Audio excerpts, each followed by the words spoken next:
Assembly chamber. Sound.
Before we commence today's business, I want to inform the House that I am writing to all members today to publish the arrangements for the members' bills for this mandate.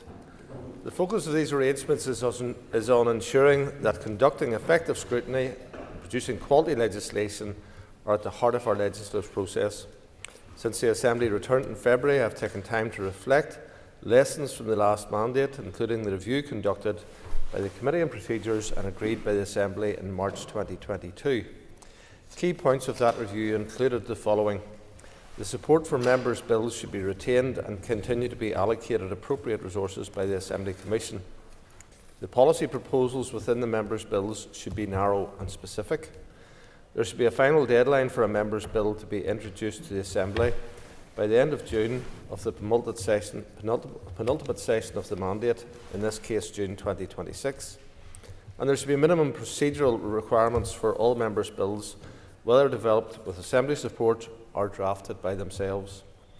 In facilitating members' bills, these new arrangements provide an opportunity for backbench members of any party to develop proposals for the legislation of appropriate scope for a member's bill. The process can give voice to debate and help to shape the law positively if done properly. However, the provision of resources cannot be a blank cheque. Members will have to comply with a number of requirements to ensure that legislation is well developed. These arrangements work within the framework of the executive business, has priority in our procedures in recognition of the mandate that the electorate has given to the parties to appoint ministers and bring forward legislation. The resources and expertise available within departments also mean that ministers are best placed to propose large-scale legislation. Members' bills are not designed to be an alternative form of government and cannot be resourced as such. In the last mandate, one-third of bills brought to the floor were members' bills. That is a significant imbalance from what would be expected in any legislature. It will be a core concern for me to ensure that the number of members' bills come forward does not flood the system in a way that undermines the ability of the Assembly and committees to conduct effective scrutiny of both the executive and members' legislation. My letter sets out the main features of the members' bill arrangements for this mandate, and I briefly highlight a few points. The submission window for Members' Bill proposals will open on the 13th of May 2024 for a period of 8 weeks, closing on the 5th of July 2024. I've authorised the Members' Bill Development Unit to give particular regard to advising members on keeping their proposals narrow, specific and confined to a scale appropriate for Members' Bills. If the scale of Members' Bill is likely to consume a disproportionate amount of available resources, I am unlikely to grant it access to the drafting budget. The requirement for public consultation on Members' Bills is now extended from 8 weeks to 12 weeks, in line with the requirement on ministers and departments. An extended period of 8 weeks is now provided for engagement between a member developing a bill proposal and a relevant minister. I'll be emphasising to all ministers the importance of their engagement on Members' Bills. I've written to the First and Deputy First Minister in relation to the Executive Legislative Programme in order that the Business Committee and myself are better informed of the Assembly time available for Members' Bills, and issuing a separate ruling to require that members who operate outside of the supported bill development process by submitting a privately drafted bill are equally required to undertake consultation and engage with the relevant department on their bill before it can be submitted. Developing a Members' Bill is a good opportunity to address issues in our community, but is also a considerable time commitment and a significant responsibility. Members therefore should be prepared to commit significant time early in the mandate to develop their bills before the time available for them reduces. Members are no less accountable than a minister for the law they seek to introduce. Therefore, the proposal for a Members' Bill should not be brought forward lightly. And within these arrangements, it is for the Assembly itself and every member within it to take responsibility for the scrutiny of a bill and the decision to put it on a statute book. This is arguably our most serious role. How legislation is developed and scrutinised is crucial to building confidence in this Assembly. I believe the arrangements published today strike the right balance between enabling members to bring forward bills while ensuring it is done in a way that seeks to achieve effective scrutiny and quality legislation. I encourage members to read the detail of the handbook published today. Let us move on. And we now move to member statements. Usual rules apply, and I call Liz Kimmins. Addiction is sadly something that continues to plague our communities and destroy lives. Drug and alcohol addiction does not discriminate, and children and young people are getting involved with substances at a much younger age. Alcohol and drug misuse statistics are increasing every year across Ireland, and the latest NISRA report in January this year stated that there have been over 600 deaths as a result of drugs and alcohol, with 2/3 of those being men. On the 29th of June 1984, Kerry-born nun Sister Concilio Fitzgerald opened Coonwarra Addiction Centre on the Armagh Road in Newry. In the 40 years since it has opened, the Coonwarra Centre in Newry has supported individuals and their families through the turmoil of addiction. Sister Concilio and her dedicated team have helped to restore hope and change the lives of many thousands from across the north. Little did she realise back in 1984, when arriving in Newry with her small group of dedicated supporters, of the impact that Coonwarra would have. Sister Concilio and Coonwarra is hugely respected and appreciated by families and communities from all traditions and backgrounds. And in 2012, Coonwarra left the Armagh Road and opened a new state-of-the-art facility on the Old Dublin Road at Killian. On Sunday past, well-known cameraman and former resident of Coonwarra, Pat McGinn, ran the Belfast Marathon to mark Coonwarra's 40th anniversary celebrations this year and to raise much-needed funds for the facility. Reflecting on the transformational impact Coonwarra has had on his life and his gratitude to all involved with the charity, Pat describes how he and many others entered Coonwarra a broken human being and left it with renewed hope and the support to change their lives for the better. We undoubtedly owe a lot to Sister Concilio and her small group of dedicated and committed helpers who, with her, founded the Harbour of Mary, Coonwarra in Newry. There were many local people who've been so good to Sister Concilio in those early days, and over the years she deeply appreciated that. So we mark the 40th anniversary of Coonwarra in Newry, and I know just how huge the impact has been of the facility, and I want to celebrate it with everyone involved in Coonwarra and to pay tribute to them today. Stephen Dunn. Thank you, Mr. Speaker. and I wish to record the wonderful success of Abbey Villa Football Club from Malile on winning their league title this season. Abbey Villa secured the Division 1A title on Saturday in the Northern Amateur Football League, winning promotion back to the Premier Division.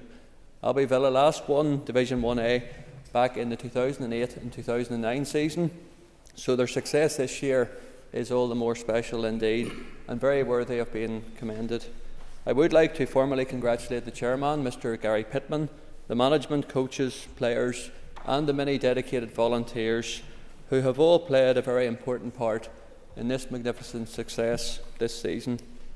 Abbey Villa Football Club, like many local clubs, is a very active club and has a great history and is right at the heart of the local community within Malile and the surrounding areas. It has got many active youth teams at all ages, and I want to wish them very well for the new season ahead in the Premier Division. Well done indeed. I would also like to congratulate Hollywood Football Club, who play at Spafield, on winning Division 1B of the Northern Amateur Football League, securing promotion to Division 1A. Hollywood FC, which was founded in 1983, have had an excellent season this year and very much deserve this promotion. And I want to wish them every success for the year ahead in Division 1A.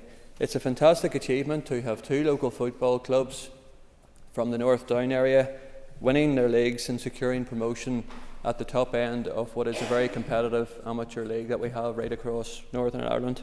And I think it does remind us that sports clubs like these make such a valuable contribution week in, week out, day and daily, to promote health and well-being right across many generations and so much more, right across the grassroots in every corner of Northern Ireland, and they really do deserve our support. Thank you, Mr. Speaker.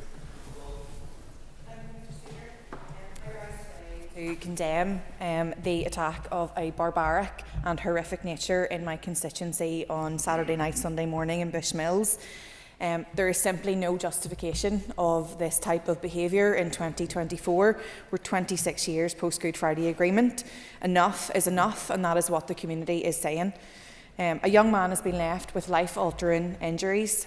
Tourists in a car park on a busy bank holiday weekend witnessing something significant and the trauma that will hold. Our first responders in the Northern Ireland Fire and Rescue Service having to cut a man from a fence.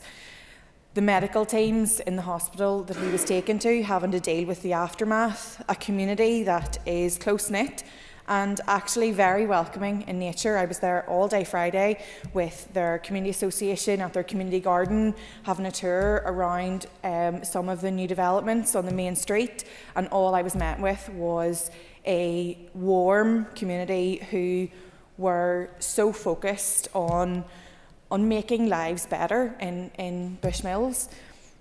I've had contact from parents in the village who are really worried. How do they tell their children about what's on the news and why their town is on the news? How do they stop the conversations that will no doubt happen on the playground this morning and the rest of this week? How do they protect another generation of children from the trauma that has happened in that village? Is this where we are? Is this where we want to be in 2024? It is time for those players to move off the stage. This is not wanted. And as we enter the busiest week, the busiest sporting week in North Antrim and the North Coast, I want to make it really clear, North Antrim and Bushmills are still open for business. I was in through the town yesterday and it's still busy. And you see thousands of people who will flock to the North Coast, and we just need to send the message that this is not indicative of that community and it's not indicative of North Antrim.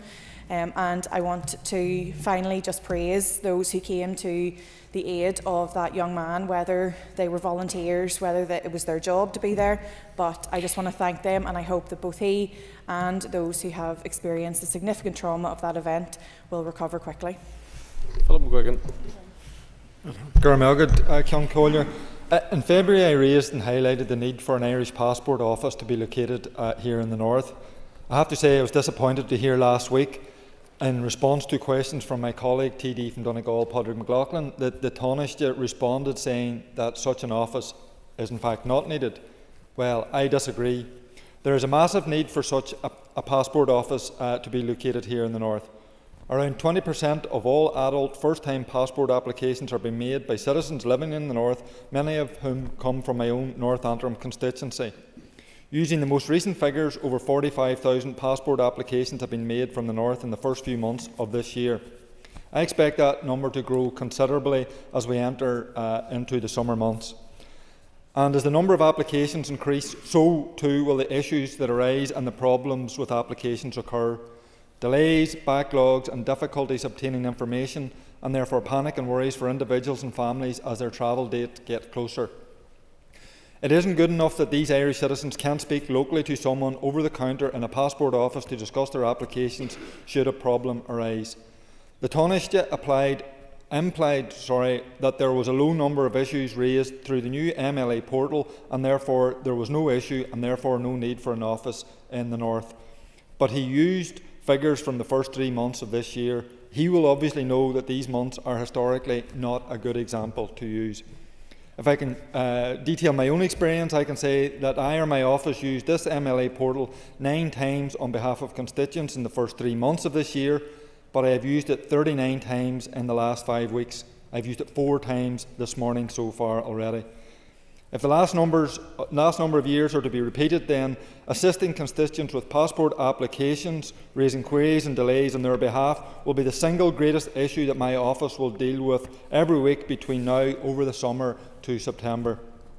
Currently dealing with passport applications that were submitted at the end of January, over 14 weeks ago, that are not yet processed, and the delays and worries for applicants are getting bigger. And whilst I appeal to people to apply for the passports in good time, I see every year families and children in particular miss out on dream holidays needlessly, in my view, over issues that could have been dealt with. And I can tell the Taoiseach that I do use the MLA portal, and I contact the passport office online and by phone, and I email his office. But I know that if we had an office in the North that applicants could go to make their applications or deal with issues as they arise, then these problems would arise less often or be resolved much quicker, and therefore the whole process for everyone would be streamlined and become more efficient. So I don't agree with his assessment of the Taoiseach. We do need a passport office in the North, and we need one sooner rather than later. Paul Frew. I rise also to condemn the weekend assault in Bushmills, when a man was nailed to a wooden fence, a nail through each hand. Also 2 vehicles that were set alight, bringing further risk to the general public, both residents and visitors, tourists. This was a sinister attack with atrocious violence and brutality, perpetrated on an individual who, like every other member of the public, has the right to live free from the threat and impact of violence. And this criminal behaviour must be condemned universally and unequivocally. The community of Bushmills is left reeling, waking up to this brutality.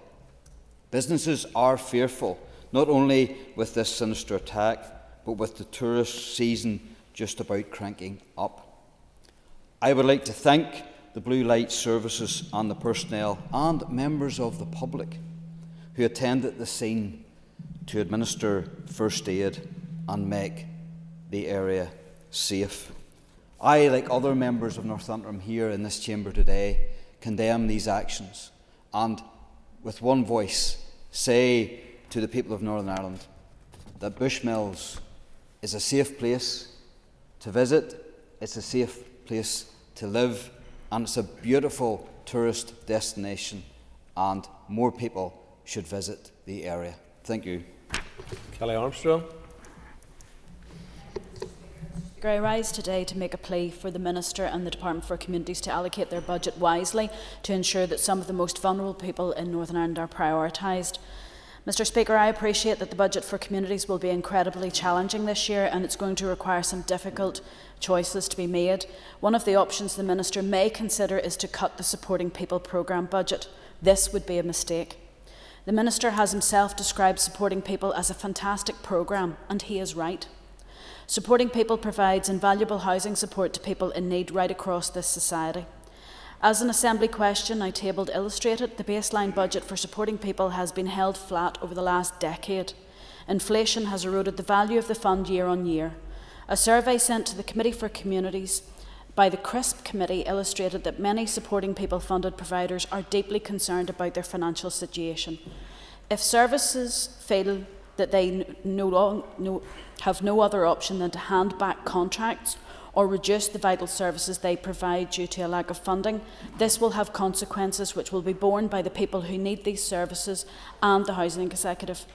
Cutting the Supporting People programme will be a false economy which will only exacerbate problems in other statutory services such as education, health and justice.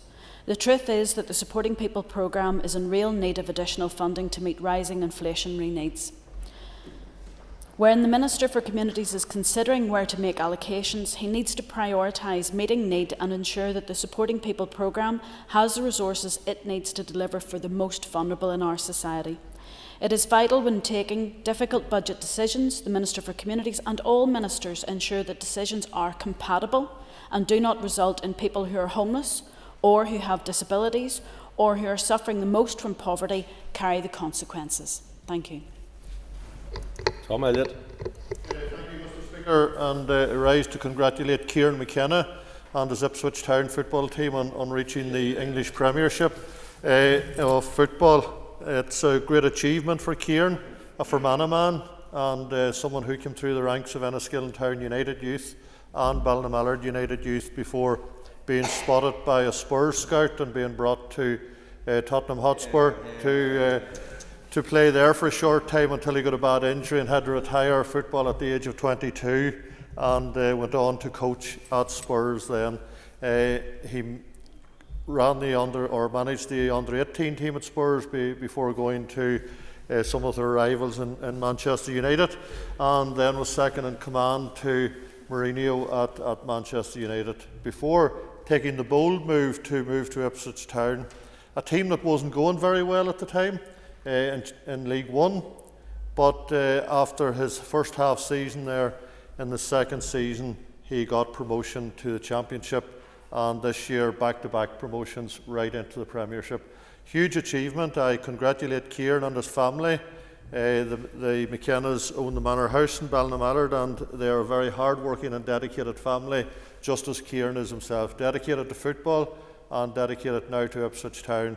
I do look forward, maybe in the coming days, that maybe he will go back and manage Tottenham Hotspur, my favourite team, or maybe even back here to manage Northern Ireland in the years to come. So thank you, Mr. Speaker. Matthew Till.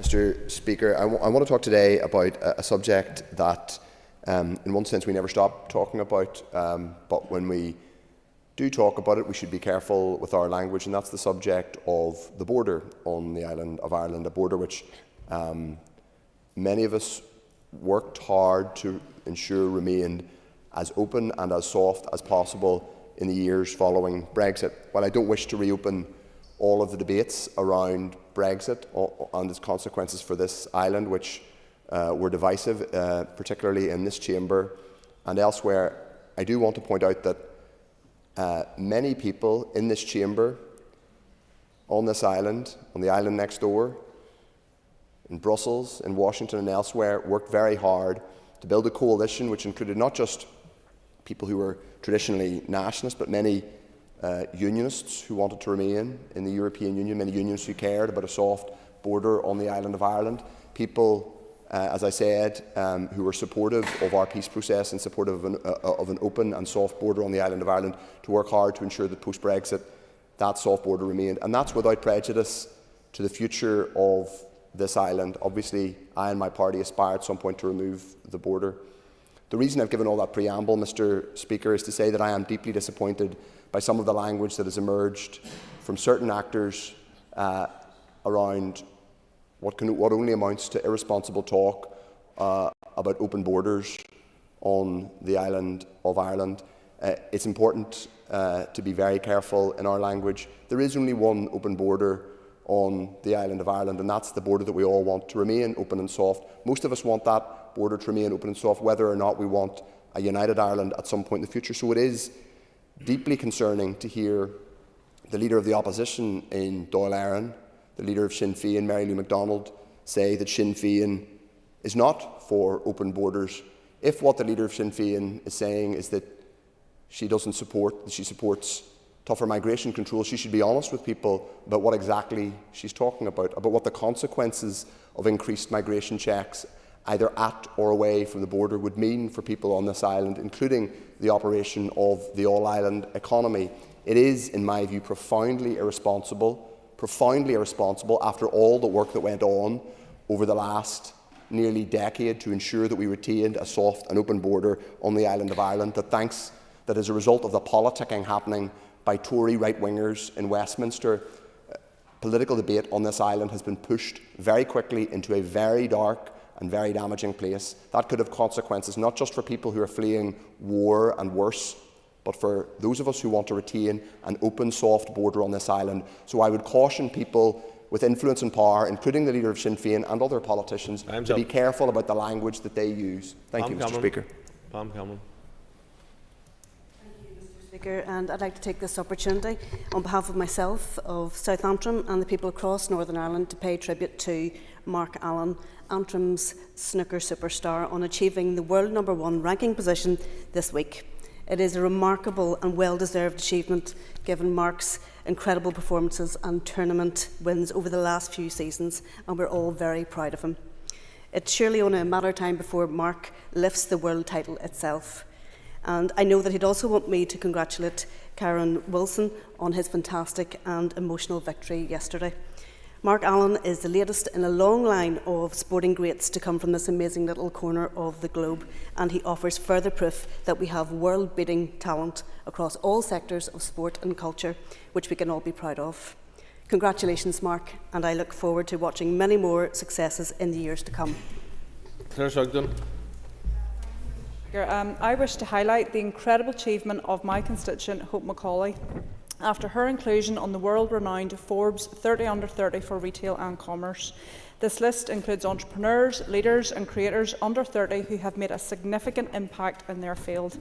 Hope from Portstewart hand knits clothing, bags and accessories. She has created a local cottage industry employing 20 hand knitters on the North Coast to create her unique range of products.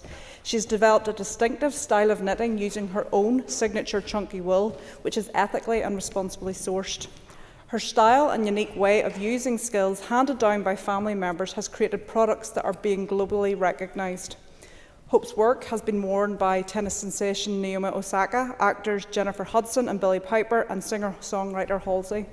Hope is a star in her own right, her work appearing on numerous magazine covers across the world. Her ambitious community and family-minded business approach took her creations from the North Coast and Ulster University to the attention of the world in just a few short years after graduating in 2018. Her creations now appear in global clothing chains such as Anthropology and Free People and are available in more than 80 countries worldwide after being created in a workshop in Coleraine. The success of someone so young, just 27 years old, and a local artist and a designer with such a clear and widely appreciated talent deserves not just the inclusion on such a prestigious list, but also the recognition and pride of everyone in Northern Ireland. To have built this company and brand in such a short space of time is testament to both her artistic talent and skill, but also her business mind to make it happen. It also stresses the need to acknowledge, appreciate and support the talent that we have here in Northern Ireland so that they, like Hope, have a chance to showcase to the world. With the right support, we could see many other designers, musicians, sports people and entrepreneurs taking the world by storm and showing that dreams and ambitions can be achieved even from the relatively modest beginnings in a small town in Northern Ireland. Forbes has recognised this, and rightly so. Hope now has the world at her feet, and I invite members to join me in congratulating and wishing her nothing but the best for a very bright future. Thank you. Cathy Mason. The harsh reality is that young people and families across South Down and the North are being locked out of having a home of their own. The prospect of one day owning or living in a home in the community they grew up in is becoming increasingly less likely. Rural communities right across South Down need access to affordable and social housing. As of March 2023, there was just under 3,900 on the social housing waiting list in the Newry, Mourne and Down district area. Housing is a human right, and we must work to deliver safe, decent, social and affordable housing as a priority. We need creative solutions to develop affordable and social homes in Downpatrick, Castlewellan, Newcastle and right across South Down. And working together with organisations and other housing groups is key to building a more affordable and social housing. We must do all that we can to help housing associations like Clanmill in transforming the old Down Hospital site into much needed family homes right in the heart of Downpatrick. We also need to see the urgent revitalisation of our housing executive in order to enable it to begin building at scale. I am asking the Minister for Communities to publish the housing supply strategy at pace and to work to deliver the Executive's commitment outlined in the New Decade New Approach, ensuring that every household has access to good quality, affordable and sustainable home that is suitable to its needs. First and Deputy First Ministers presented a report to this House in the North-South Ministerial Council meeting. During the deliberations of that report, I with some other members of West Tyrone, raised questions around the proposed A5 project, something that's been ongoing now for over 15 years. Little did anyone in this House know that before the clock would strike 12 last Tuesday night, to usher that day into eternity, 2 more young lives in their teenage years would be lost on A5 just outside of Omagh. Today again I want to tender my deepest and heartfelt sympathy to both of the families, to the work colleagues, to their friends of the young victims, 2 families that again have been left heartbroken. We can never comprehend the pain and the sorrow of a broken-hearted mother, or a father's heart that's been torn apart with such a tragedy, an empty chair, a silent voice, a void in the home that no words can fill.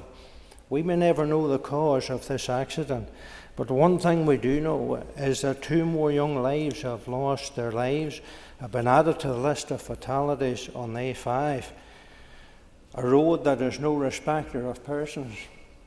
The young have been cut off in their prime, the middle-aged have been torn away from their families, and the elderly have been taken. With increased volume of traffic on the A5, from slow-moving vehicles to heavy articulated lorries and all the other smaller vehicles that use the road, I urge all using it to exercise extreme care and caution because of the dangers that's imposed on it. Today I urge the DFI Minister, who I know has a keen interest in taking the proposals for the A5 forward, and the Deputy and the First and Deputy First Ministers to seek to make improvements and safety on the A5 a priority, so that together we may see improvements for the good of all using the roadway, and seek to do all to help stop the carnage of lives that's being lost on the A5. Connie Aiken. Thank you, Mr. Speaker. I rise to talk about a very important issue in my constituency in North Down, Bright Sparks Preschool in Crawfordsburn. On Thursday of this week, the school received the devastating news that their building had had its registration removed, therefore not fit for purpose or safe for pupils to be inside. This is of extreme concern to the entire school community.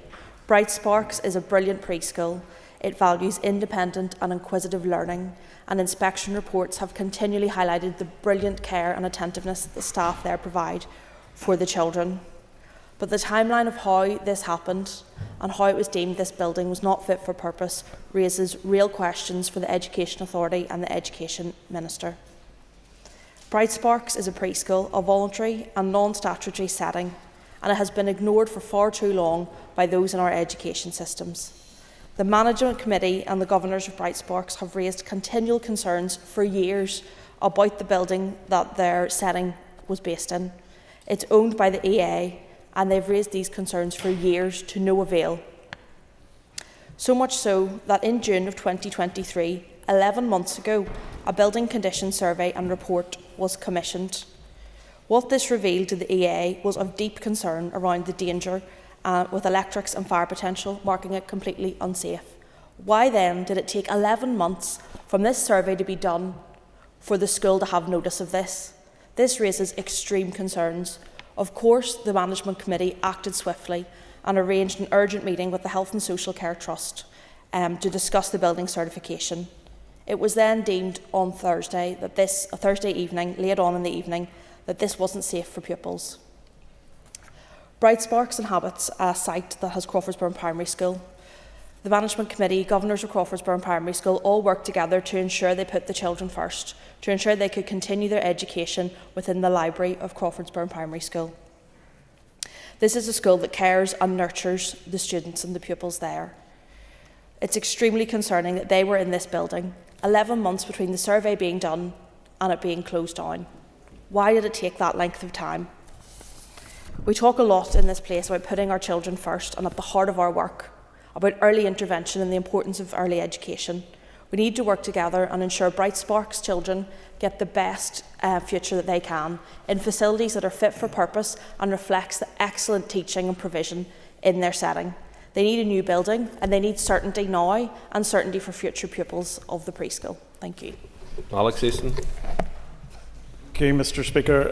I too want to raise the issue of Bright Sparks Preschool, which is the feeder's preschool for Crawfordsburn Primary School. Last Wednesday, the Education Minister visited Bright Sparks and listened to the excellent work and to see all the pupils that were in the preschool. He was made aware of all the issues, the electrical issues and parts of the building that were in danger of collapsing. And he went away given the guarantee that he would contact the Education Authority. Come Thursday, we heard the devastating news that Bright Sparks Management Committee had decided they had to close the building and make alternative arrangements due to health and safety issues.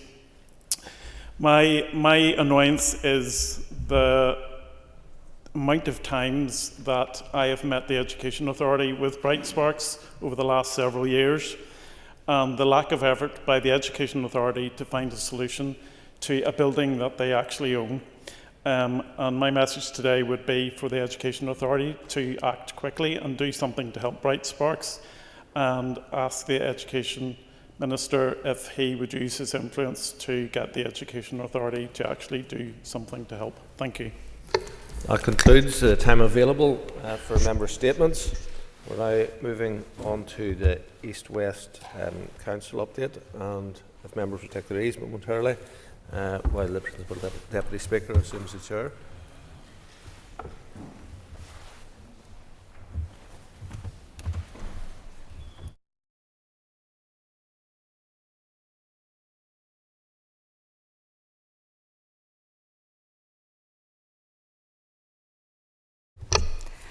I've received notice from the First and the Deputy First Minister that they wish to make a statement. Before I call the Minister, I would want to remind members that they must be concise in asking their question.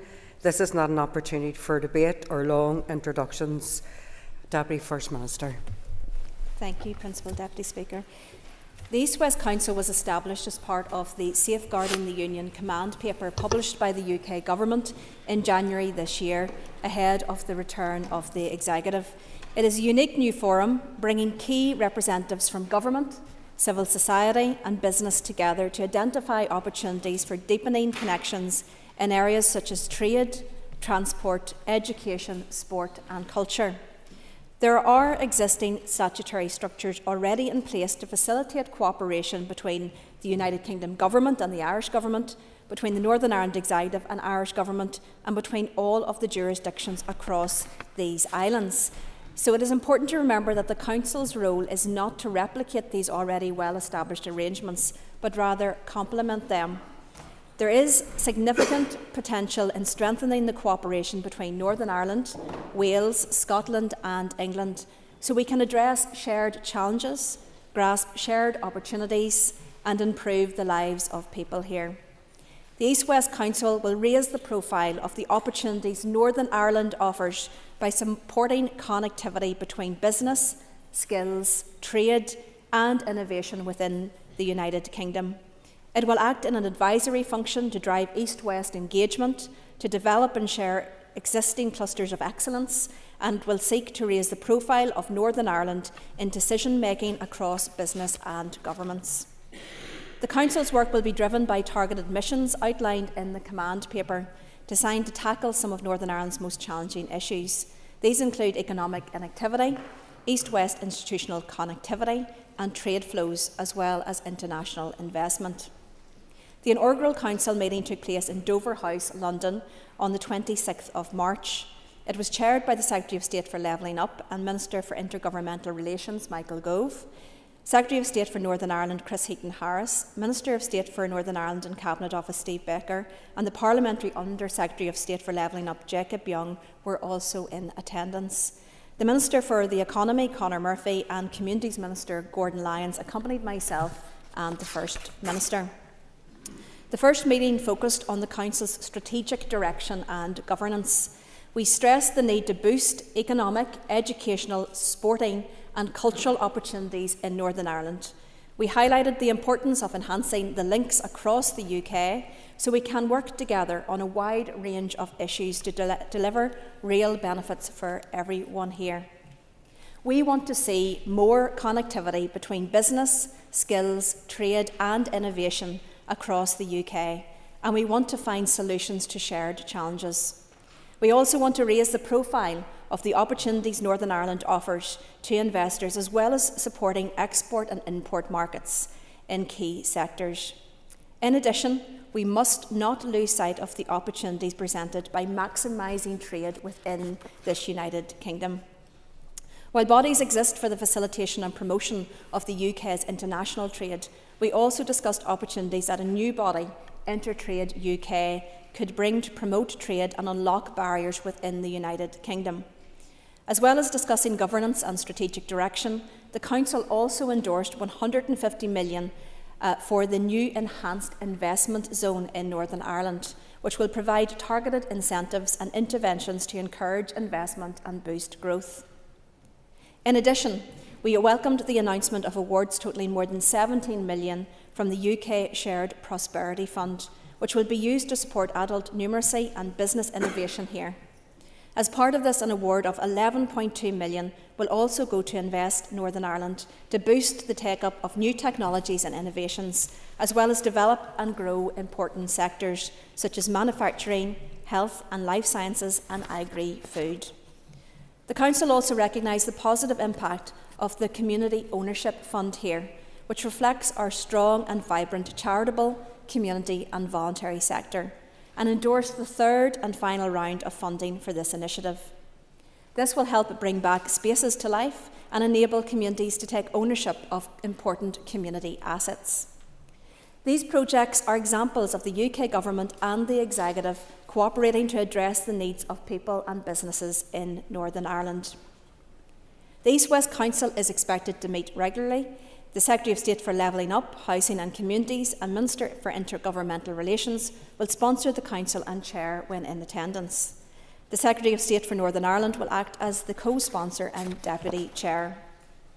The Secretariat for the Council will also engage directly with departments via their respective private offices on specific matters to be discussed at future Council meetings. Ministers will continue to bring specific issues to the Executive as required and ensure the Assembly is kept informed as appropriate. I trust that members will view the creation of the Council as a catalyst for positive change.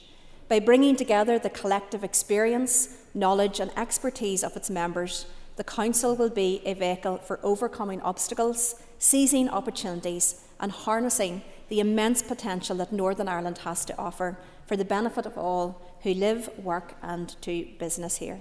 That concludes the statement. Thank you, Deputy First Minister. I call Matthew O'Toole.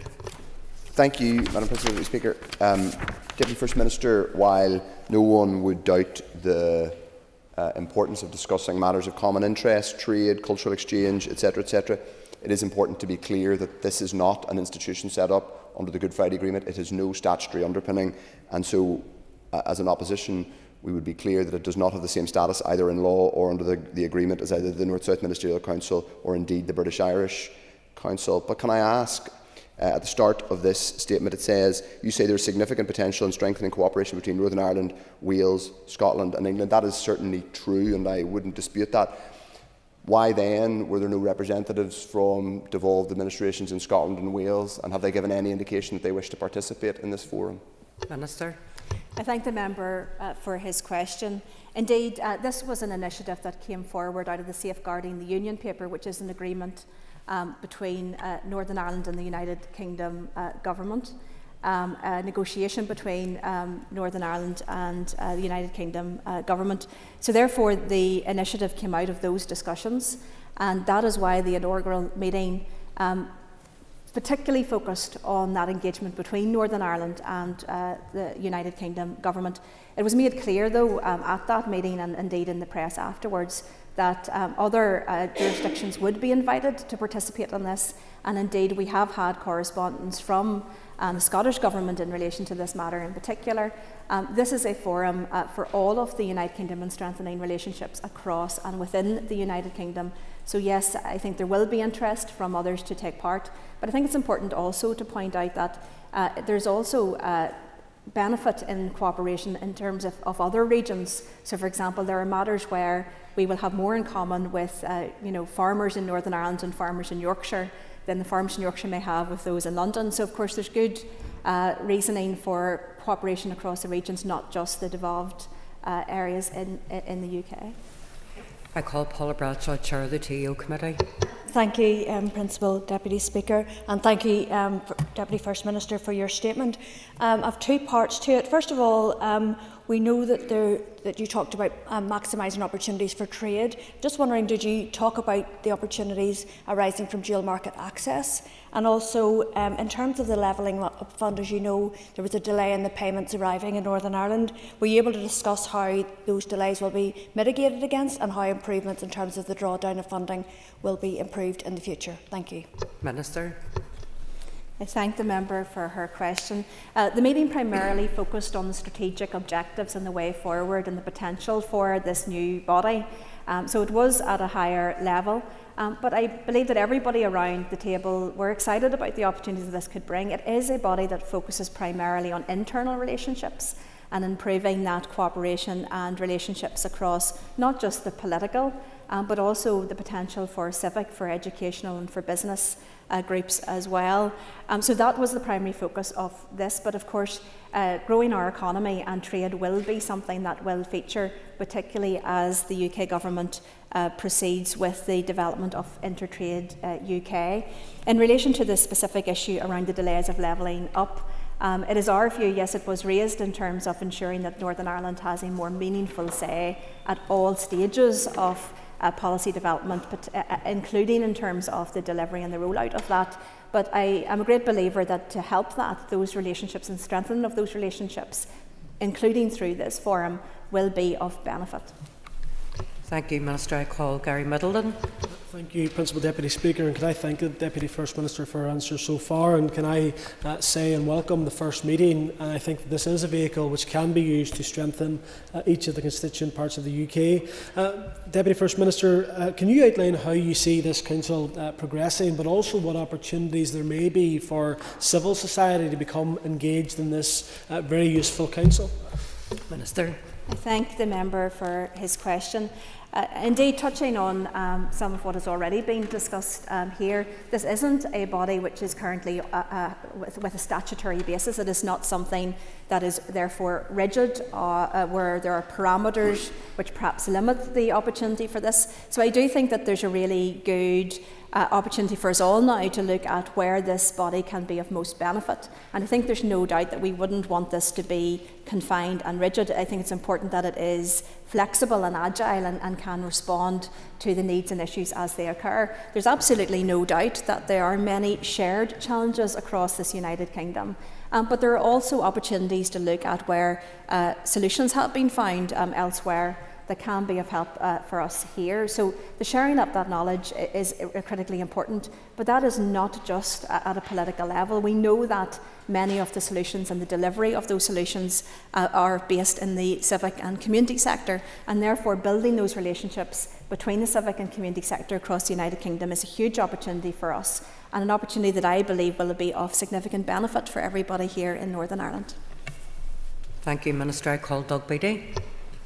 Thank you, Madam Speaker, and I thank the Minister for the statement. I mean, we always say more engagement is good, but can I ask a very simple question? What's the difference between the East-West Council and the Intergovernmental Relations Framework, a three-tier system of engagement between the UK nations, also chaired by the Secretary of State for Levelling Up? Minister. I thank the member for his questions. I think my understanding is that the origin of this body very much came from the fact that in terms of the structured institutions under the Belfast Good Friday Agreement, you had a number of key bodies which supported communication in terms of North-South, in terms of British and Irish, and in terms of all-Ireland.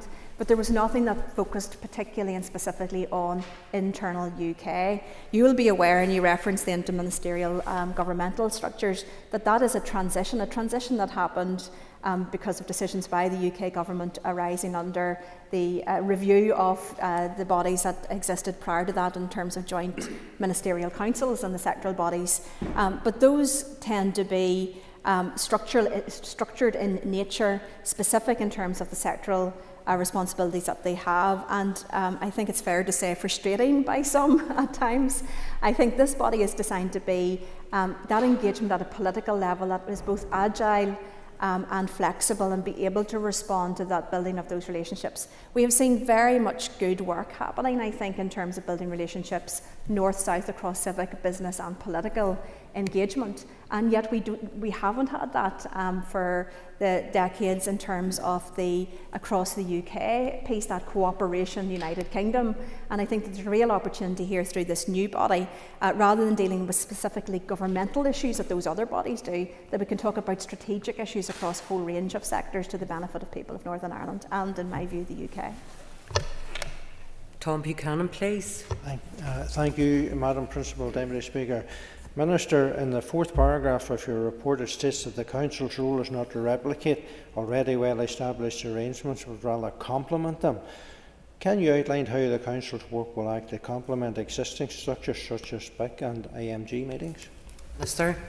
I thank the member for his question, and building on the response to the last question, I do believe that this will be important in terms of building those relationships between ministers from all jurisdictions, but as indicated in relation to looking at exciting initiatives and opportunities with civic, business, educational, university.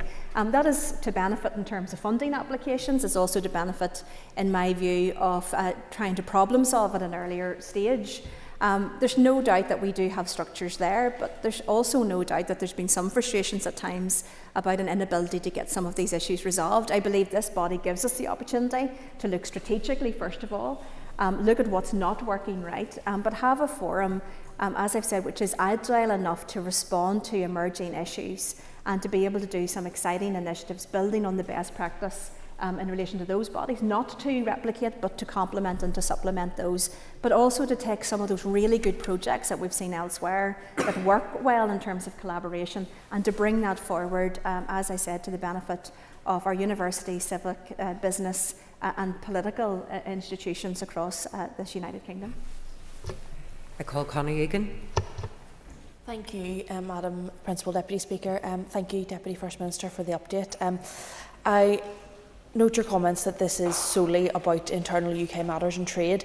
I just want some reassurance that we're not maybe missing out on other opportunities. Trade does obviously not exist in a vacuum, and other opportunities which it links into, obviously things such as higher, further education, housing and public health. Minister. Absolutely, I thank the member for her question. You're absolutely right, and I think that is the great benefit of this. This is something that we can shape as a concept. It is fundamentally based on building better relationships, having a key forum that will meet at least 3 times a year, so we know that there will be those opportunities both to raise grievances and problems and challenges, but also to ask for that shared support and finding solutions to some of those. But you're absolutely right, and I think the announcements coming out of the East West Council at Norgal, the East West Council, looking at that investment through the Shared Prosperity Fund, looking at the initiatives around educational underachievement and adult numeracy, looking at the additional funding for investment in businesses and green technology and R&D and other aspects show that there is potential here, both in terms of the discussion of those important strategic objectives, but also in urging announcements and securing commitments in relation to real actions against those. So I'm very excited about the opportunities around this. It is really for us to shape and to build and to make of it what we can, and I genuinely believe we all should be focused on ensuring that we maximise the potential of this exciting new body. I call David Brooks. Thank you, Madam Principal Deputy Speaker, or Principal Deputy Speaker.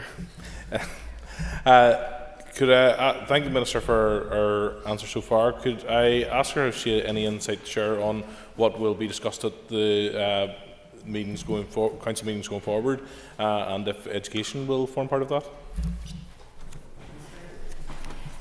I thank the member for his question, and indeed it was quite a wide-ranging conversation.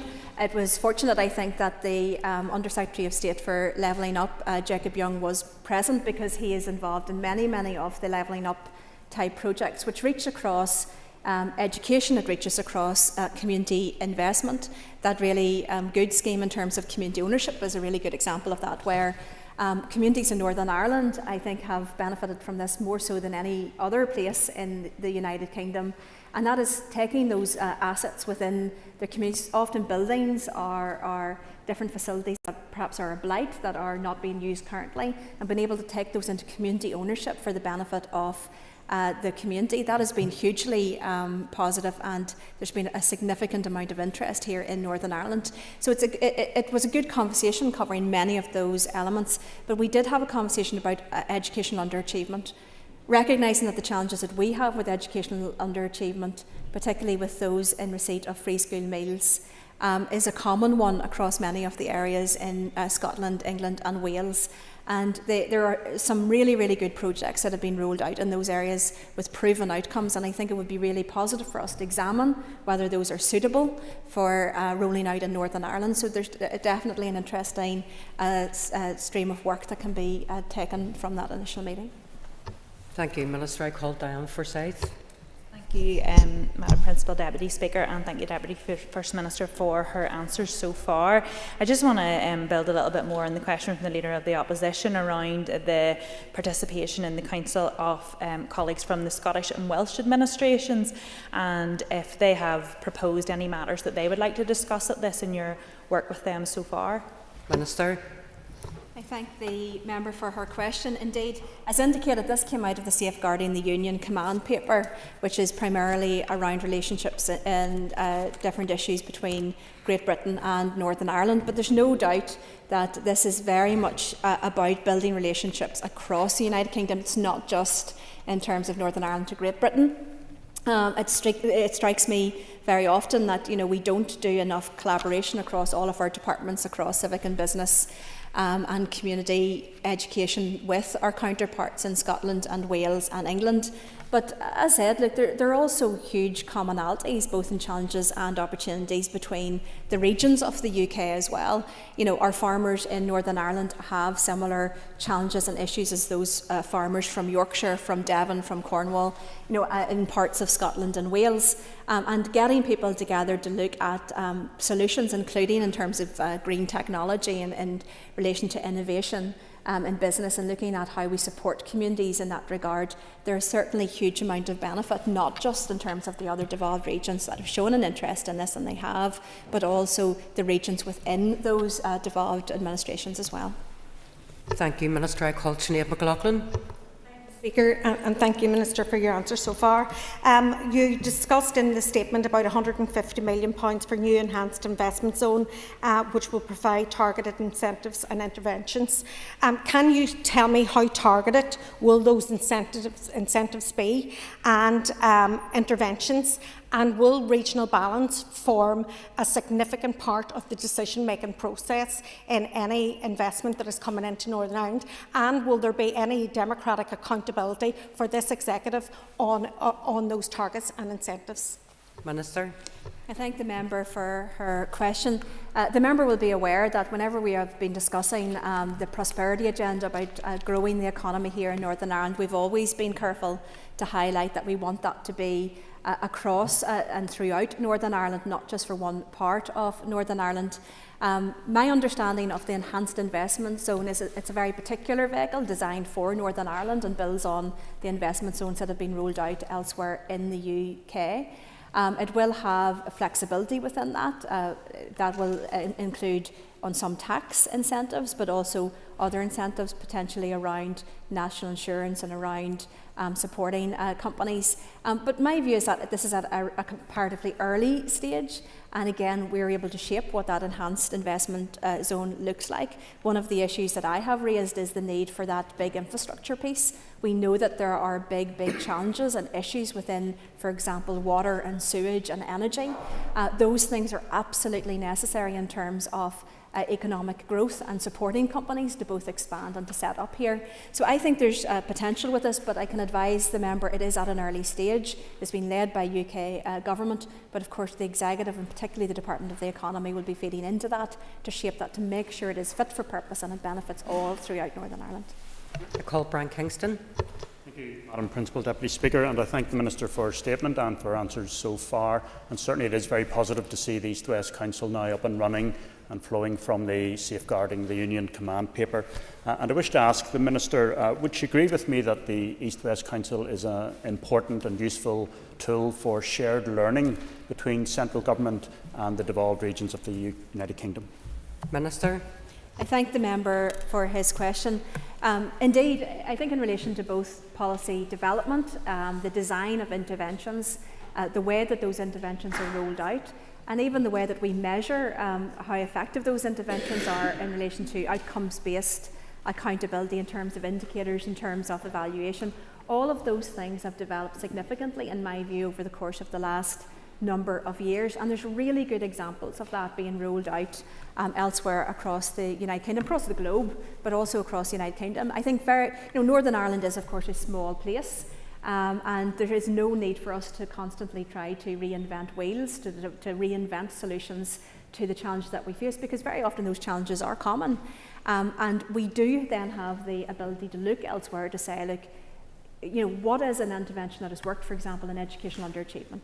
How has a particular region significantly improved their figures in terms of economic inactivity?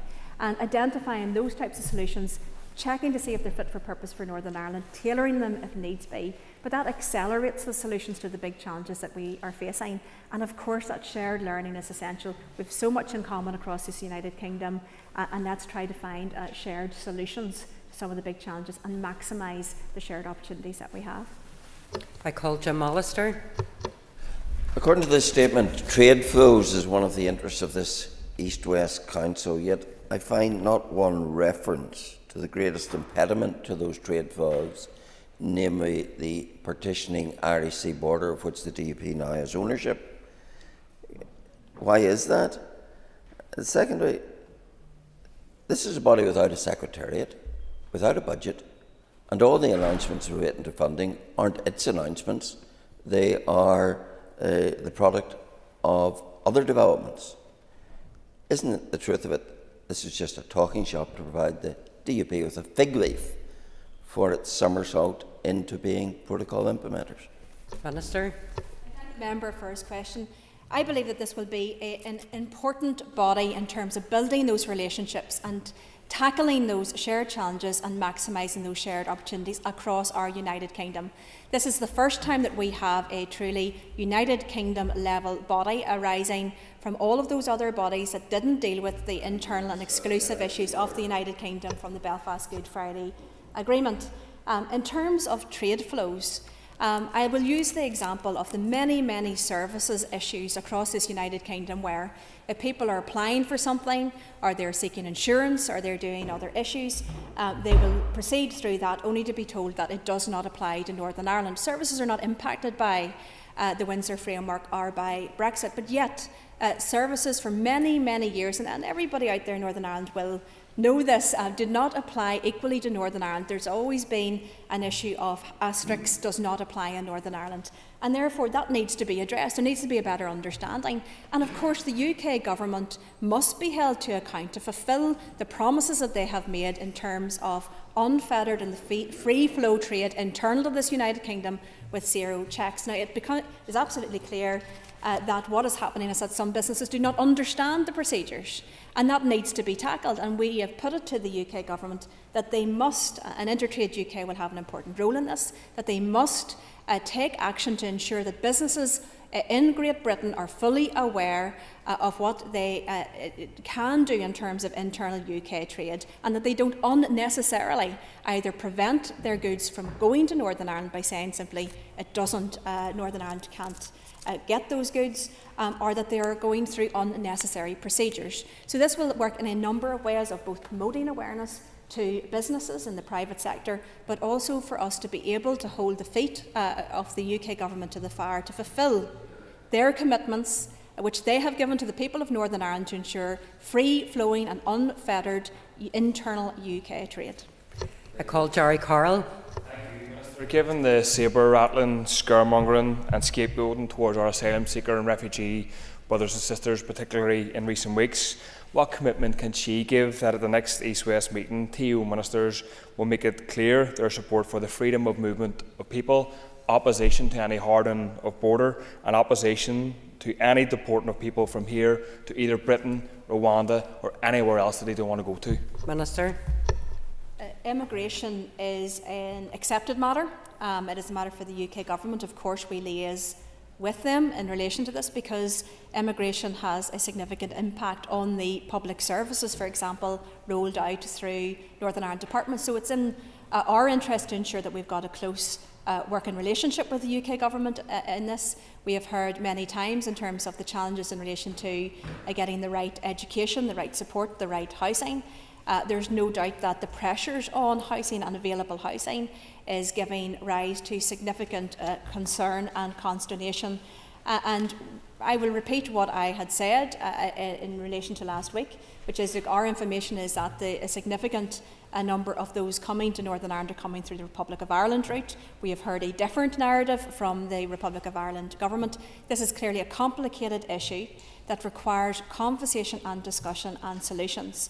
I think when people throughout Northern Ireland, throughout Ireland, are under pressure in terms of housing and public services, that is not helping the current situation. And I think that what is now required is for people to take the heat out of this issue, to have sensible conversations. It's a complicated issue, to get to the bottom of exactly what's happening and what needs to be done. Thank you, members. That point of order. Thank you, Madam Principal Deputy Speaker. It would be good to get your advice on this matter. During the proceedings, I'm sure with the best of intentions, the Deputy First Minister said that the Safeguarding the Union paper was negotiated between the UK Government and Northern Ireland. I'm sure she'll want to correct that. That is not true. It was negotiated, as far as I understand, between the DUP and the UK Government. No other parties in Northern Ireland or indeed the Irish Government were involved in negotiating the Safeguarding the Union paper. As far as I can say, it's not a point of order. You've got it in a record, but what I'll do is I'll refer to the Speaker and his officials and they can take it through that. Point of order. Speaker, as far as I heard the Deputy First Minister, she stated that the immigration has an impact on public services. I don't believe that's a correct or truthful comment, so I'd ask your office to review that point as well. And again, that's not a point of order, but you've got it in a record and I'll refer to the Speaker and his officials.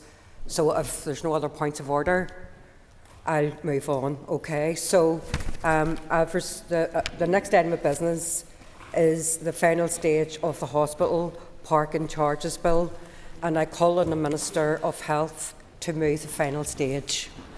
Moved. Thank you, Minister. The final stage of the Hospital Parking Charges Bill has been moved, and the Business Committee has agreed that there should be no limit on this debate. I call on the Minister for Health to open the debate. Minister. Today's final stage debate concludes the legislative process for the Hospital Parking Charges Bill in the Assembly. The debate on the bill has been useful and informative, and I thank all members for their contributions that they have brought to the process. And again, I express my gratitude once again to the Health Committee for working within very difficult time frames and for also supporting the accelerated passage of this bill. It is clear just now how many important issues this bill touches on and how important it is that we get it right. What we are talking about here today will impact staff, patients and visitors. But as I've stated repeatedly through the passage of this bill, while I remain entirely sympathetic to the intentions behind the Hospital Parking Charges Act, delays to the operational implementation of the traffic management system to control parking once charges are abolished meant that the original commencement date of this weekend was simply no longer within reach. So compared to the uncertain position even a number of weeks ago, I can now confirm that the traffic management system contract to control parking, preserve those blue light routes and to protect designated spaces once charges are abolished was awarded on the 1st of May. However, due to the technical realities of implementation, which includes, for an example, an assessment of the infrastructure required, the locations at each site, delivery, installation and the testing of the equipment and any necessary communication and engagement to members of the public and staff, the system will not come online until the autumn at earliest, which is after the new law is scheduled to come into effect on the 12th of May. I know many colleagues supported the current legislation because of the benefits to our staff, to patients and to visitors. Therefore, as I've said, is a fair recognition of the hard work and dedication of the staff and to allow this executive to deliver at least some of the intent of the current legislation. Staff parking permits, as they currently stand, will be free of charge from the 12th of May. I know many members are aware of the traffic issues at our hospital sites. Indeed, many may have personal experience. They will therefore understand why I would be very concerned that a delay in bringing an effective traffic management solution into operation would make the situation significantly worse for patients and staff by actually adding unmanageable demand for spaces and adding further pressure to trust staff who are already dealing with huge challenges. In particular, I've been informed this would have had a significant impact in the Belfast and South Eastern Health and Social Care Trusts, which regionally have the highest number of charged parking spaces and offer many regional health care services. Principal Deputy Speaker, if members don't pass this bill today, the stark reality is that hospitals will have no means to control parking, as well as, importantly, protect the ability of our emergency vehicles to come and go unimpeded. I hope that members can recognise that such an outcome would create an unacceptable risk of traffic chaos and in and around our critical hospitals, bringing with it those associated risks to staff, patients and the public. So whilst the delay is introducing free hospital parking has in this instance been driven by other factors, it will also be remiss of me not to acknowledge that the financial context for the Department of Health has worsened considerably since the original Act was passed just over 2 years ago.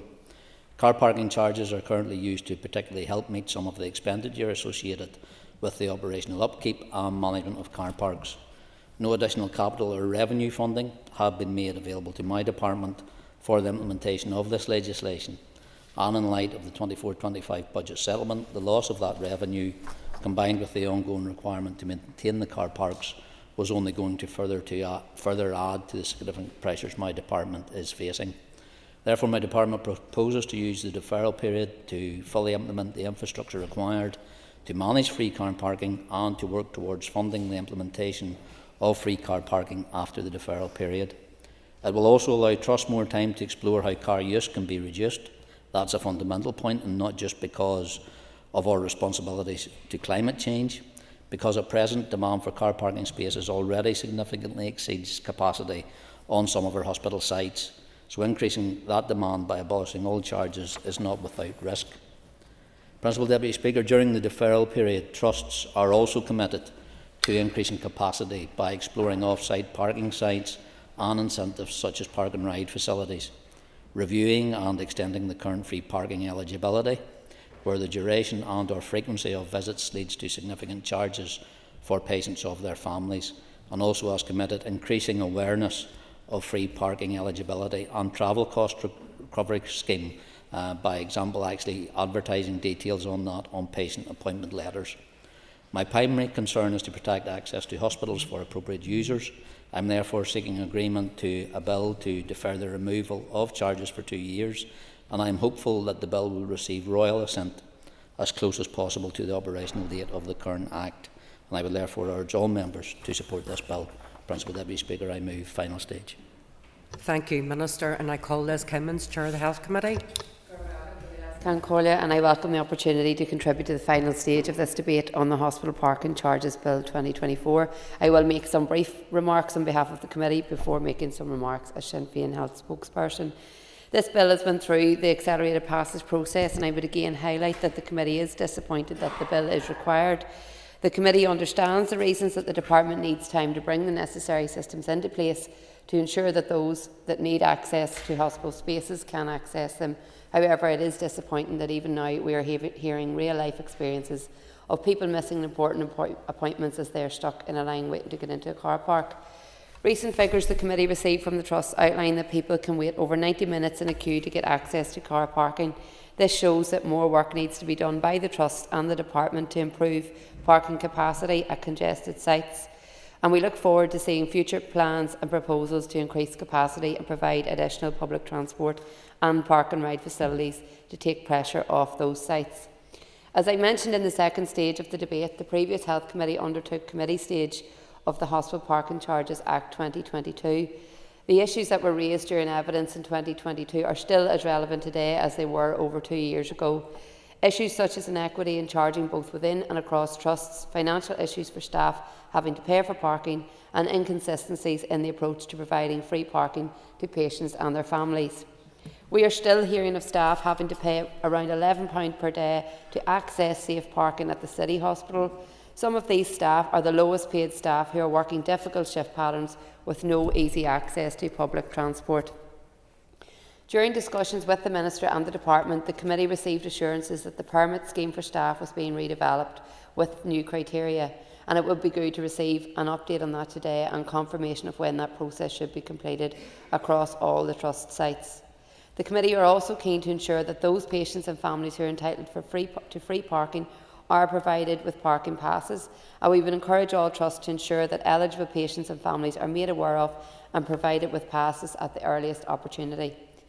The committee also heard about the difficulties there have been in appointing the contractor to deliver the traffic management scheme, and it is welcome that this is now moving forward and the Minister has updated us that a contractor is now in place. And the committee has written to the Department to get updates on the progress of the scheme every 2 months.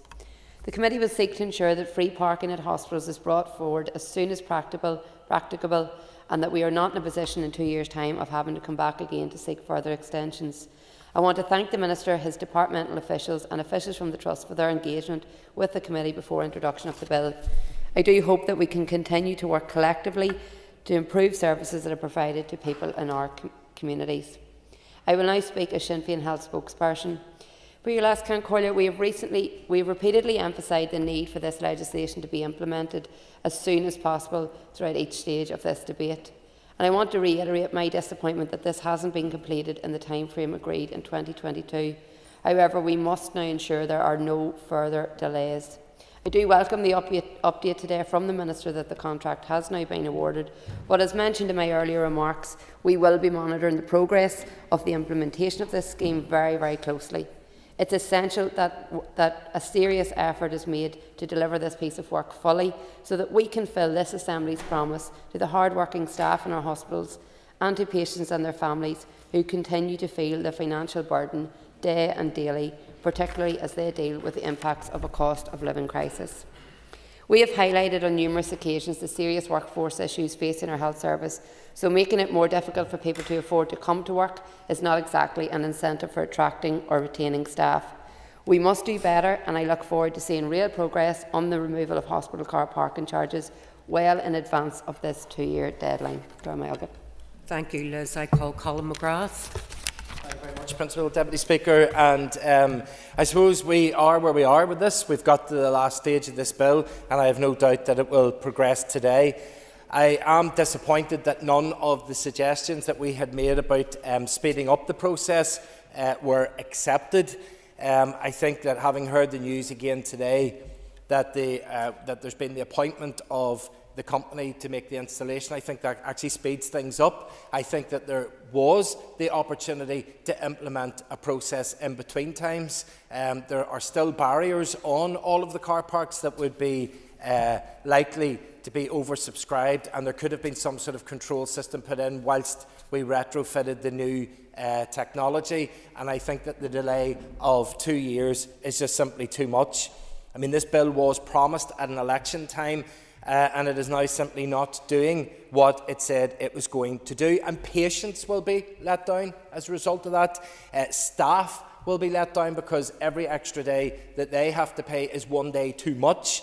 And of course, in the bill, the general thrust of that bill was that staff would get free car parking, and now it feels, whenever we get down into the detail, that that's not going to be the case. It's only going to be some staff that are going to get that free car parking, that there will be a lottery type system with guidelines, and that means that many staff will lose out and they will not get access to that free car parking, nor the capacity to park at all in their place of work, which is going to bring a significant amount of difficulty for many, many people.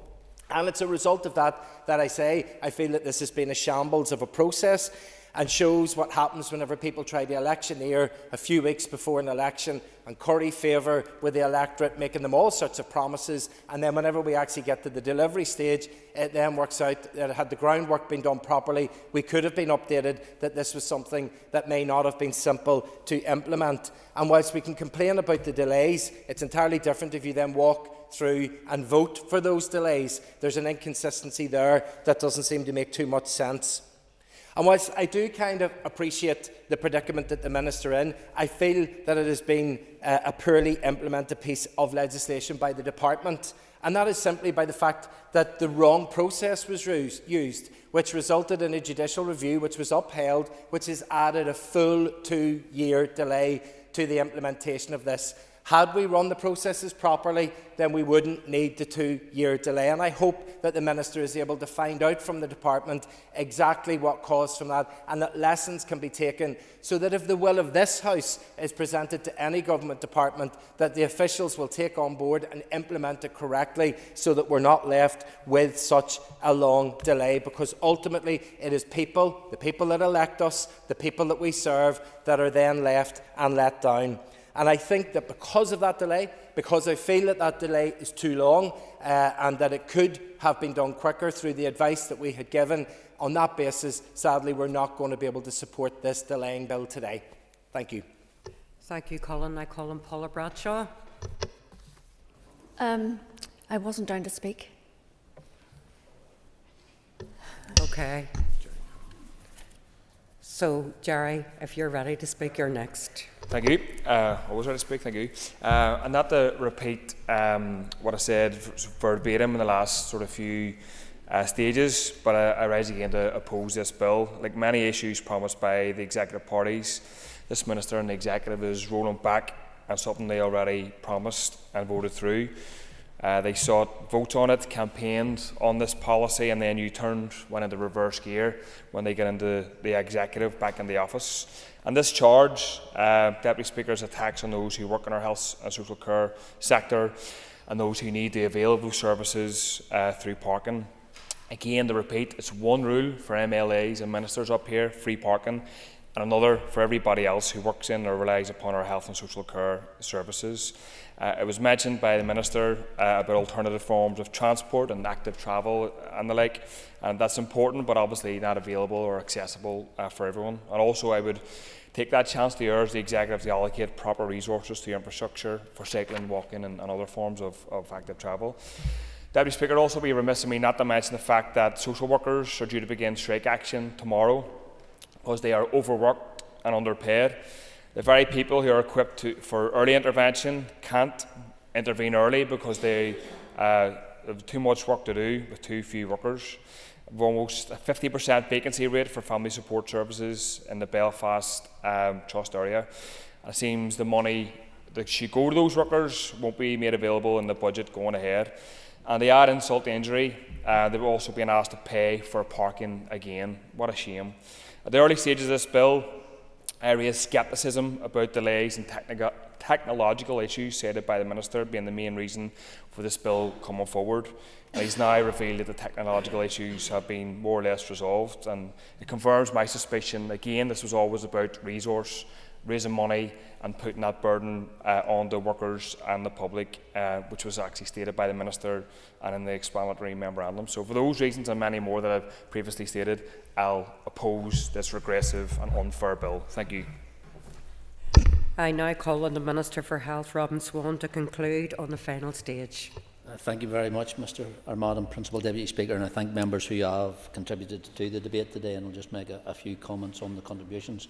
And again, speaking on behalf of my department officials, I thank the Chair for their commitment as well in support of that, and I have noted that they have asked, and I can guarantee they will receive the regular updates in regards to the delivery of this piece of legislation and the intention of free parking eligibility, as they have requested as well. In regards to that eligibility and for permits, I have stated previously the current free parking eligibility, again, for a patient may have a number of outpatients appointments over an extended period. A patient may benefit from lengthy or frequent visits from relatives or friends, and a patient outside the prescribed treatment categories who has made and will make lengthy and or frequent visits.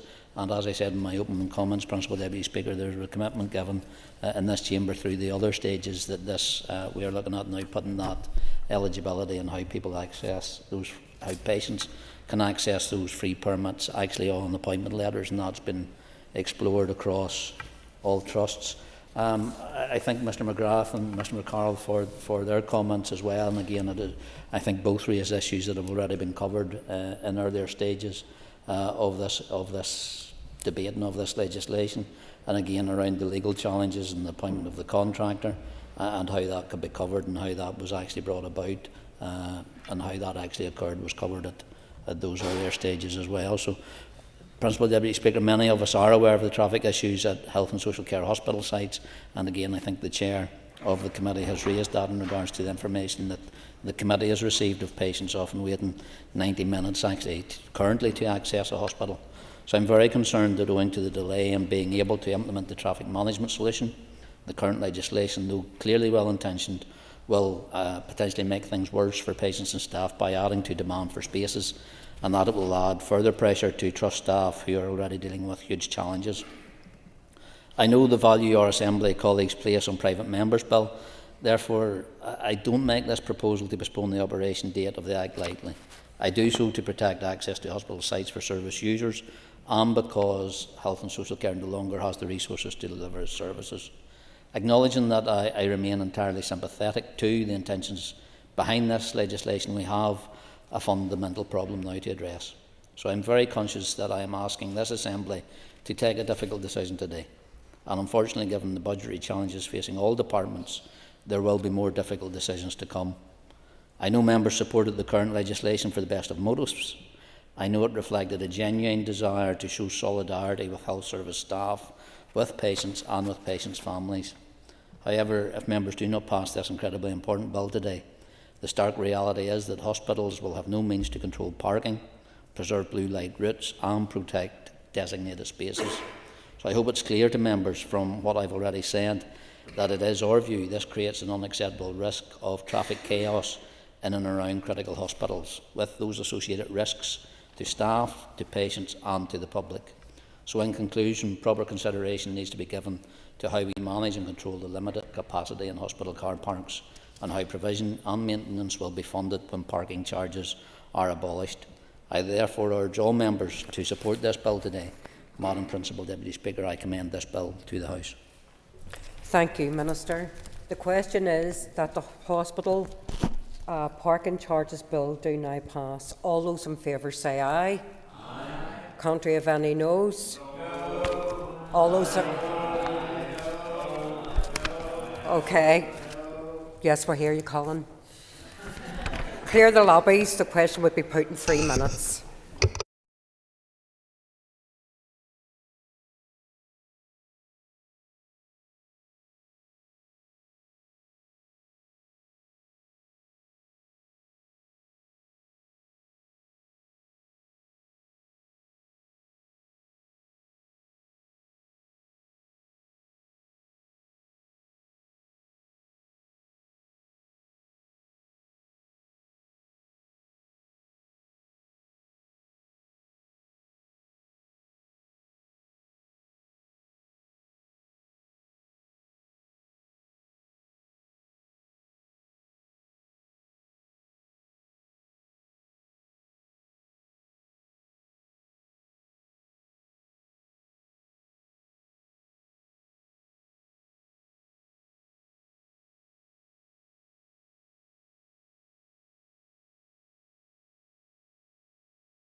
Order, members.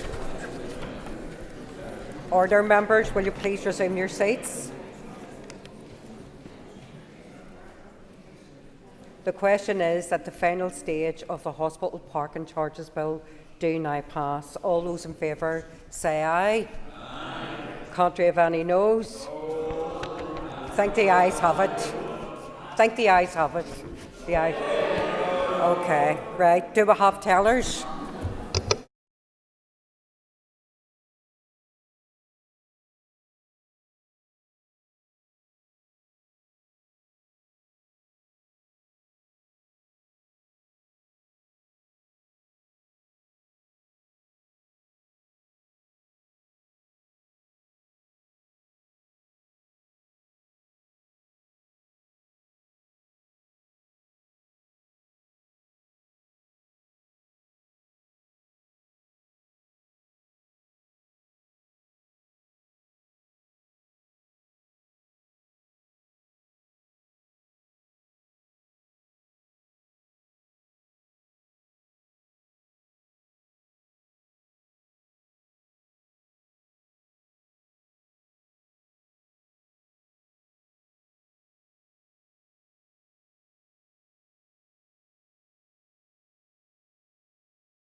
Order.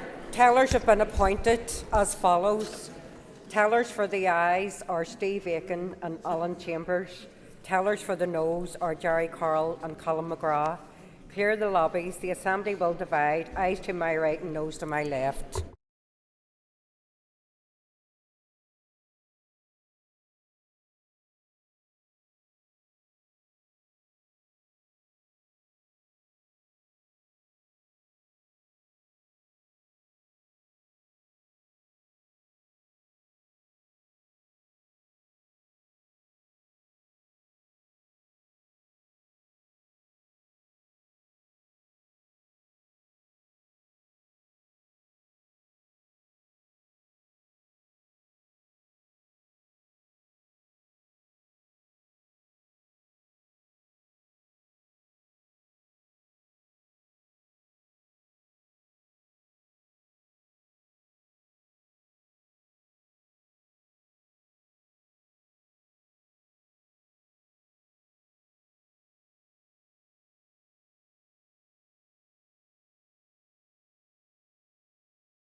Secure the doors.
Order, members.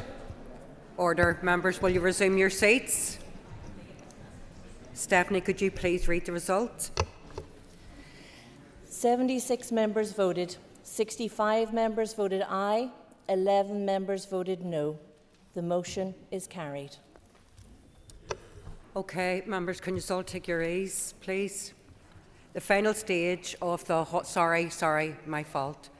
The final stage of the hospital parking charges bill has passed. The bill has passed.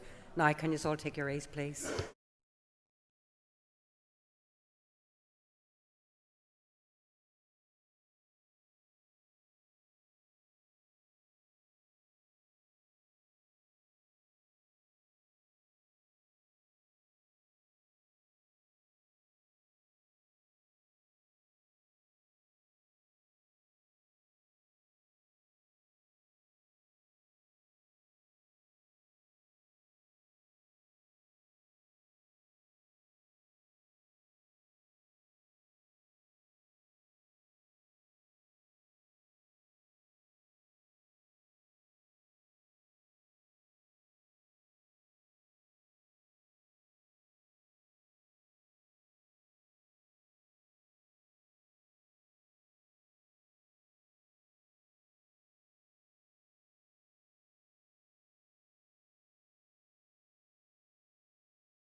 Order. Order, members. The next item of business is a motion from the Committee on Standards and Privileges recommending a sanction on a member. Clerk, please read the motion.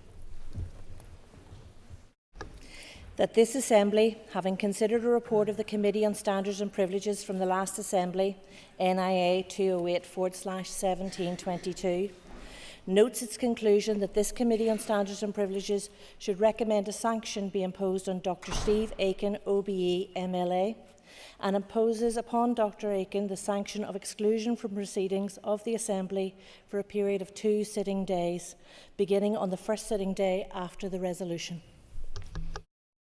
Thank you. I call the chairperson of the Committee on Standards and Privileges to move the motion.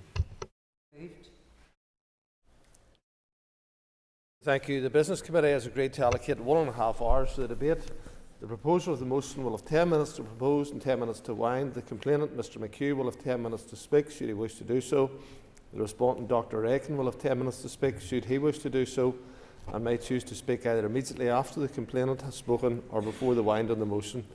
All other speakers have up to 5 minutes for their contribution. Before we begin, I urge members to confine their remarks to the matters dealt with in the report and the sanction recommended by the committee, and to be mindful of the requirement to demonstrate courtesy, good temper, moderation and respect in this chamber. If that's clear, I call the chairperson to open the debate on the motion. Thank you, Mr Speaker. I welcome the opportunity to open the debate on this motion from the Standards and Privileges Committee. The purpose of this motion is clear. It is to seek Assembly approval of the Committee's decision to impose upon Dr Steve Aiken the sanction of exclusion from proceedings of the Assembly for a period of 2 sitting days. If the motion is approved, Dr Aiken will be unable to participate in plenary proceedings on the 13th and 14th of May. He will also be unable to table any business or attend any committee meetings if they happen to be scheduled to take place on those days. Before outlining the previous committee's conclusions on the complaint against Dr Aiken, I will explain the timeline of the case. On the 4th of May 2021, the Independent Assembly Commissioner for Standards received a complaint from Mr Militia McHugh, MLA, alleging that Dr Aiken, during a meeting of the Finance Committee, had breached the Assembly Code of Conduct by disclosing both the fact and the contents of a complaint which Dr Aiken had made against Mr McHugh. The Commissioner's investigation of the complaint concluded in February 2022, when she sent her report to the previous Standards and Privileges Committee for consideration. In undertaking its adjudication, the previous committee received a briefing from the Commissioner, a submission from Dr Aiken in response to the Commissioner's report, in which he criticised the investigatory process, a robust and factual rebuttal from the Commissioner of the criticisms made in Dr Aiken's submission, and also a detailed legal advice on the case. Following deliberation, the previous committee published its conclusions in a report on the 25th of March 2022, which incidentally was the last day of the last mandate. Although the previous committee's report has now been in the public domain for over 2 years, I would like to briefly remind members of some of the key findings of the case.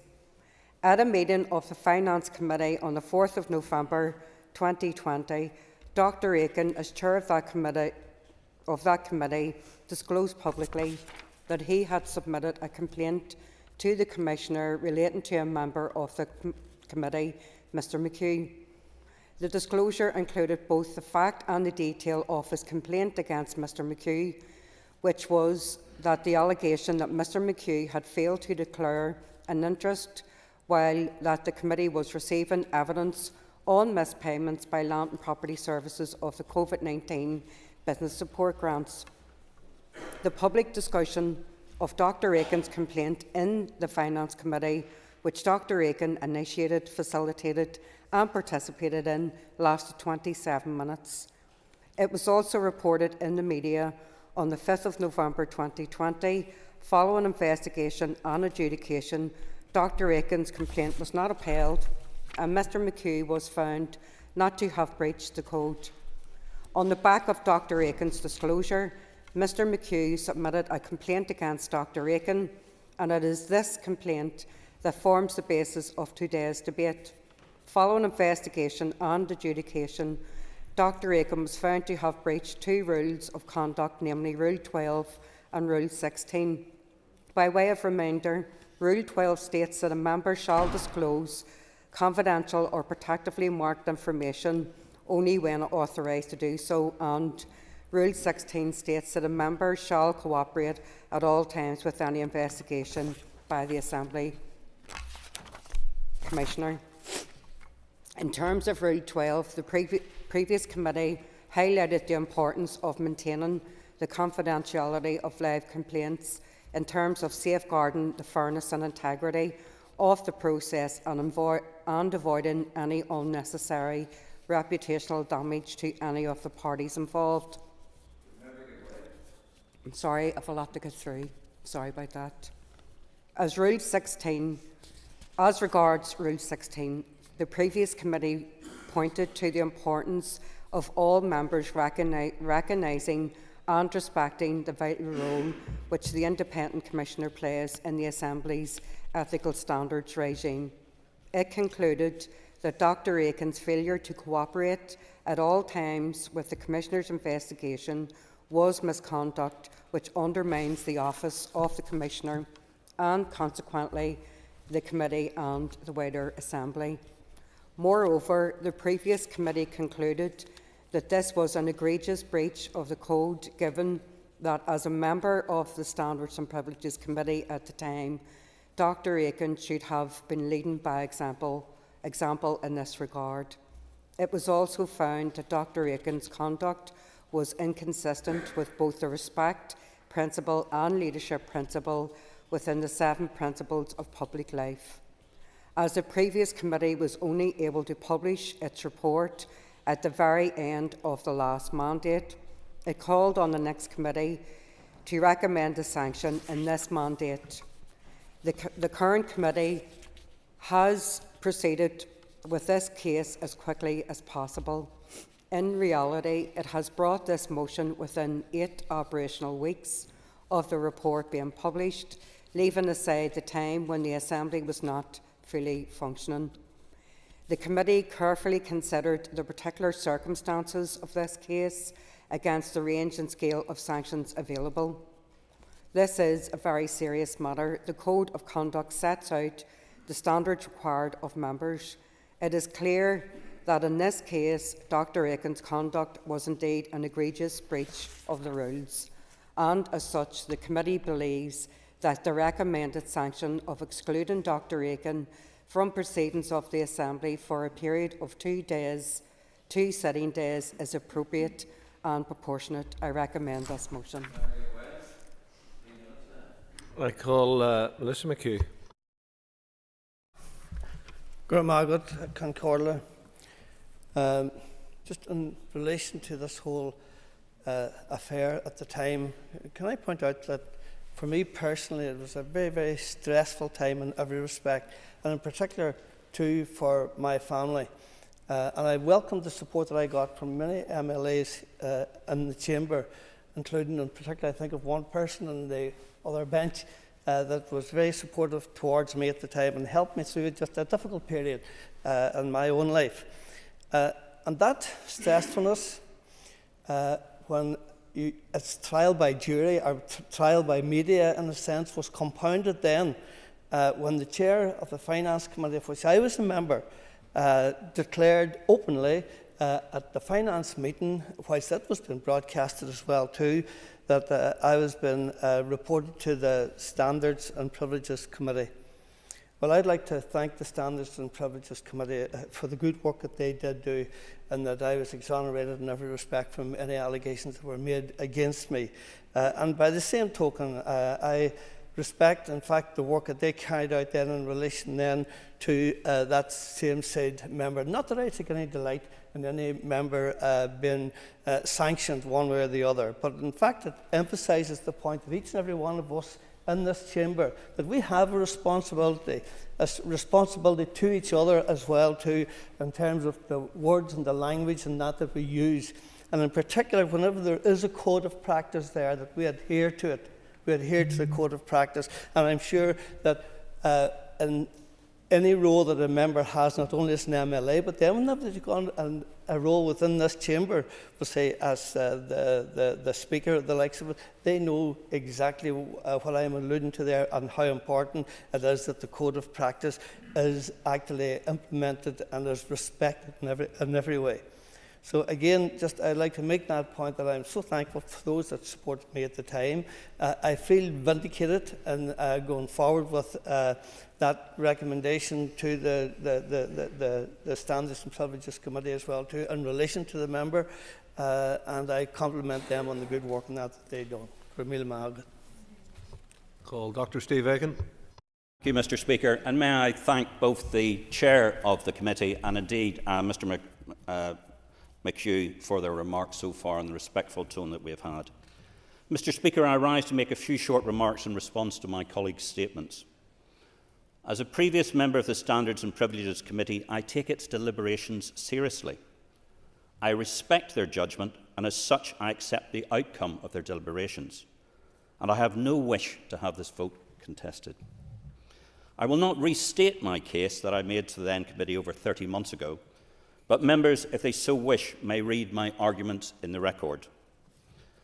Members will be aware that there is no right of appeal or independent review to decisions made by the committee or the Commissioner, and I do not believe that further continuing to argue my position several years after the events would be in anyone's interests. I do, however, wish to make some other comments that may be pertinent. The first is an apology to my staff. Members may recall the period of 2021 when these events occurred and the investigations were continuing. The evidence in the current COVID inquiry is highlighting the uncertainty and turmoil of these times. My constituency team was dealing with the effects of the COVID pandemic, the fallout from the recent Bobby Storey funeral, my stepping down from the leadership of the Ulster Unionist Party, an MLA, namely me, who had cracked 2 ribs and wasn't resting as he was told to, family illnesses, and of most concern, the ongoing security threat to my team and family caused by loyalist paramilitaries. Regrettably, far too many MLAs have had that called to the House by the PSNI at 2300 at night, the visit next day of the protection officer who points out all the important needs for enhanced personal and physical security, and the follow-up call from the Northern Ireland office say they'll not provide any of it. In 2021, all of these events and more were swirling around at the time of the Commissioner's investigation, and I freely admit that her investigation was not my #1 priority. It is also perhaps an understatement to say my family and the great team who worked with me were under considerable strain during this period. I placed the factors mentioned above in mitigation to the committee for my actions. They, as their right, did not believe them germane to its deliberations. Then came, Mr. Speaker, an additional factor. Members will be aware that I was reported to the PSNI. The PSNI diligently conducted its inquiries, utilising a detective inspector and sergeant, and unlike other inquiries that I could mention, they had a full set of records to examine. This included many months of my emails, call logs, work diaries and interviews with my staff and many others, such as with Simon Hoare MP, the then chair of the Northern Ireland Select Affairs Committee, all to verified details within my diary. My staff, however, observed that we were under a direct threat from loyalist paramilitaries, and we had 3 to 4 hours of direct police time to reassure us. They also pointed out that many more hours were spent in the investigation of what was, in essence, the case of a non-delivery of a recorded letter to me. Mr. Speaker, these interviews and questioning, coupled with the markedly different approach to dealing with the threat to us, proved traumatic for some members of my staff, some of whom had to seek medical support. Members will be aware that a full report was sent by the PSNI at the end of 2021 to the PPS, who responded quickly in January 2022 that there was no case to answer. Mr. Speaker, I place no criticism on the PSNI, who are doing their job in difficult and trying circumstances. but one may legitimately ask whether it was an appropriate use of their time and resources.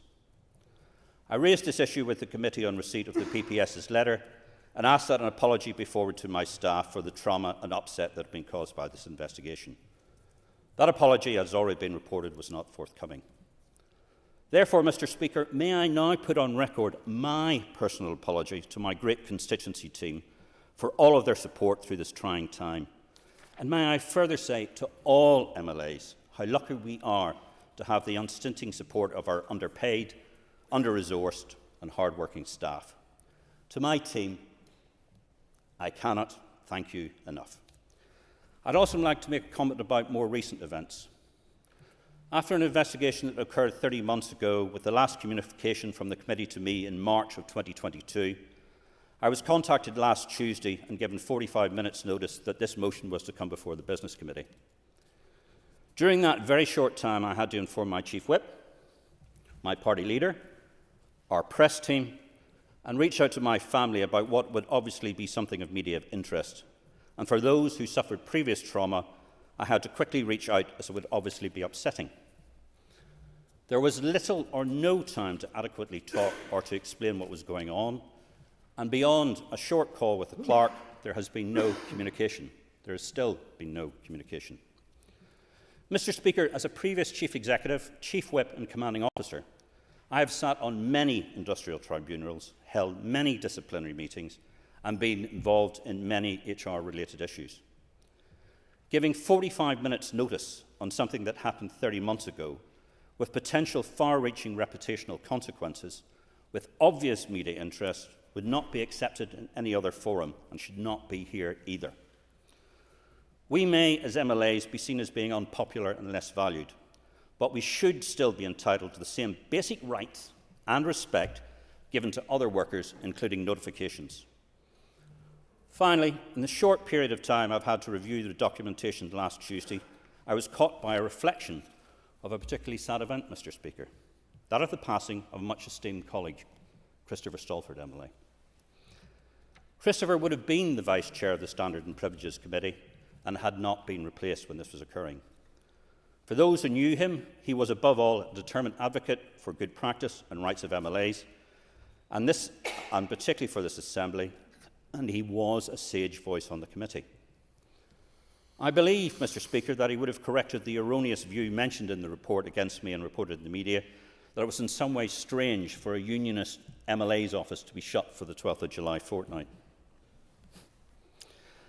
However, Mr. Speaker, I do rather hope he's looking down on us, and he's having a quiet laugh, as I'm sure that rather recommending my suspension for 2 sitting days for my egregious behaviour, he would have pointed out that being exiled onto St Helena with Paul Frew for a week was probably egregious punishment enough. Members, I look forward to returning to the Assembly on the 20th of May, and if Paul and I can actually escape from St Helena, hopefully Napoleon's fate as well. Thank you. Brian Kingston.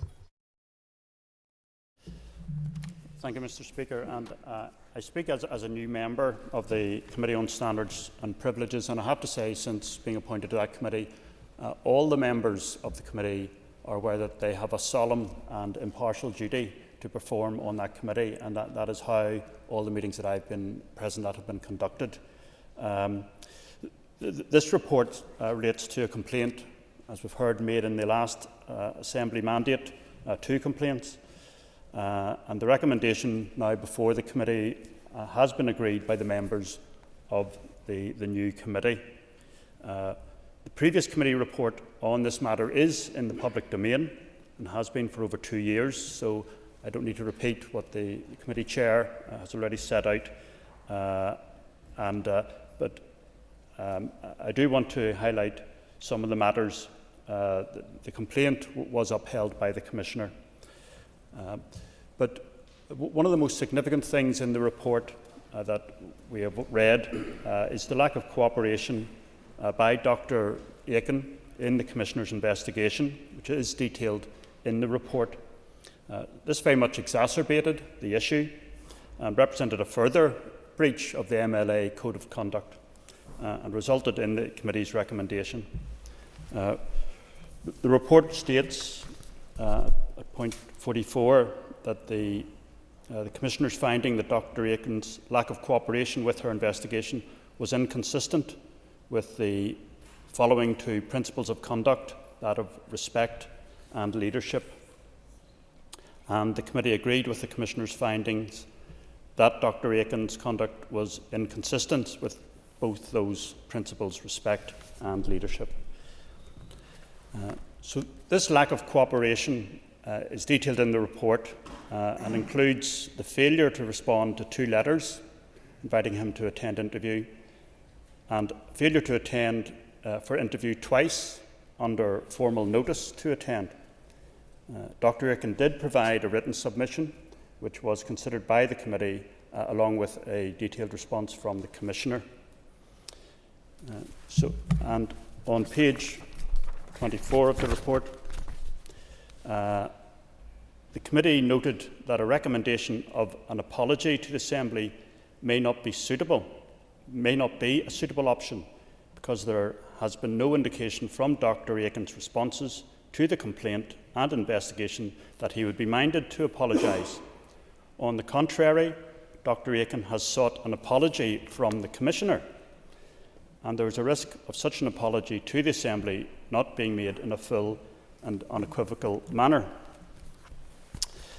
So I recognise the public service of all members of this Assembly and the personal sacrifices that people make and how it comes to dominate their lives, and indeed many of our family lives too. It's very regrettable that this matter has come to this stage. I note Dr Aiken's comments today, and I note that he has tried to bring a different tone to the matter. However, it is important that we have formal procedures in place to decide on complaints and to uphold the standards and the code of conduct of this. I'm coming to a close now. If you wish to make your own speech, I'm sure that Mr. Speaker would bring you in. So I do have to conclude that, regrettably, but in the view of the committee, including myself, rightly, the committee has reached this recommendation of the sanction of a 2-day exclusion of the member from the proceedings of the Assembly. Paula Bradshaw. I rise to support the motion, as will my Alliance Party colleagues. If we are to uphold the highest standards of public office relating to this Assembly, then such investigations by the Standards Commissioner are, of course, essential. The Code of Conduct for members of this Legislative Assembly has been defined and encoded to ensure that those voting for us are assured that our behaviour is professional, fair and consistent across all areas of our work.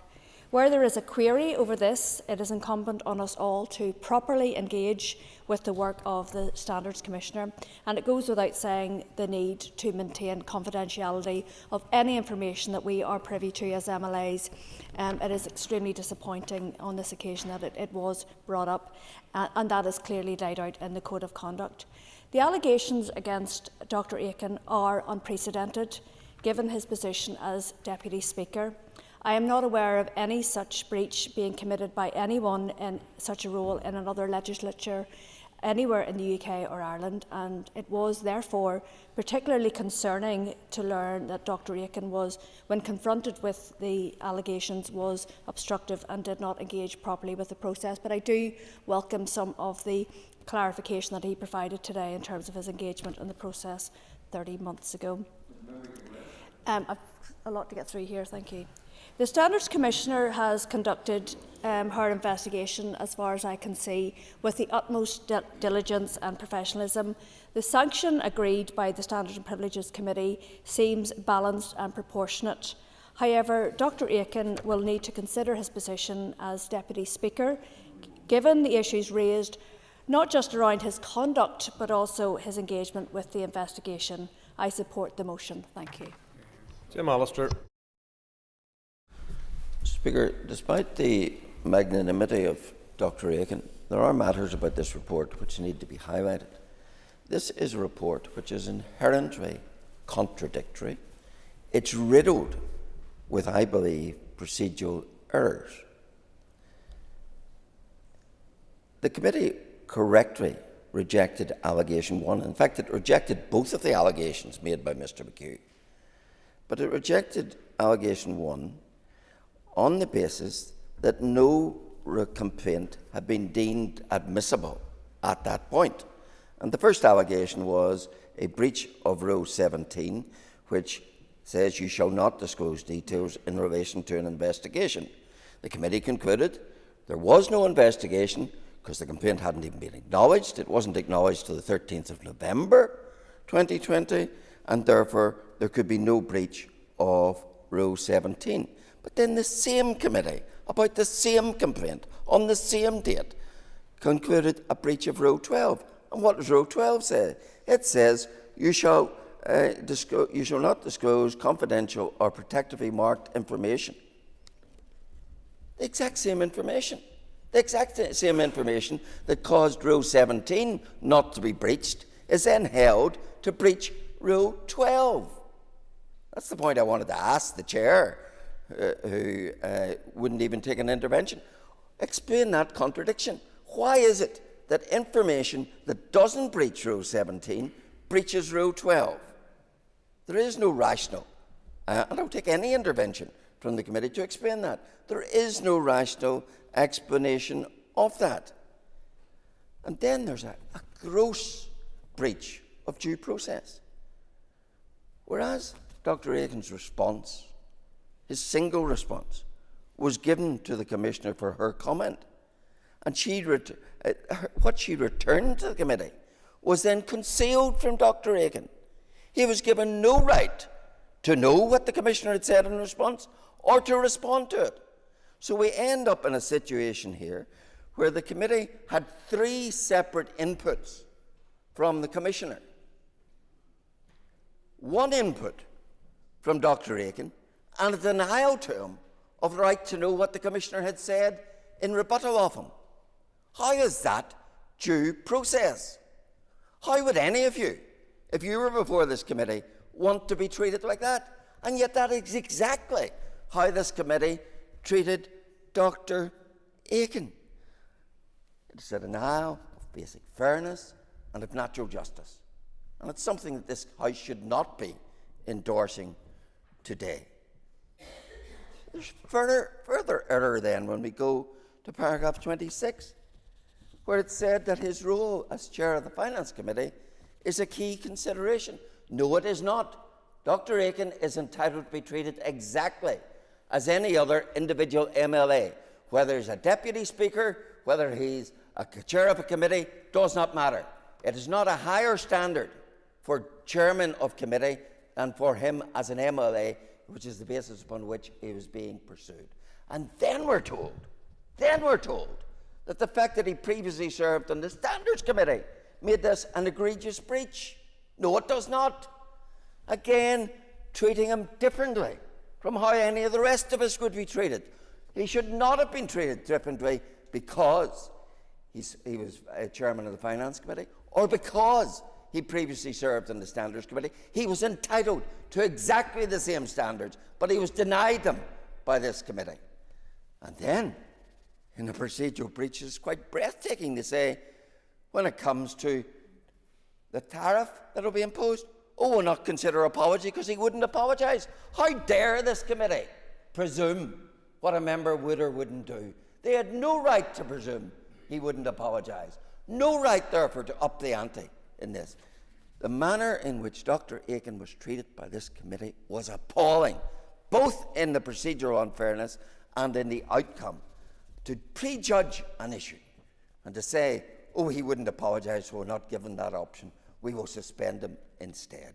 Would any one of you want to be treated in that way? And yet today, that's what you're going to vote for.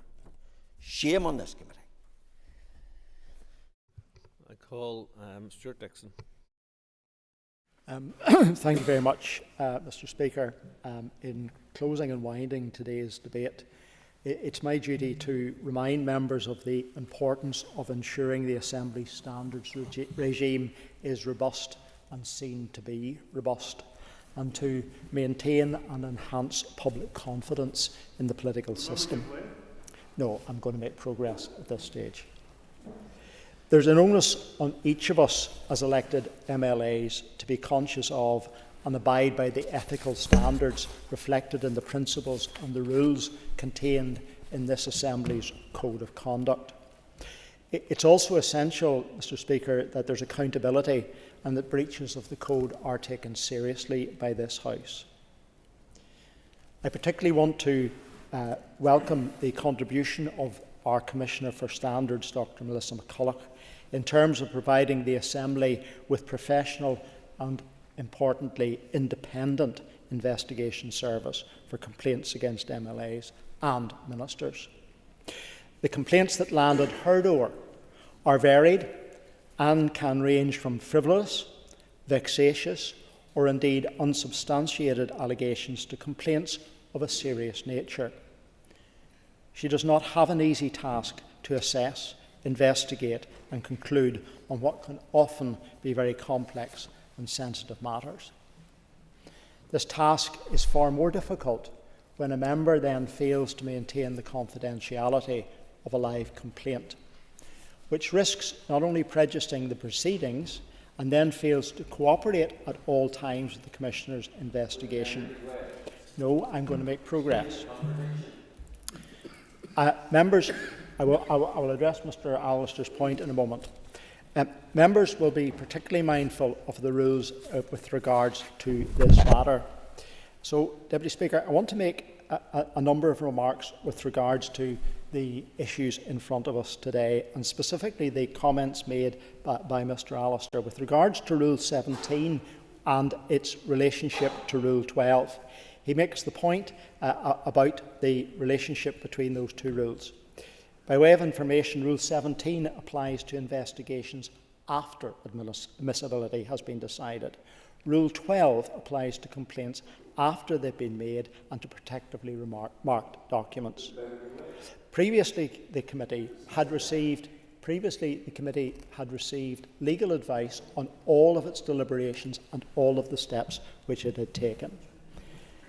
Turning then, Mr. Speaker, to the remarks of Mr. Aiken today, while I appreciate he has taken us through his personal circumstances with regards to the time surrounding these particular events, it is again regrettable that he, while has spoken to the House in conciliatory terms today and in terms which have explained to the House the circumstances that he was going through at that particular time, it is somewhat disappointing that there once again has not been an apology either to committee, to the Commissioner or indeed to this House.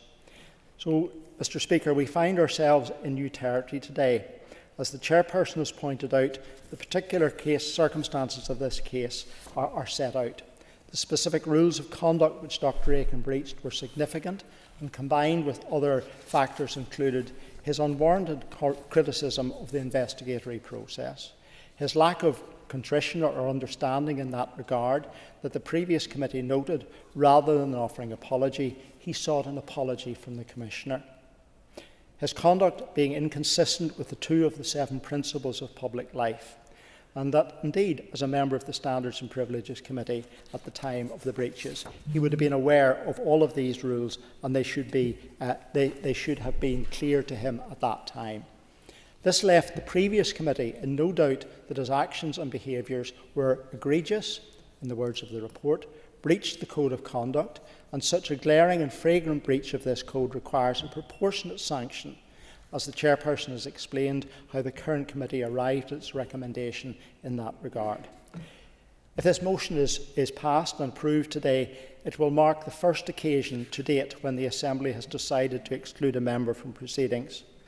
While it's regrettable that it is indeed necessary, the Assembly's approval of this motion, I believe, will put down a marker that there is accountability and such breaches of the code will be taken seriously by this House. Thank you, Mr. Speaker.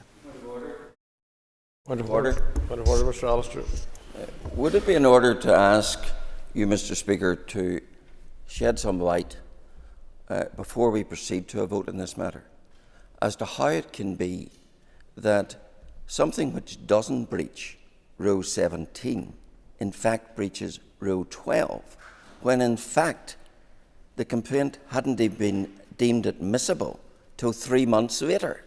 How can the same comments not breach 17 but reach Rule 12? How is that even possible, and yet that's the basis upon which we're being asked to vote.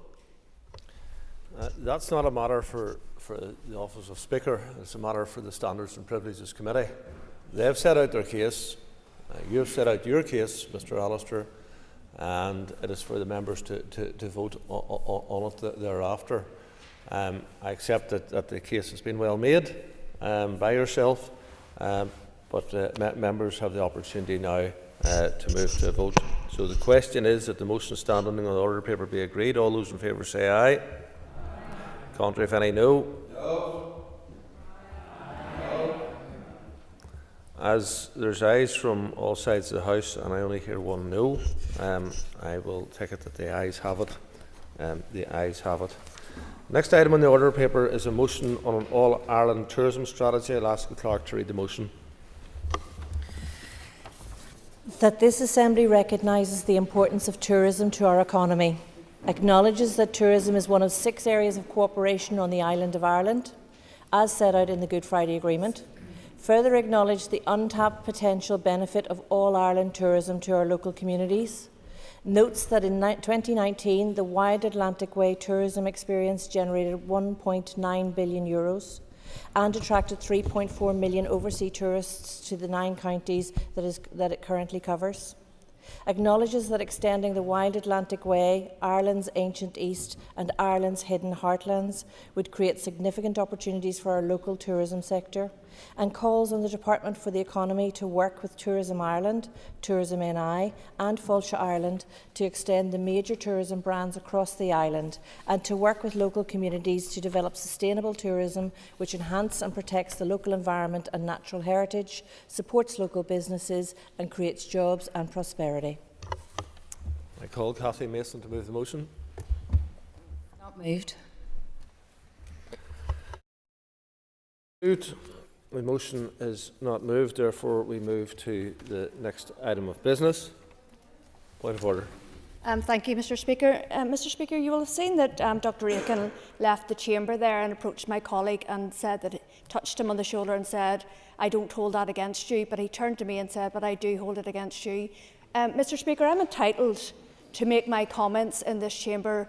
I think it was in relation to him considering his position, but I would like you to make a ruling on that, whether that was appropriate language in this chamber. Thank you. I will look at that in due course. We now move then to the next item of business, but the Business Committee has arranged to meet at 1 o'clock today, so I propose by leave of the Assembly to suspend the sitting until 2 p.m. The next item of business will be questions to the Minister for Finance, and the first speaker will be William Irwin.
Mr. Deputy Speaker.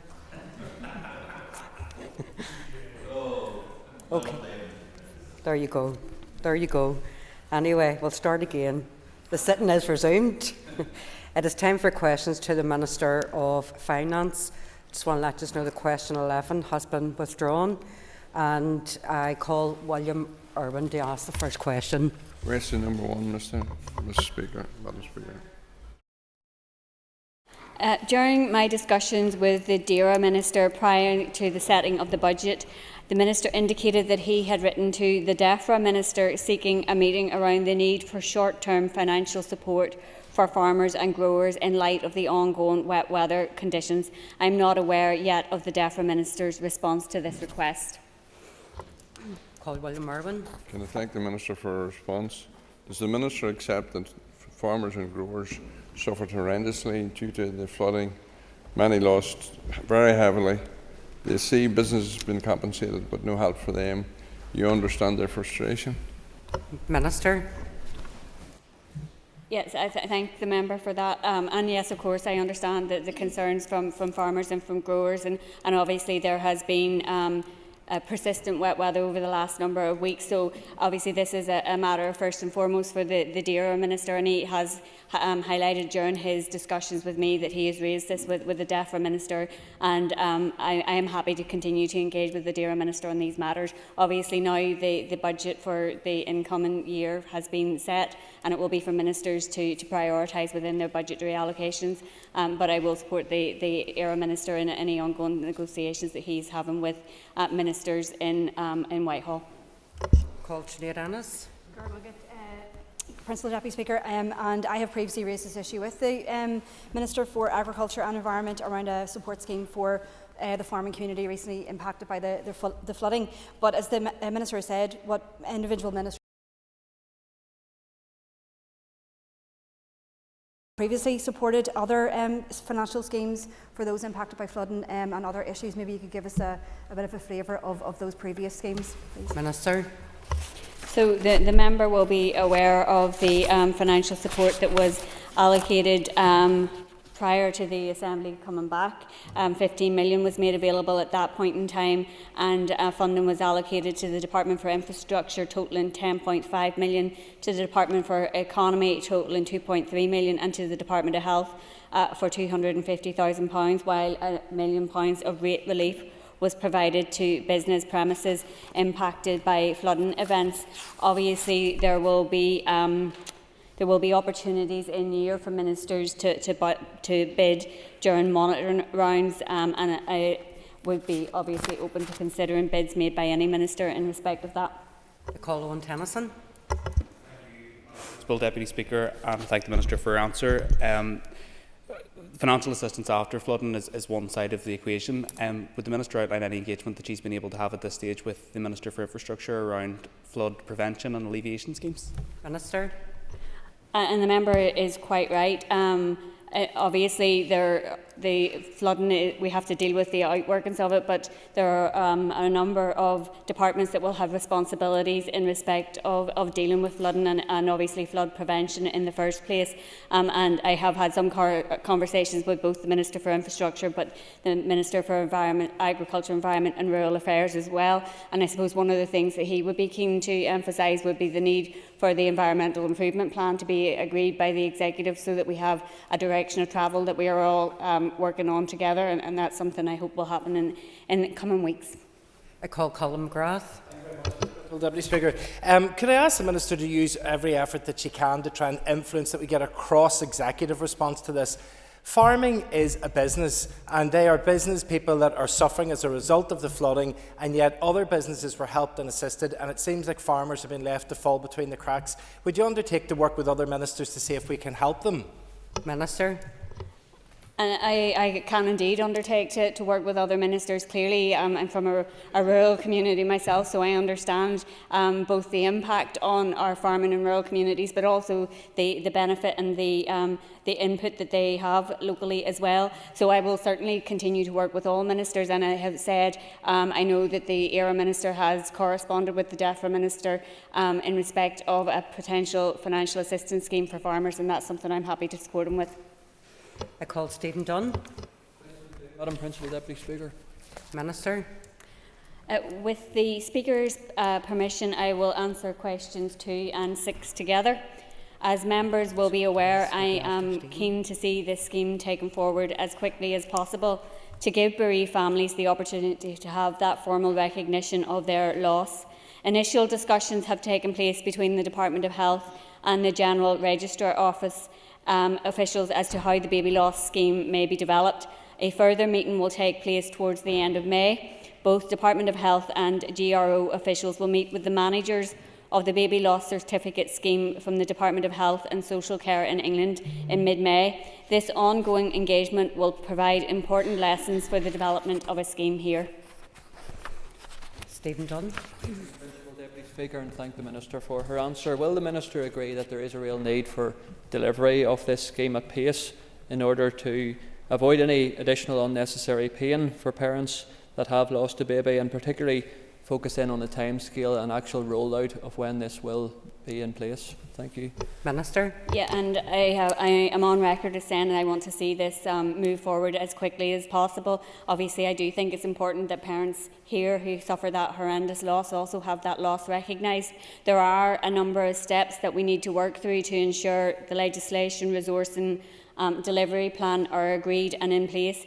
It's likely that consultation will be required to determine the best way of meeting the needs of those who require this service, and I am keen to see the scheme obviously taken forward as quickly as possible, but obviously we need to go through those steps to do that and give bereaved families the opportunity to have that loss recognised.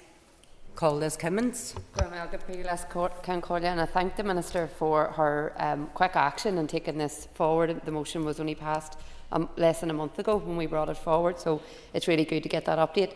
Minister, can I ask then if you can confirm that the General Registrar Office will engage with women who have been impacted by that baby loss, as well as bereavement organisations, including SANS, throughout the development of the scheme? It's very important their voice are heard. Minister. Yeah, and I thank the member for her comments. And there are some fantastic organisations who provide invaluable support to help families through their loss. These organisations bring a wealth of experience and expertise that obviously we as policymakers would want to use to ensure this scheme meets the needs of bereaved parents. So officials are currently considering options as to how the scheme could work, and have identified many areas where the views of both the public and bereavement organisations will be very welcome. I call Colin Gilder now.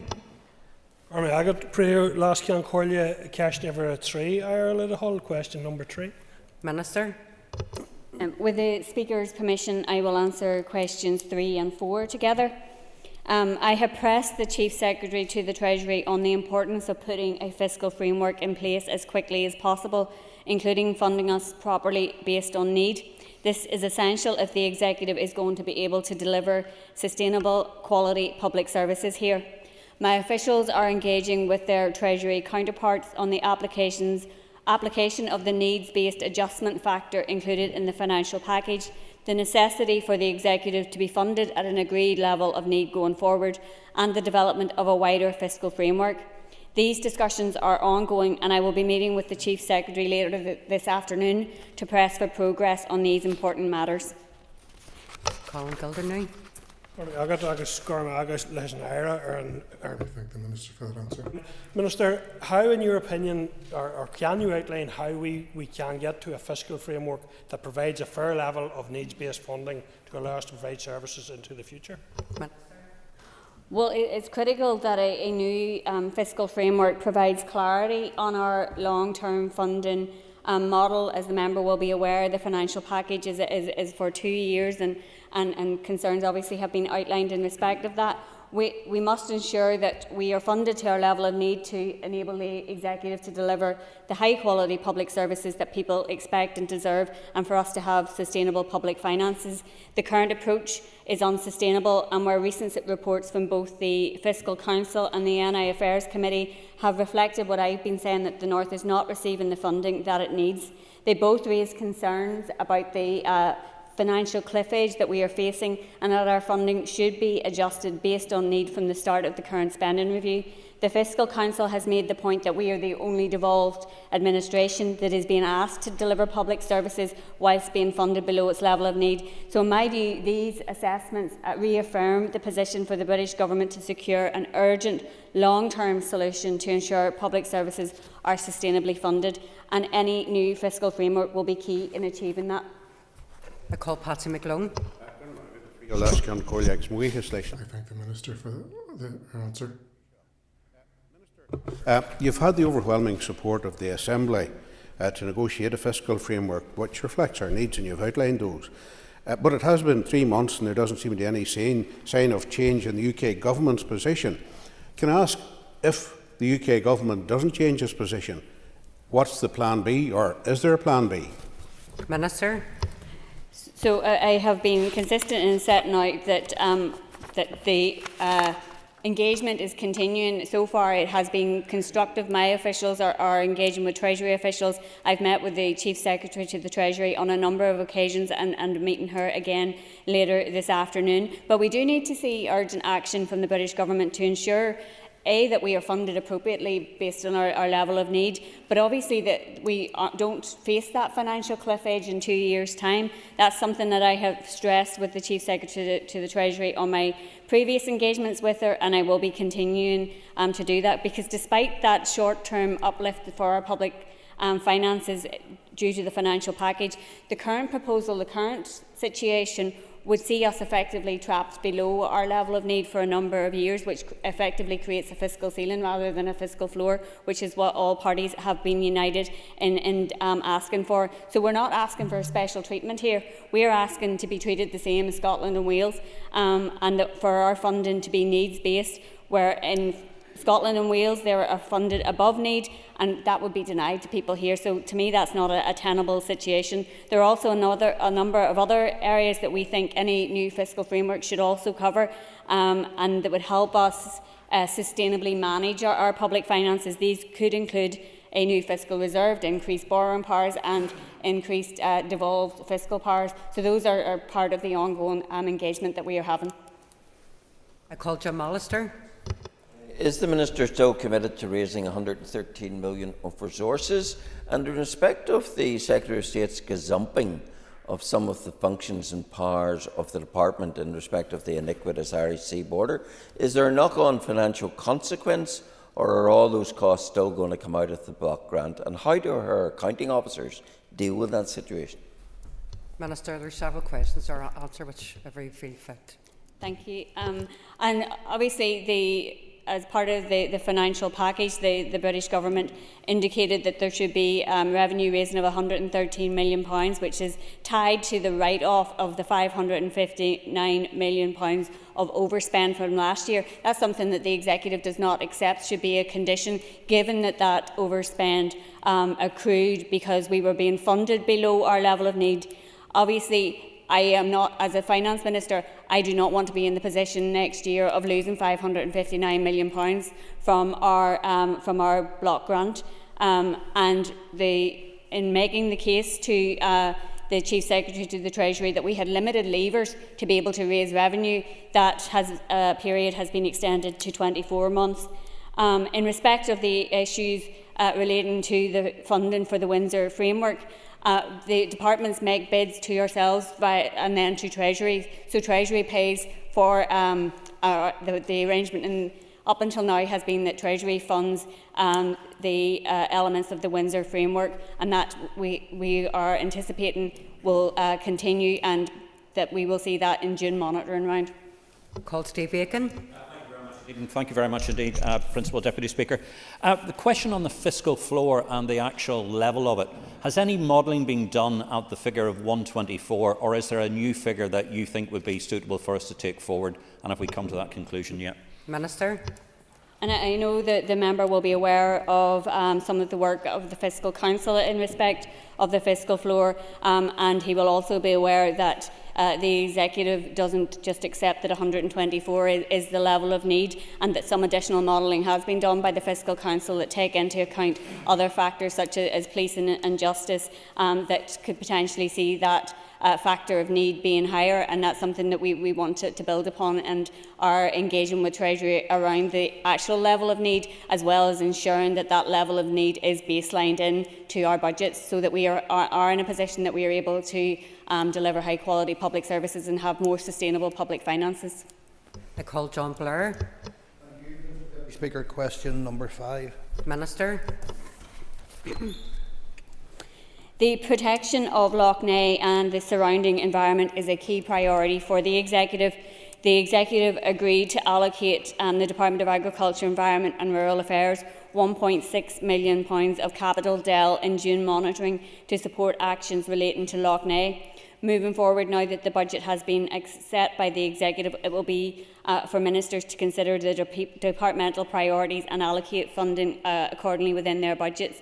Departments can highlight any further funding requirements in relation to Lough Neagh as part of the in-year monitoring process, and any bids that would be made would be considered in the context of the funding available, competing budgetary demands, as well as the Executive's wider priorities, and it would then be for the Executive to allocate the funding available at that stage. And as the member will be aware, it was a very challenging budget that we were faced with for this financial year. I would have liked to been able to do more across a number of departments, and clearly addressing the issues of Lough Neagh is a priority for the Executive and will be considered as part of the monitoring rounds in that respect. Call John Blair for supplementary. Mr. Deputy Speaker, I thank the Minister for that reply, and given that, if we face it, the sums of money allocated outlined are likely to fall woefully short in relation to the scale of the problems at Lough Neagh, can I ask the Minister if, referring back to comments earlier about cross-executive responsibilities, that as the catchment area of Lough Neagh extends to and includes parts of the Republic of Ireland, if she's willing to work with the Agriculture, Environment and Rural Affairs Minister in order to try to secure shared island funding to help deal with issues there? Minister. Yes, and the member will be aware that at the recent North-South Ministerial Council plenary, the First and Deputy First Minister and the Taoiseach and Taoiseach had a conversation about Lough Neagh prior to the official meeting. So it's something that is clearly a shared priority across the island, and addressing these issues are cross-jurisdictional. They do, the issues of impacting our environment and climate and biodiversity don't recognise borders. So it is important that we have a joint up collaborative approach, and I'll certainly be happy to work with the Agriculture, Environment and Rural Affairs Minister in any engagements he's having in respect of shared island funding or any other funding that may be available to him. Matthew O'Toole. Deputy Speaker, Minister, when we all voted for a Lough Neagh rescue plan motion, including your party some weeks ago, the most modest estimate of the cost would be well north of £100 million in terms of investment. It is disappointing to see parties repeatedly vote for motions, but then when it comes to actually aligning, yes, there is. When it comes to actually, did the Infrastructure Minister make any bid to you for investment in wastewater specifically related to Lough Neagh recovery? Minister. I don't have the bids from the Infrastructure Minister in front of me, although I do know that significant funding is invested in NI Water in respect of our water infrastructure, which it would obviously impact on Lough Neagh and much wider, and I think in the region of £330 or £350 million a year. So that is something that I am aware of, and I'd be happy to write to the Minister or to the member in respect of any additional bids. I call Nicola Brogan. Can the Minister outline the next steps in tackling the algae blooms in Lough Neagh so this vital economic asset is protected? Minister. So, I understand a set of evidence-based recommendation, a draft set of evidence-based recommendations to tackle the toxic algae in Lough Neagh and secure the longer-term improvement in water quality is being refined and finalised by the Department of Agriculture, Environment and Rural Affairs, and that the recommendations for Lough Neagh will be brought to the Executive for consideration and discussion in due course. And I'm aware also that the DERA Minister has brought the draft Environmental Improvement Plan to the Executive for consideration, and it sets out actions relevant to supporting water quality across the north to secure longer-term improvements. So clearly there is a need for that collective action across government and private and public sector and community to tackle the issue of water quality. Clearly additional investment will be required, and this will need to be considered in line with the Executive's priorities and competing budgetary pressures. I call Jerry Carroll. Minister, 1.6 million is a paltry sum given the scale of the crisis. Can you confirm whether the Area Minister submitted a plan to you or the Executive to save the loch, including acquisition of the loch, establishing an EPA beyond the 1.6 million figure that you mentioned? Minister. So, as I have just said to the previous member, I understand a draft set of recommendations to tackle the issues relating to Loch Ness will be brought forward to the Executive for consideration in the near future. So, question 6 has been answered. I call Philip McGuigan. Cash Dever Shack, question 7. Minister. I am committed to doing all that I can to contribute to meeting the emissions targets in the Climate Change Act. My department plays a central enabling role in providing the frameworks and guidance departments need to consider climate change in their decision-making and procurement processes. In addition, my department also has a number of specific responsibilities, including taking forward a programme of uplifts for building regulations, managing the Civil Service Office estate to reduce its carbon footprint, and implementing a hybrid working policy to support new ways of working that also deliver environmental benefits. Philip McGuigan. And thank the Minister for her answer. In terms of some of the things she's detailed and other things, can I ask how tackling climate change will be reflected in the budget? Minister. So, as a member will be aware, the 2024-25 budget was agreed by the Executive on the 25th of April. Since devolution was restored, we have been really clear that this was going to be a very difficult budget, and the stark reality is that the demands on our finances far outstrip the funding that we have available, and no department therefore has received the level of funding that it bid for.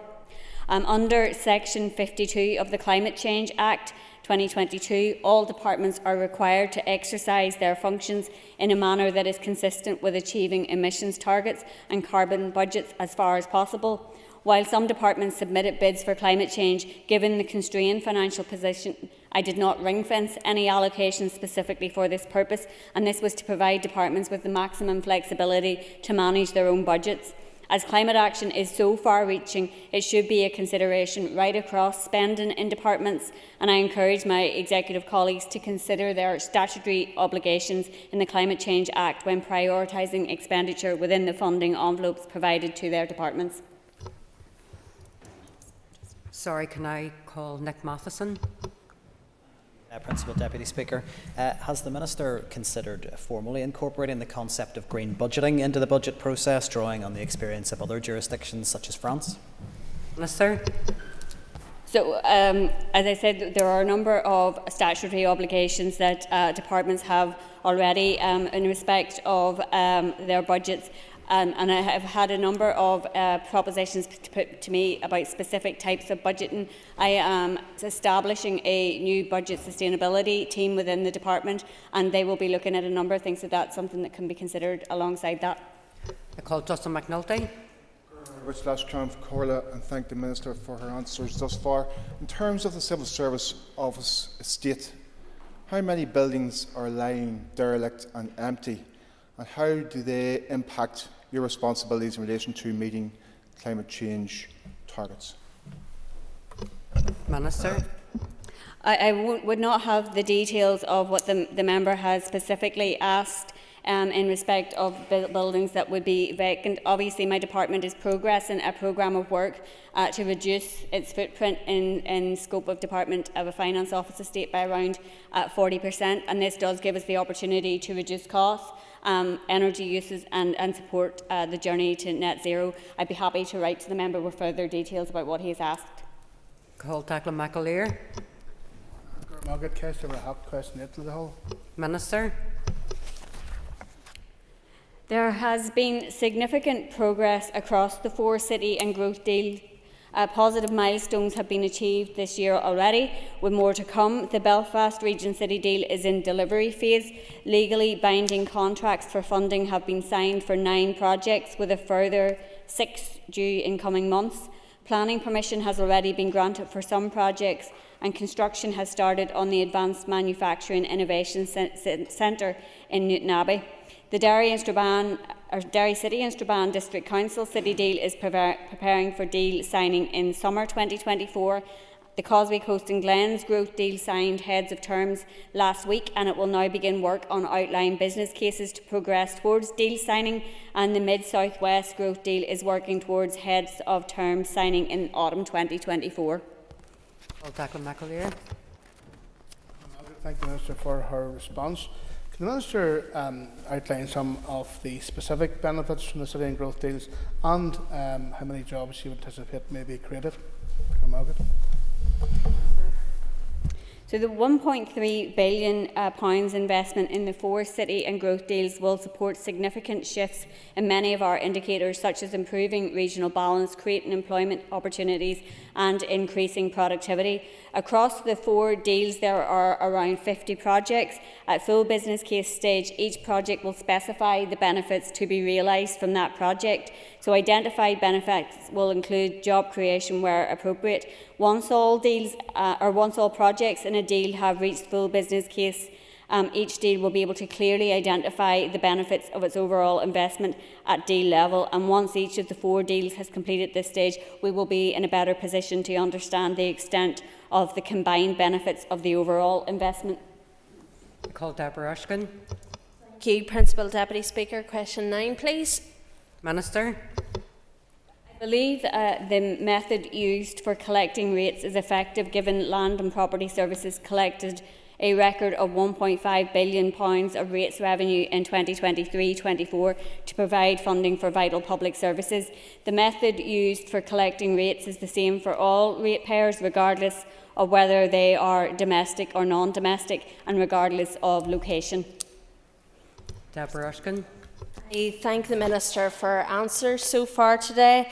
The Minister will be acutely aware that our hospitality industry, and indeed our small businesses on the high street, are suffering, and one of the issues is high rates.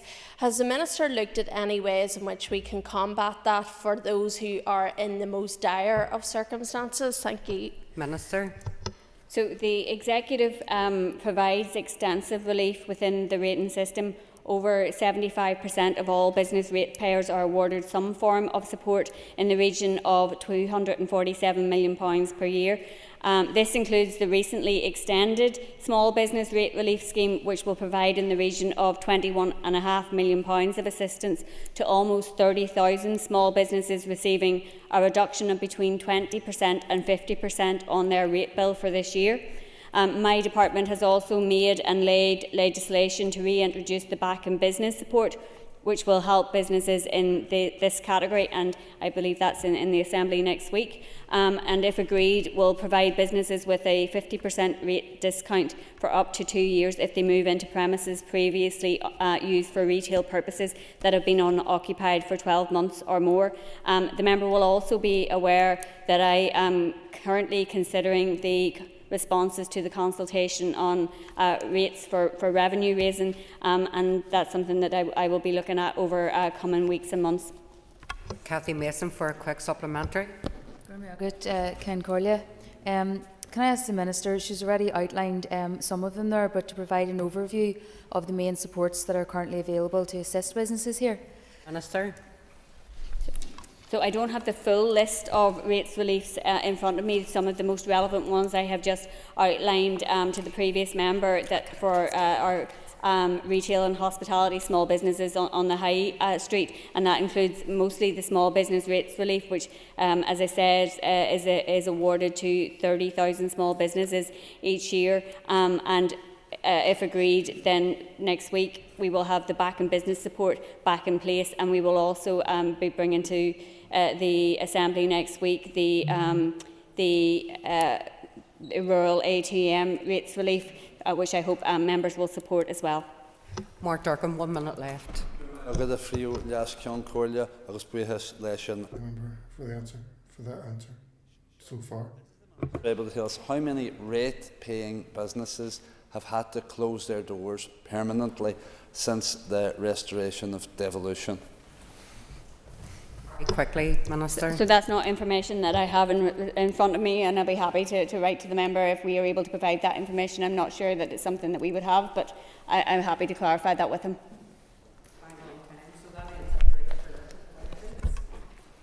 We'll now move on to 15 minutes of topical questions, and I call Matthew O'Toole. Madam Principal Deputy Speaker, Minister, in March your department issued a progress report on recommendations from the RHI inquiry.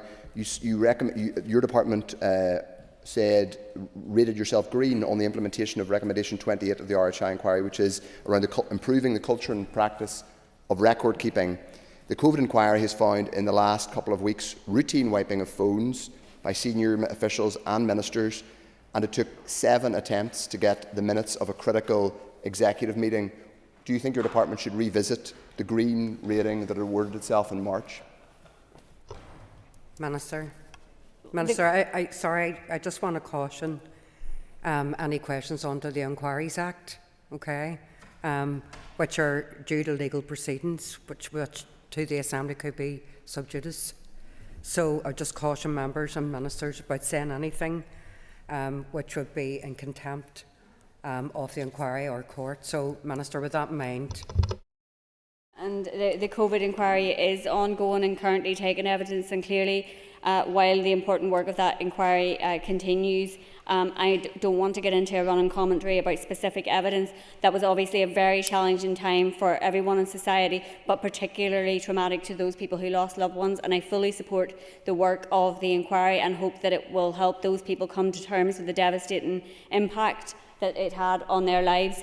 Budgets and resources have been reprioritised within my department to meet our statutory responsibilities to the inquiry, and I do believe it is important that we learn lessons from the events examined to make sure we are better prepared for and can respond to a similar global health emergency should it ever arise in the future.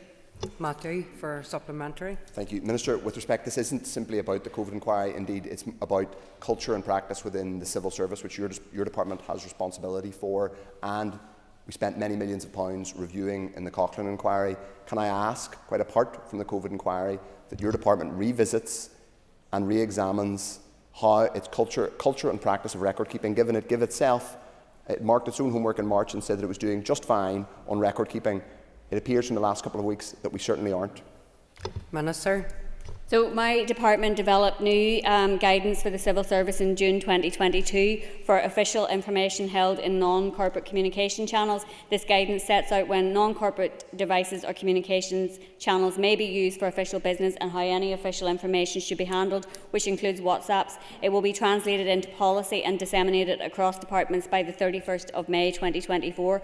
As I've already mentioned, it's the responsibility of each individual to ensure all relevant information is retained on Content Manager, an official repository for civil service documents and record management, and this is clearly set out in the overarching civil service record management policy and NI executive codes of conduct. Malaysia McHugh for. Carla. Minister, could you detail how your department is supporting the manufacturing sector in the current difficult economic crisis? Minister.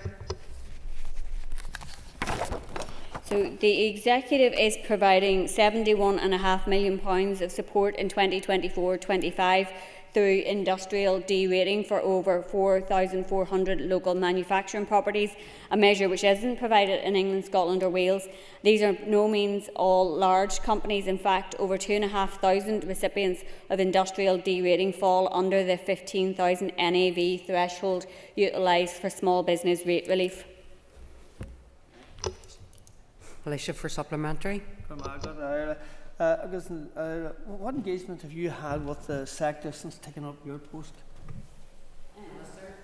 I have undertaken detailed engagement with the manufacturing sector since taking up a post, meeting with sectoral representatives at roundtable meetings on business rates generally and meetings focusing on the sector. Over the last 2 weeks, I have visited manufacturers in the factory environment to get a sense of the challenges and opportunities in that sector, and I also met with the wider manufacturing and logistics sector last week to look at the issues of strategic importance to the sector and what they require from the executive to support a sector that accounts for over 89,000 jobs, with many in Indigenous businesses.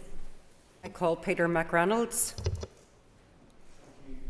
Principal Deputy Speaker, could the Minister outline what engagements she has had with the Minister of Health in respect of junior doctor pay, with strike action looking set to continue? Minister. I have engaged with the Health Minister, as I have with all ministers, in the budget process, and obviously pay was an issue that the Health Minister raised in respect of that and the challenges that would be faced in year, and obviously the ongoing challenges in respect of junior doctors who clearly need to have their demands looked at favourably, given the importance of them to our health service and the important role that they play, often under very challenging conditions. Peter McReynolds for supplementary. I thank the Minister for her response. Will the Minister be raising the issue of junior doctor pay in discussions with Treasury, and does she believe that multi-year budgeting is an important tool in stabilising industrial relations? Minister. So I will be raising the huge challenges facing our budget with the Treasury when I meet them. I have impressed upon both Treasury and the Shadow Secretary of State the need for the Executive to be in a position to set a multi-year budget. Obviously that is dependent on the spending review period that the government in Westminster chooses, and we are not, for example, in the position that we are able to set a multi-year budget this year because this is the final year of a spending review. I would very much like to see that from the next financial year we would be in a multi-year spending review, but that's not something that's within our gift. But I will continue to make those representations because it does give departments a much better ability to be able to plan strategically to meet the challenges. I call Cathy Mason. Can I ask the Minister to outline how the 24-25 budget will support the need to improve the provision of quality, affordable and accessible childcare? Minister.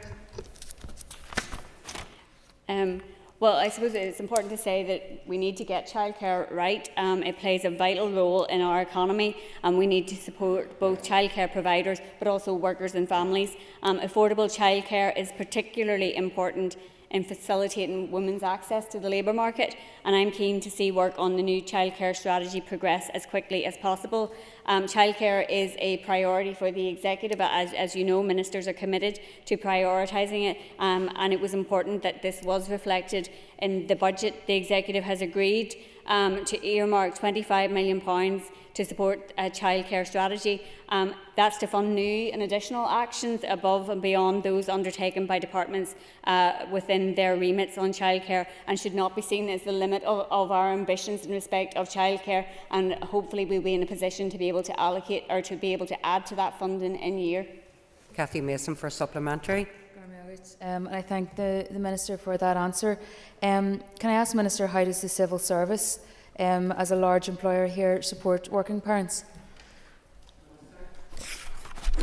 Well, I suppose just to say that the civil service is committed to being a diverse and inclusive employer. I think it's important that we, as the civil service, are an example, and we have a range of supportive family-friendly policies in place, including alternative working, which allows for alternative or flexible working patterns within the civil service, which includes flexible working time, reduced hours such as part-time and job sharing, and compressed or personalised hours, also hybrid working.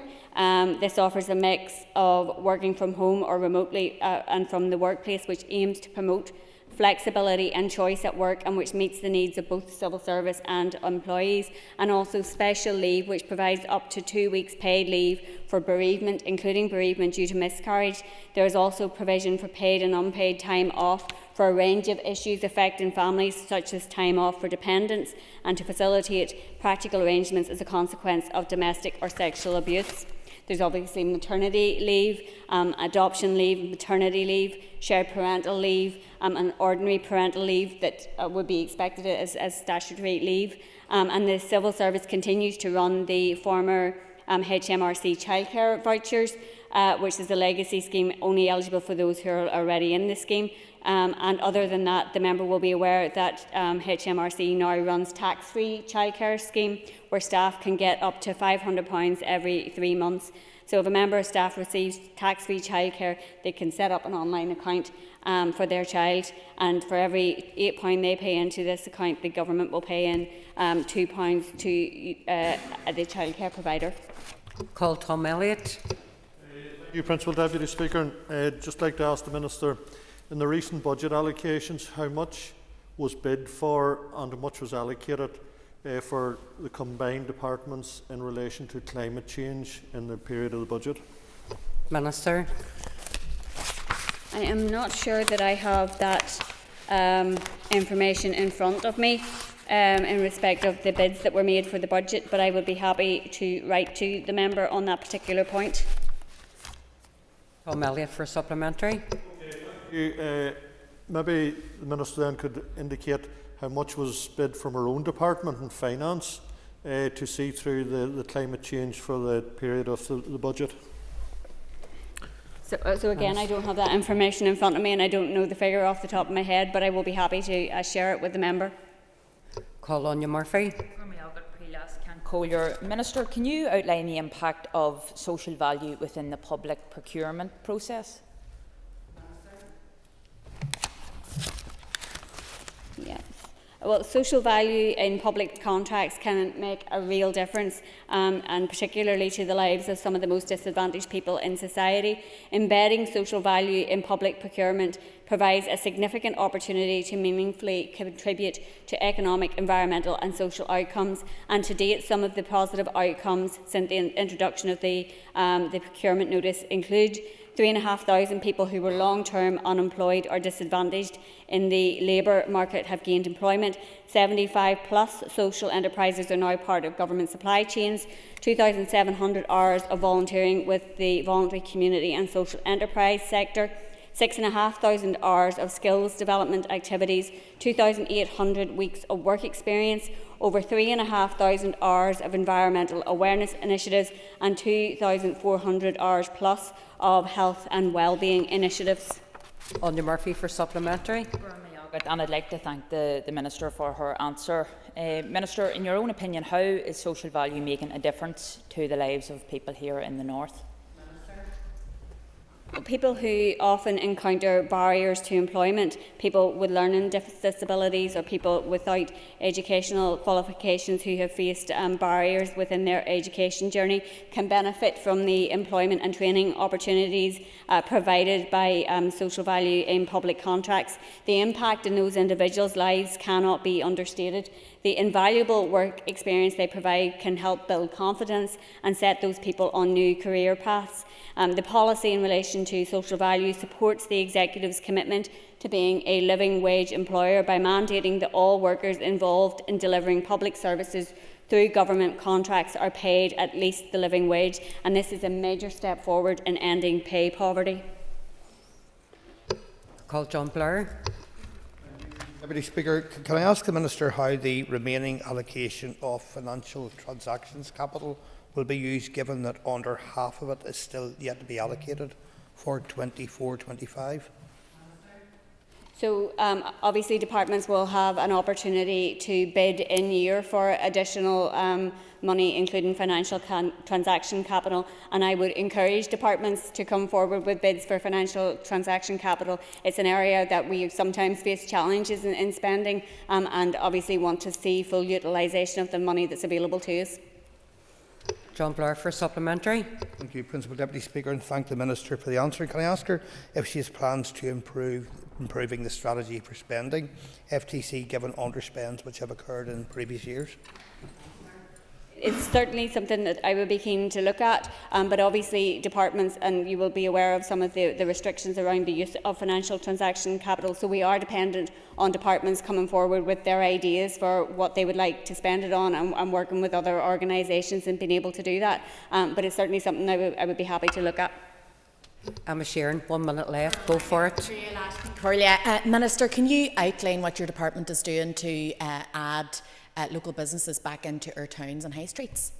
Very quickly, Minister. Well, given the positive impact of the Back in Business scheme, I am glad to advise that legislation to restore this scheme was made by my department at the end of March, has been cleared by the Finance Committee, and the Assembly will debate it, I believe, next week, and I hope the Chamber supports the reinstatement of that scheme. When the Back in Business scheme was last in place during 2022-23, 101 businesses benefited from the 50% rate reduction, and the majority of those were small independent retailers. It helped businesses get started, supported jobs, and got long-term vacant units back into use. So I believe reinstating this popular scheme is more important now than ever to help new businesses to emerge. Time's up. Well done. Go ahead. Much indeed. Ms Bradshaw made a complaint to the Speaker, and I may feel that some of my remarks that I might have been misconstrued, and therefore, Ms Bradshaw, I apologise. Thank you very much. Thank you. Sweet. Okay. Can we take our ease until the next item is up? Thank you.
Order. The next item on the order paper is a motion on the immediate ceasefire in Gaza. I'll ask the clerk to read the motion.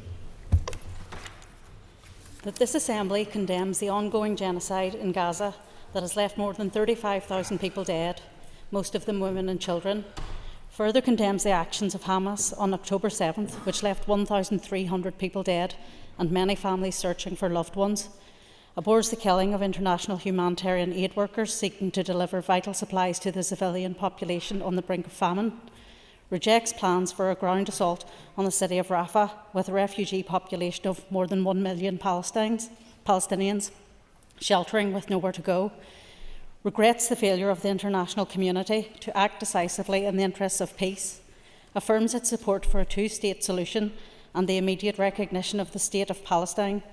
Calls for an immediate ceasefire in the region and the release of hostages. Further calls for an end to arms sales and transfers to Israel while the genocide continues, and calls on the First Minister and Deputy First Minister to write jointly to the UK Prime Minister in pursuit of these objectives. Thank you. I call Matthew O'Toole to move the motion. Moved, Mr Speaker. Up to 1 hour 30 minutes for this debate. The proposer of the motion will have 10 minutes to propose and 10 minutes to wind. All other speakers will have 5 minutes. Please open the motion, Mr O'Toole. Thank you, Mr Speaker. Mr Speaker, in every generation there come international events of such horror and such moral import that to remain silent is impossible. At this time, the burning moral question of this age, this moment, is the plight of the people of Palestine, particularly the nearly 2 million people in Gaza who have suffered months of bombardment, the killing of tens of thousands of innocent people, virtually obliterating large parts of civilian life, including hospitals, schools, and the most basic infrastructure. This bombardment began as a response to the actions of Hamas in October. On the 7th of October, Hamas launched a series of coordinated atrocities in Israel, claiming the lives of more than 1,000 people and taking hundreds of hostages, including children and the elderly. That act was an outrage, which no moral person could support, and no true supporter of the Palestinian cause could think that in the long-term best interests of the Palestinian people. It is vital to state clearly, as our motion does, that there is no contradiction between opposing and condemning the acts of Hamas on the 7th of October and opposing the shocking, grotesque response of Israel. To say that Israel's response has been disproportionate would be a grotesque, shameful understatement. The response has been limitless, unrestrained, repeatedly and brazenly in violation of not only international law but the most basic moral imperatives that we all should live by, including to protect innocent civilian life. The destruction of hospitals and schools demonstrating a contempt for human life. This has been made worse by the distortions and dissembling of Israeli government spokespeople, up to and including the appalling Prime Minister Benjamin Netanyahu. I won't, Mr. Speaker, list all of the distortions and lies and obscenities spoken by Israeli government spokespeople over the last number of months, because it has at times been truly shocking, and I would use up all of my time were I to do so. Those spokespeople have sought to shift the blame for innocent civilian deaths to tell what amount to lies. And as we know, powerful Western allies have not just armed Israel, but too often, as indeed they have over the past 60-plus years, sought to protect Israel from the consequences of its actions, including through repeated vetoes of UN Security Council resolutions.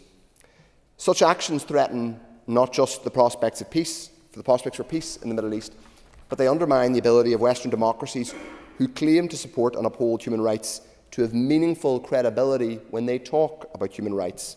They are undermining their ability to robustly challenge truly heinous actors like Vladimir Putin by tolerating the depths of inhumanity that Israel has inflicted in Gaza. Our motion today is clear in both moral and political terms.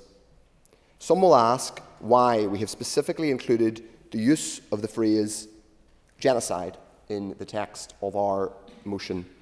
Mr. Speaker, in March this year, the UN Special Rapporteur said she found that there are, quote, reasonable grounds to believe that the threshold indicating the commission of the crime of genocide has been met. In January this year, the International Criminal Court said that there was a plausible case that Israel had to take action, should take action, to prevent a genocide. While it is correct to say that in a specific legal case the court has not yet made a specific finding of genocide, I would ask Assembly members to reflect on whether anyone could honestly, sincerely argue that they believe that in the last 4 months, since that International Criminal Court, ICC, judgment was rendered, that Israel has made any serious attempts to prevent a genocide. The definition of a genocide is the deliberate killing of a large number from a particular nation or ethnic group with the aim of destroying that nation or group. More than 35,000 Palestinians have been killed since October, and as we speak, 1.5 million are sheltering in the border city of Rafah. Put those numbers in context, that's nearly the population of Northern Ireland, the region that we represent. All of them sheltering in one city, beleaguered, hungry. They are hungry, beleaguered, as I said, and in many cases injured or suffering, injured from the conflict, injured from munitions manufactured in Western countries, or suffering from diseases that have not been properly treated because of the Israeli bombardment and indeed the Israeli destruction of medical facilities. We do not know exactly when or if Israel will begin a full-scale invasion of Rafah, but we do know that if they do, the consequences will be grave. It will inevitably and unavoidably lead to further large-scale killing of one particular national group, that is, the Palestinians. It will be, as it has been repeatedly over the last number of months, a collective punishment.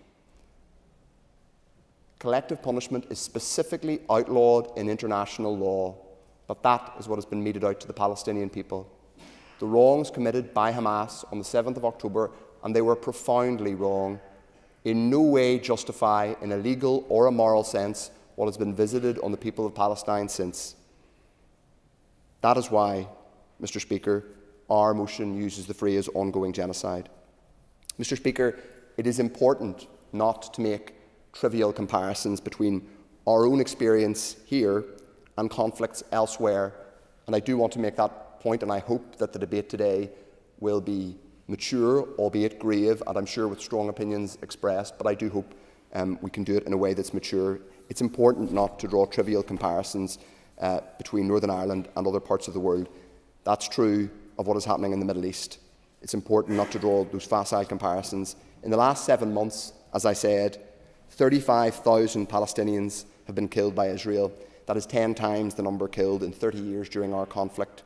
Indeed, on the 7th of October, 1,300 people were killed. That's more than a third of the total number killed in our troubles. None of us can imagine the scale of suffering being experienced in Gaza at the minute.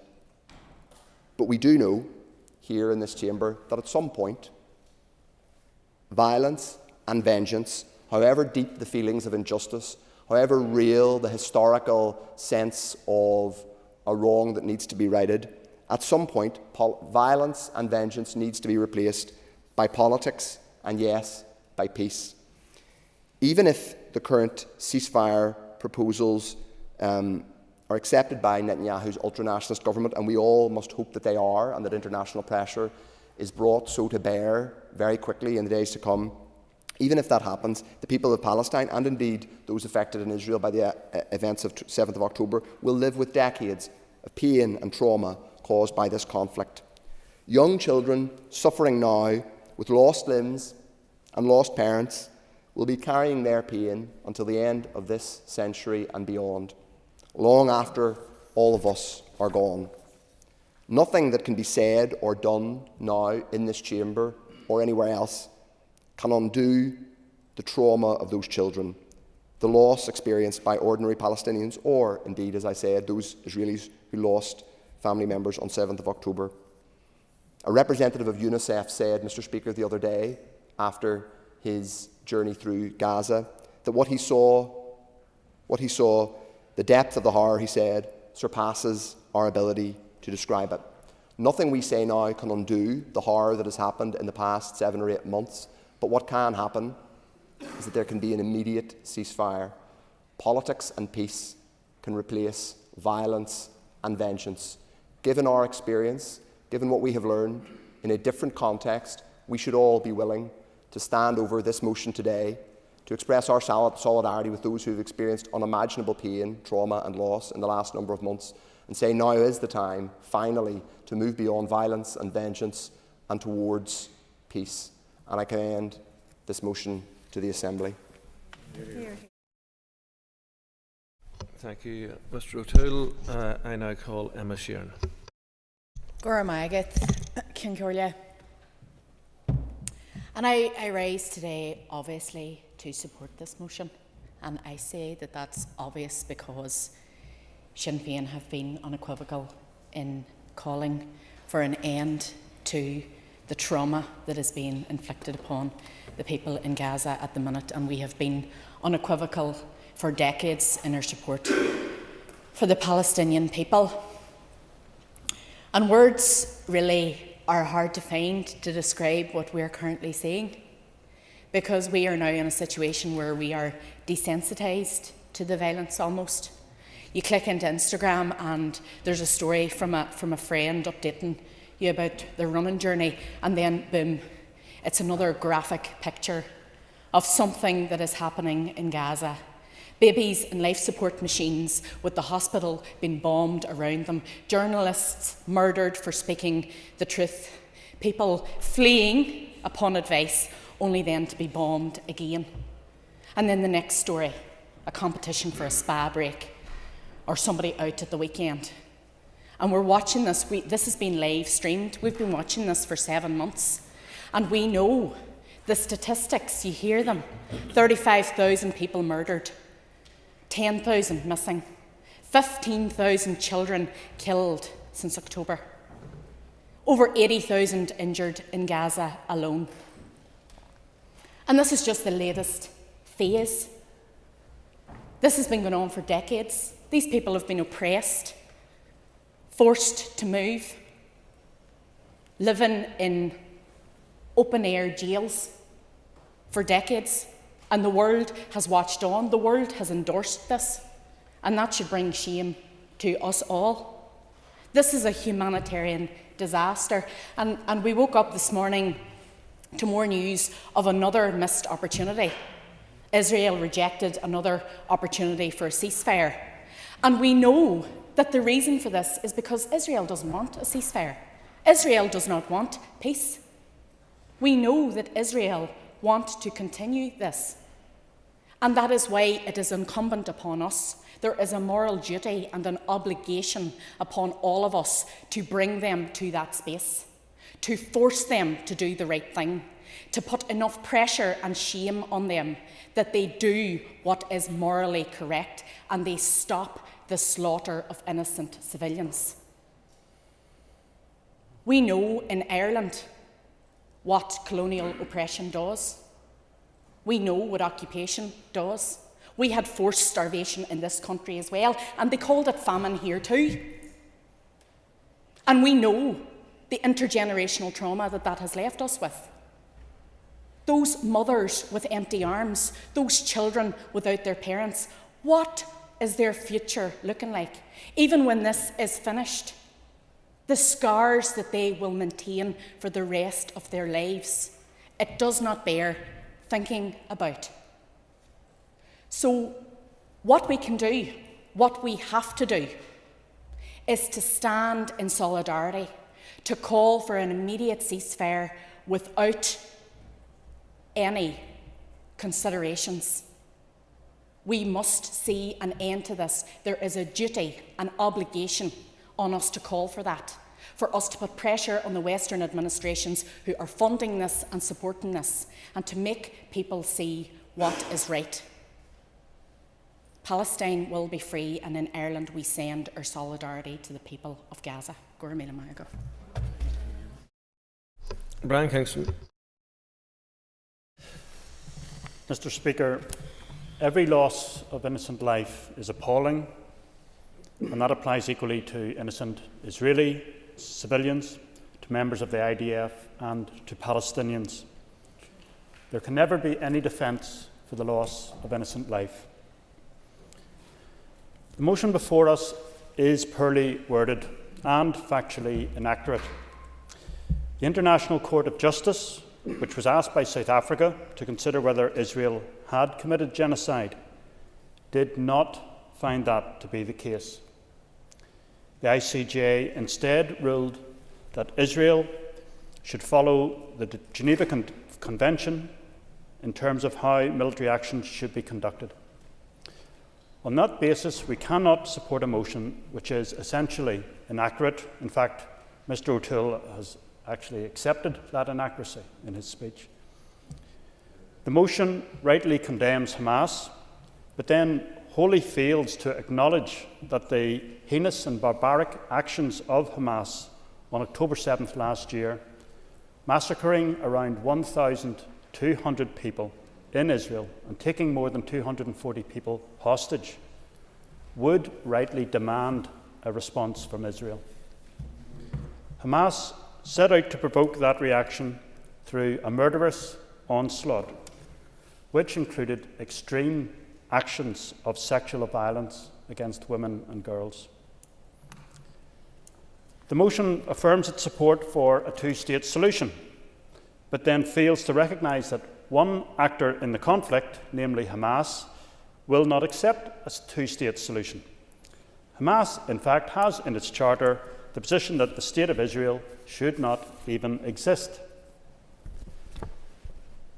The motion calls for a ceasefire and the release of hostages. The proposers must be aware that on the 20th of December last year, Israel proposed to stop fighting for a week in exchange for 40 hostages still held by Hamas, but Hamas refused. It further fails to recognise that the taking of civilians as hostages is a war crime and explicitly prohibited by the Geneva Convention. The proposers and supporters of this motion fail to provide any cognizance to the fact that Hamas, acting completely contrary to the Geneva Convention, is using the civilian people of the Gaza Strip as human shields. This is not conjecture. This has been accepted and reported by media organisations around the world and is fully supported by NATO's Strategic Communications Centre of Excellence, which has stated the strategic use of human shields by groups like Hamas hinges on exploiting Israel's aim to minimise civilian casualties and the sensitivity of Western public opinion. The United Nations Secretary-General has also categorically stated that, quote, Hamas and other militants use civilians as human shields, end quote.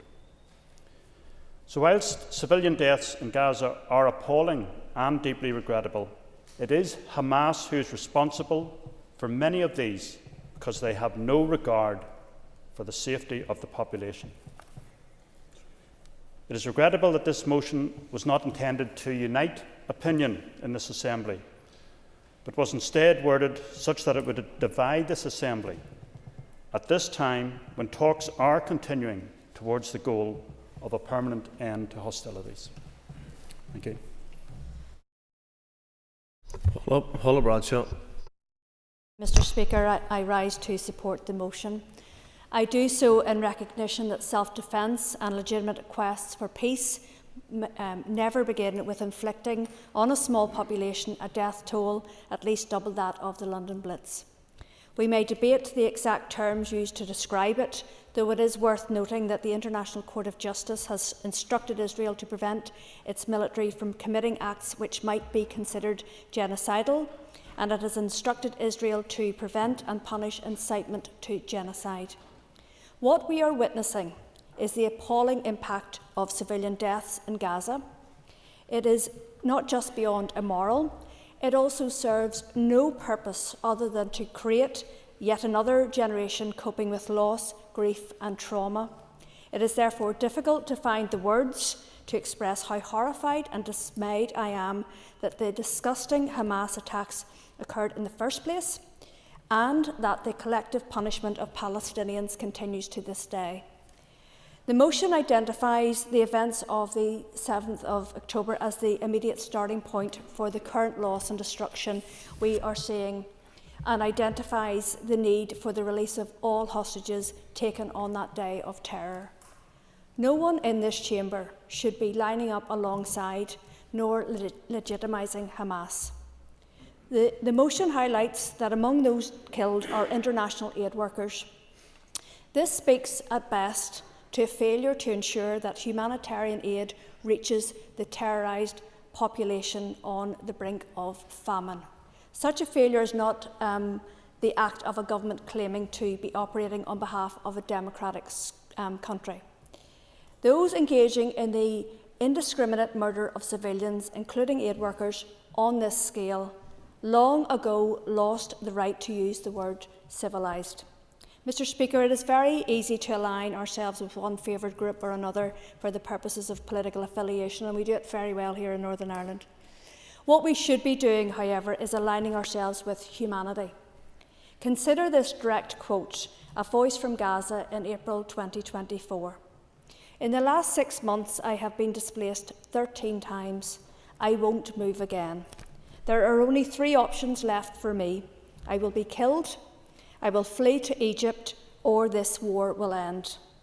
I am now sheltering in Rafah, where there are more than 1 million people.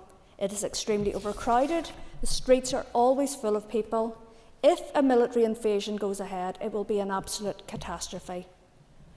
Listen also to the voices of those now warning of the consequences of starvation as a weapon of war.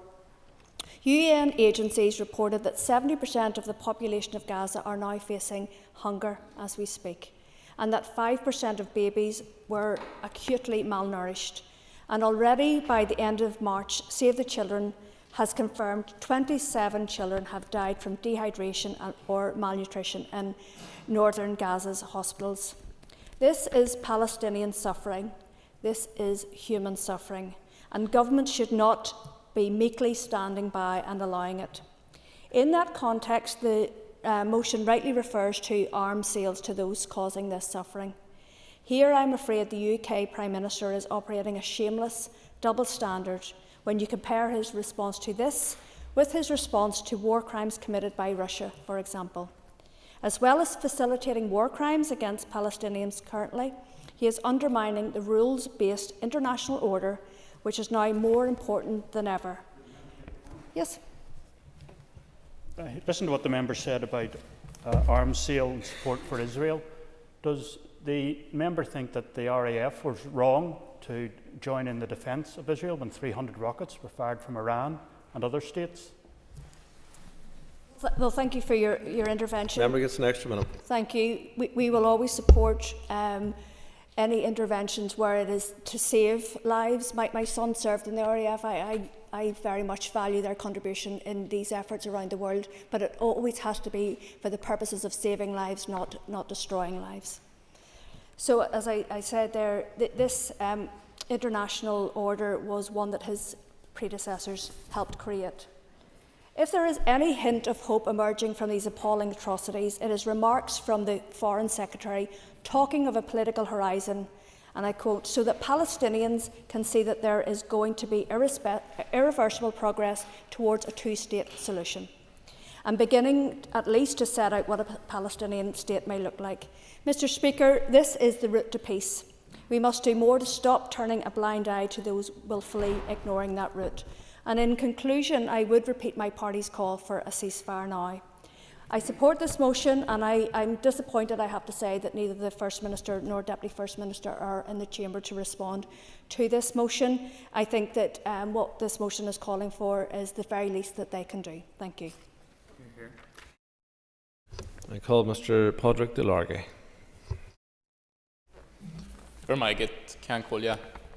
Last night, amid hopes of a ceasefire, we saw Israel raining bombs on 1.5 Palestinians who had fled in the hope of shelter to Rafah. Fled Israeli war crimes in Gaza City, who have been driven from north to south, indiscriminately killed all the while. And Rafah has been described as the city of children, and the reason it's been described as that is because those children's parents have been murdered by the Israeli state.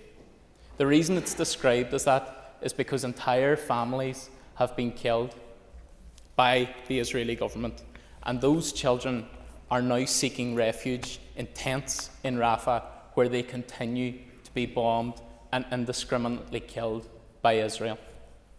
There's an onus on all of us here today to act, to move heaven and earth, and to do anything that we can through these institutions to try and ensure that this genocide cannot continue, to make the voices of Palestinians heard in every room, in every political chamber which we enter, and to implore leaders around the world to follow the example of South Africa and to refer Israel for their war crimes to the international courts, to show that we will not be silent in the face of atrocity.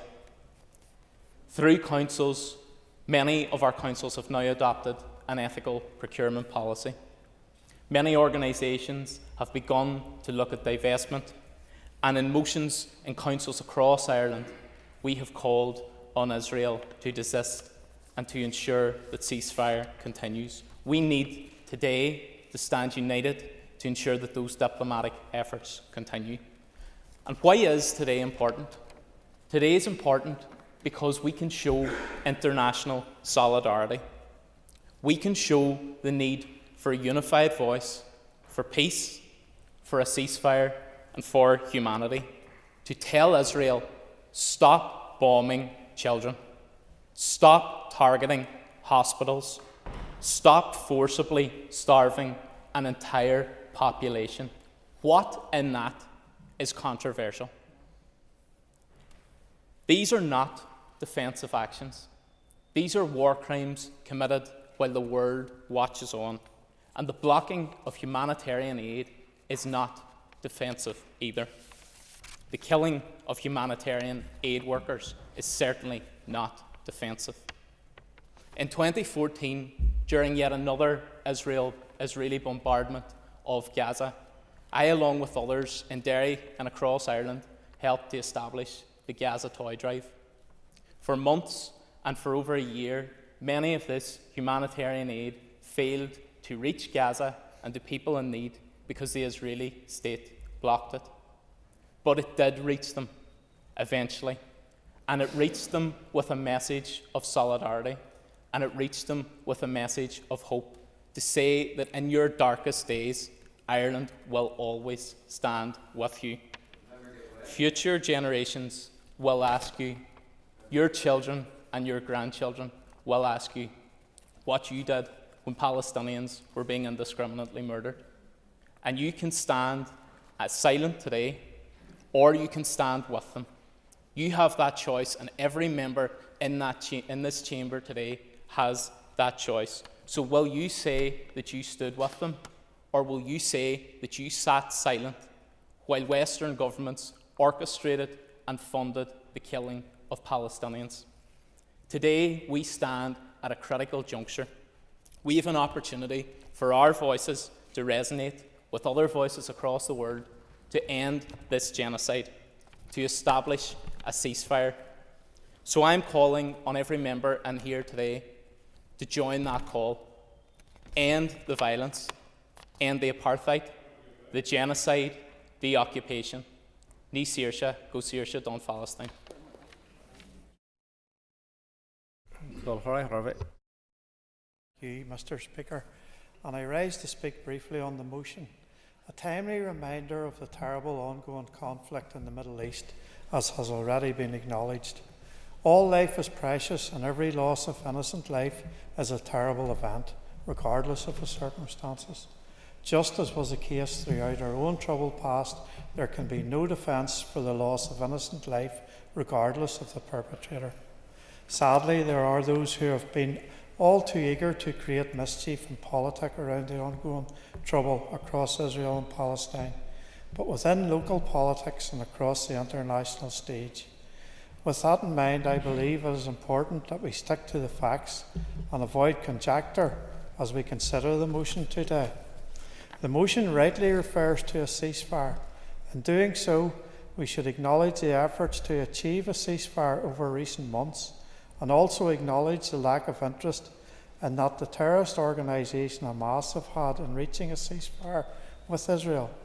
On the 1st of November, Hamas issued a statement which stated that they would repeat their October the 7th attack time and time again until Israel is annihilated.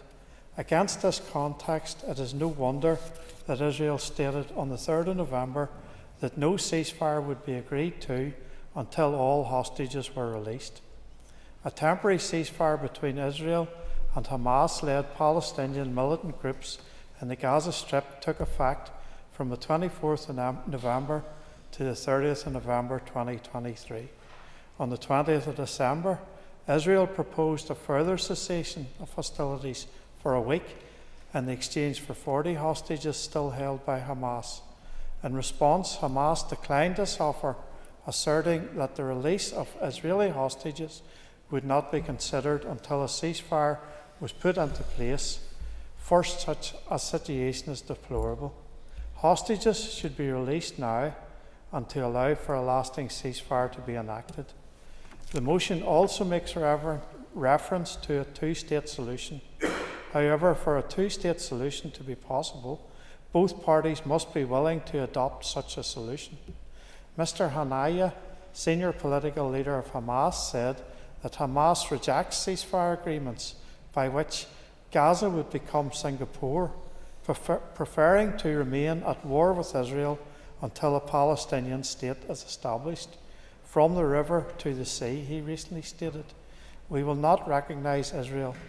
Palestine must stretch from the Jordan River to the Mediterranean Sea."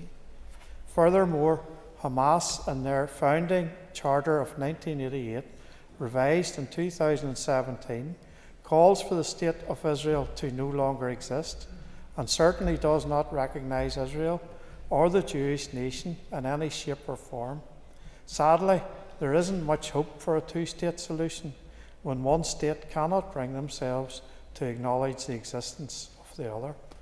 Mr. Speaker, the ongoing conflict in the Middle East is one of grave sorrow to us all, as was the horrifying events that unfolded on the 7th of October, when whole families and communities were butchered at the hands of Hamas or carried away as hostages into Palestine. The war that has ensued thereafter has continued that pain and has touched and changed thousands of lives. I trust that soon we will see the release of the innocent hostages and the cessation of hostilities. Thank you, Mr. Speaker. I call Connie Aiken. Thank you, Mr. Speaker.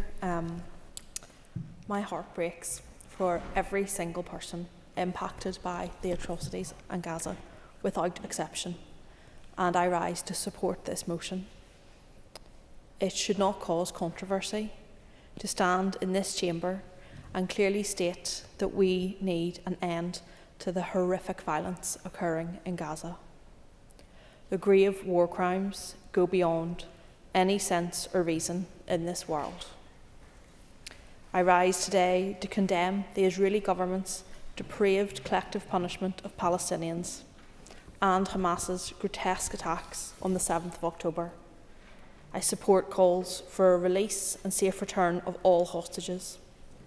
There must be an immediate ceasefire and mediation to implement a two-state solution, creating lasting and cooperative peace across the region. This cannot go on.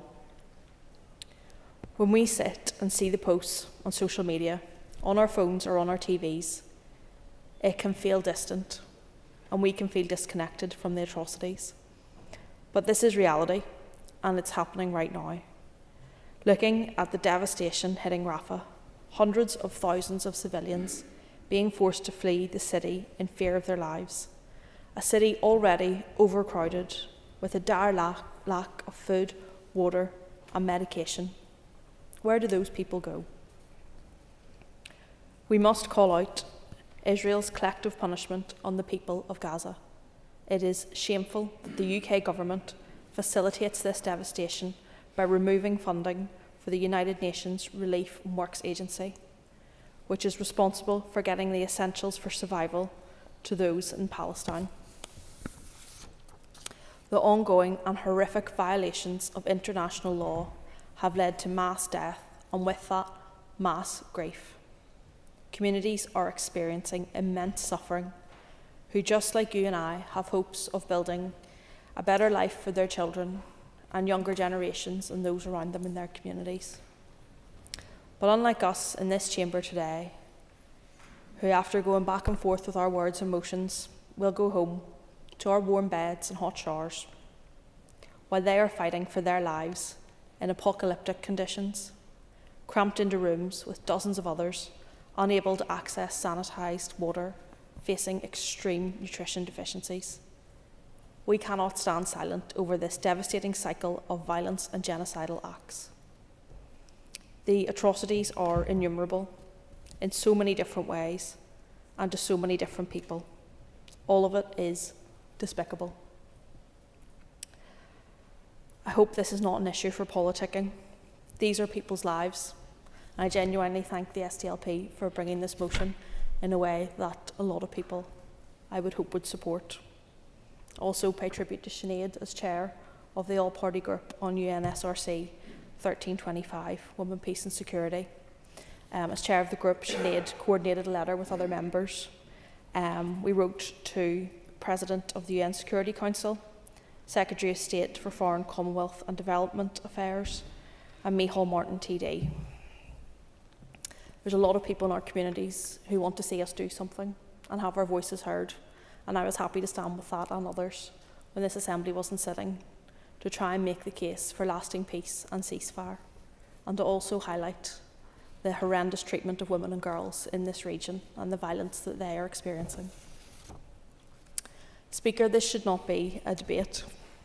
We should always, in every instance, call for peace, safety and security. Our commitment to a two-state solution reflects our belief in the principles of self-determination, mutual recognition and peaceful coexistence. When we look at what's been allowed to occur to the Palestinian people over the last decades, months and even weekend, we know something has to give. Where does all this death and destruction end?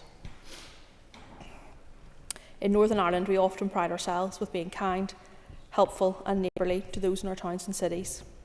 We must extend that internationally to help secure a just future for every Palestinian and Israeli, and for them to live in peace, safety and dignity with equal rights. I call Doug Beattie. Thank you, Mr. Speaker. Only the dead have seen the end of war, is what they say.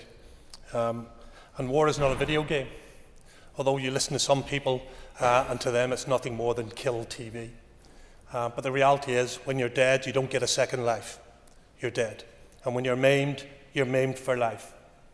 And when you're psychologically damaged, it will take years to rectify those issues. And in some cases, they will never be rectified. War is an absolute abomination. It really is. And one thing is absolutely true about war, is the people who suffer are the innocent civilians time and time again, be they Israeli or be they Palestinian. The Gaza conflict is devastating. But so is a conflict in Sudan with 15,000 dead and 2 million internally displaced. So is the conflict in Yemen with over 350,000 dead, 85,000 children starved to death, 4 million people displaced, and not a peep out of anybody. Conflicts in Niger, Nigeria, Mali, Chad, Congo, Ukraine, nothing. And as I'll tell you in a minute, Ukraine has a lot to do with what we are seeing now in the Middle East. I want to make 3 points, if I can, Mr. Speaker. And they're not necessarily related, but it's a hope to give a bit of balance. First of all, I have concerns about the motion because it seems to gloss over Hamas, and Hamas is a terrorist organisation. Hamas, who throw men off the tops of buildings because they are gay. Hamas, who use rape as a weapon of war. Hamas, who kidnap and abuse children, who strip out the water infrastructure to create missiles to fire at Israeli cities. Hamas, who have a stated aim of the total destruction of Israel. Now, that's not innocent Palestinians' fault. The second point I want to raise is the assault in Rafah. The assault in Rafah will be devastating for the innocent Palestinians who live there. You simply cannot put a 120mm high-explosive shell from a Makarov main battle tank through a kitchen window to kill a terrorist without affecting the family that's in there. You cannot drop a tower block with a 500-pound JDAM and don't think and call it proportionality. You simply cannot. So a conflict in Rafah, or a full-blown engagement in Rafah, will be devastating. And Israel has a right to defend itself, but it must do within the laws of armed conflict. And those laws of armed conflict are necessity, proportionality, distinction, and humanity. And it's absolutely clear, without a doubt, Israel has at times gone beyond those laws of armed conflict. The last point I want to mention is about arms sales. The UK has a very limited arms sales to Israel. Very small. In fact, the vast majority of it is navigation system for some of their aircraft and also radar systems. Those radar systems that are needed to defend against those rockets that are coming in, and we're now saying we want to take that away. Israel, whether we like it or we don't like it, is surrounded by hostile nations, and we've all ignored Iran's malign influence in the region through the Iranian Revolutionary Guard, Hezbollah in the Lebanon, Hamas in Gaza, the Houthis in the Yemen, all of which are linked to the Russian Federation via organisations such as the Wagner Group. Same in Syria, same in Iraq. So it's really difficult to stand here and say there should be an arms embargo, but maybe the question is an ethical question about arms sales, and that's a different question, and we have to look at that in the round. But it's difficult to isolate one country when it is surrounded in such a way. Mr. Speaker, I know the way this debate will end up at the end of the day. It'll be, you didn't support the motion, so you don't support peace. That's the way it'll end up. So let me just summarise and make it clear. We support an immediate ceasefire. We support the immediate release of all hostages. We support increase of humanitarian aid. We support an international response with an OSCE-type organisation from the regional countries. We support a two-state solution as per the Oslo Agreement. We support de-escalation in the area. But we can't support this motion, which is naive at best and misses so many points. Thank you, Mr. Speaker. Mr. Speaker, and I wish to dedicate my short remarks to all of the hostages who currently remain under Hamas control in Gaza. On the 6th of October 2023 in Israel, many Jewish families were preparing for their special weekend holiday and religious celebrations. Many family members travelled home to be with their parents and their loved ones, including many members of the security forces who were unaware of the murderous plan which lay ahead. At 6:30 a.m. on the 7th of October, Hamas terrorists launched more than 2,000 rockets into Israel in the space of just 20 minutes. Families were woken from their beds and forced to take shelter in safe rooms as the deadly terrorists breached the border to carry out their attacks on civilian neighbourhoods. The Hamas terrorists entered these very peaceful communities on a murderous rampage, going door to door, killing, raping and burning alive men, women and children. Just a couple of weeks ago in the kibbutz Be'eri, just a few kilometres from the Gaza border, I stood in what was left of the home of Vivian Silver. Vivian was a 74-year-old, a Canadian-Israeli peace activist and a women's rights activist. She worked within the kibbutz to organise programmes to help Gazans, such as jobs training and fair pay for Gazan construction workers. When she retired, she founded Women Wage Peace and volunteered with Road to Recovery and Project Rosanna to transport patients from Gaza who were travelling to Jerusalem for treatment. On that dark day of the 7th of October, her home was found burned and gutted when first responders arrived. Because there were no signs of a body, it was assumed that she was abducted. It wasn't until 5 weeks after the attack that her remains were identified through DNA. More than 100 of Sylvia's neighbours were murdered that day. Many more taken hostage, children prized from their parents' arms, senior citizens pulled from their beds, babies lifted from their cribs and driven into the deep, dark depths of the Gaza Strip. Just a short distance away, another massacre was taking place as young people were enjoying the Supernova Music Festival. 364 innocent people were gunned down, murdered, some raped, some then burnt. Some had taken cover in bomb shelters only to have grenades thrown into the shelters by Hamas. When I visited that site, it was heartbreaking to see the hundreds of memorials set up to family members of those killed. In just a matter of hours, over 1,300 people were murdered, many more wounded. As Vivian Silver knew, no good could ever come from war. There was a ceasefire prior to the 7th of October 2023. 20,000 citizens travelled daily from Gaza into Israel for work. Many friendships were built. I visited the crossing. I've seen how open that it had been. It is the sad reality for the people of Gaza that they have suffered far too long over the years from the actions of Hamas. Whilst Hamas leaders siphoned off funding for their lavish lifestyles and the building of their terror tunnels, ordinary Palestinians were being deprived of basic needs that their neighbours enjoyed. Hamas must be held accountable for their actions. We will always stand for democracy in the Middle East and against Hamas, Hezbollah and Iran, who want to bring instability to the region. I want to put on record that every effort must be made to bring about peace, to protect civilians and provide aid to those who need it. We stand too in condemnation and anger at all of the innocent lives that have been lost, Palestinian, Israeli and all of those who strive for peace. And we've no problem in these benches saying that. Hamas will never be content until Israel and all Jews are destroyed. They don't abide by laws or agreements. They use hospitals, playgrounds and every method that they can to use their own people as shields in their thirst for death. Mr. Speaker, I want to see peace and stability in Israel and the Middle East. This must involve the immediate release of hostages and an end to attack on their closest neighbours.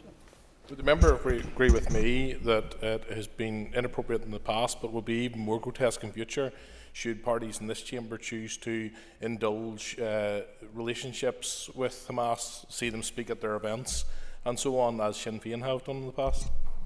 Members, next minute. Well, I do agree with the member, and as I bring my remarks to a close, we must point out that as a society we cannot allow the radicalisation of our citizens by professionals who want to spread hate and want to bring discord to these shores. And it is important that that dangerous rhetoric is challenged because it will have disastrous consequences. Unfortunately, it's been led by people who can't even point Gaza out on a map. And I think that needs to be challenged. We should be united in this chamber against violence, as we have been, not only across the world, but here in our own province as well. Thank you, Mr. Speaker. I now call Kate Nicholl. Thank you, Mr. Speaker. You don't have to travel very far in Northern Ireland to know that people have different views on Israel and Palestine, and that it varies. It's hung on lampposts to see. But I hope today, and I had hoped today, that we could have been united in our humanity. I've been watching on in horror at Israel's treatment of Palestinians in Gaza and at the UK's refusal to call for a ceasefire, something Alliance has been advocating for since October. My colleagues have already set out unequivocally how we condemn Hamas as a terrorist organisation. Firing rockets, kidnapping, summary executions constitute clear war crimes and crimes against humanity. And I think of all those held hostage, how terrifying that must be, and for their families as well. What's happening in Gaza is not self-defence. Israel's siege of Gaza, forced expulsion of over 1 million Palestinians from northern Gaza, and indiscriminate bombings on civilians and civilian infrastructure is not self-defence. It is collective punishment. It constitutes a war crime, and it has to be condemned by all, as should the broader acceleration of illegal occupation and intensification of subjugation of Palestinians in recent years. Consecutive right-wing Israeli governments, and especially the current Netanyahu government, have intentionally accelerated the illegal occupation of Palestinian territory, pushed annexation and dispossession of Palestinian homes, incited hatred against Palestinians, and normalised settler violence. And since 2021, Human Rights Watch, some Israeli human rights organisations, human rights experts have all said that this is so severe that they amount to crimes against humanity. I just want to pick up on one thing before I go on to my next point in relation to Doug Beattie's point about how there are other conflicts going on in the world, and that's true, and that there's silence. And I've been working a lot with Iranian women and with members of the Sudanese community, and actually I was at a rally in relation to what's happening in Sudan, which is appalling. And it was where I met Mohammed Salana and Sue Pentel, and they were standing in solidarity. So I think in supporting this motion, it's not saying that there are not other conflicts that are happening in the world. Of course there are, but it's really important that we focus on what's happening and the impact it's having on people who are here. People care so deeply about it. The Palestinians in our community are so concerned. I think Mashoud is here today.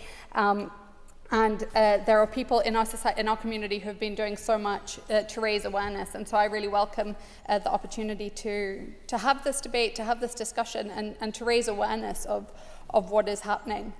My party deputy leader, Stephen Farry, who leads on foreign affairs for the party, has worked with human rights groups to advocate for the rights of Palestinians and international law in the region. He has repeatedly called for the UK government to hold the Israeli government accountable and warned of the dangerous potential consequences of these war crimes. Accountability is essential to prevent further recklessness and destruction. And I think, we're looking at what's happening in Rafah right now, and I was struck by something that Save the Children said, that for children in Gaza, this offensive could be the deadliest and most destructive chapter of the conflict yet. They need actions, not words. The UK must do everything in its power to stop the incursion from happening, including suspending arms sales to Israel and demanding an immediate and definitive ceasefire. People in Rafah have nowhere safe to go, and it's deeply concerning. My very first member statement I made was on this, and I talked about Hind Rajab, and I keep thinking about that girl, 6 years old. Every day I think about her, 6 years old, sitting in a car with her relatives around her who were dead, and talking on the phone and asking for someone to come and get her soon because she was scared of the dark, and saying, please come and help me. And you just think of a 6-year-old child. These are not statistics, these are human beings. And there's a problem within the media about this kind of dehumanization, and I think they call it adultification of children in Gaza. The fact that, what is the number? The fact is that it was on the 4th of April, Save the Children reported that nearly 26,000 children, just over 2% of Gaza's child population, have been killed or injured in 6 months. Children are dying from starvation and disease at the highest rate the world has ever seen. The highest rate the world has ever seen. And I think Emma's point about... Yes, go ahead. That's an absolutely harrowing statistic, and it only reinforces the need for a ceasefire.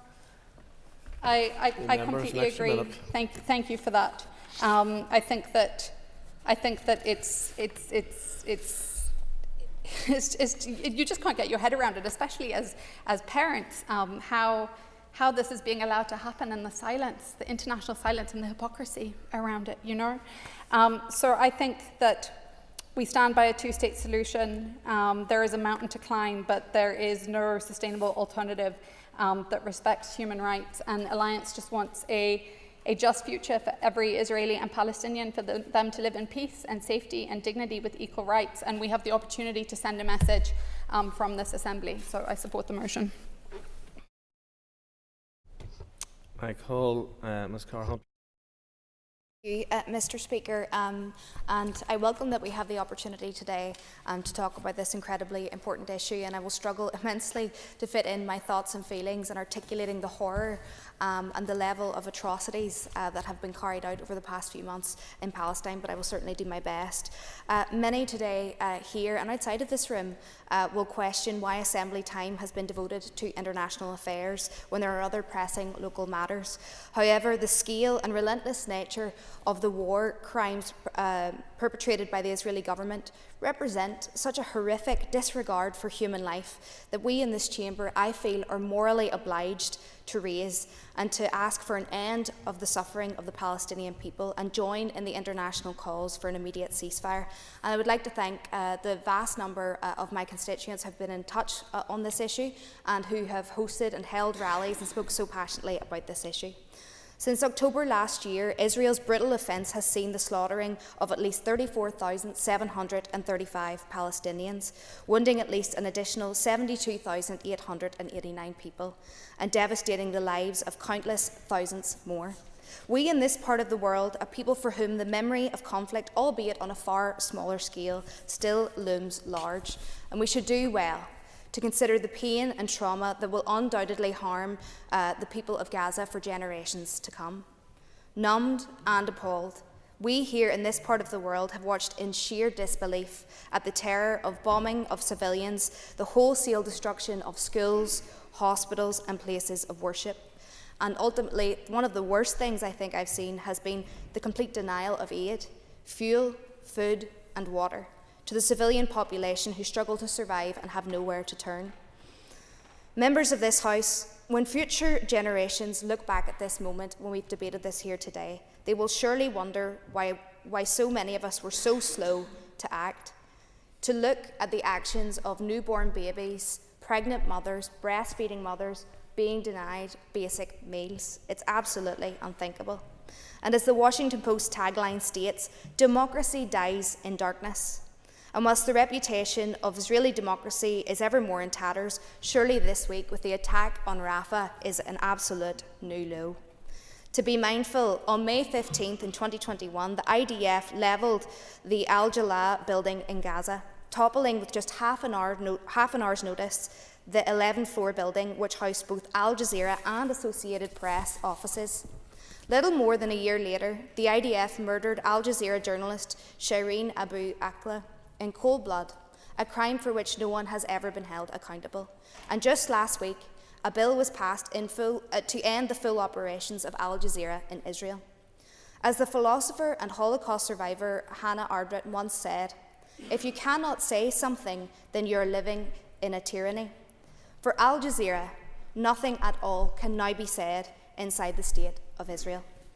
The concerted and systematic targeting of the Middle East's most prominent journalistic organisation is indicative of Israel's increasingly undemocratic tendencies today and highly revealing of a state that has scant regard for the rights, dignity and political aspirations of the Palestinian people.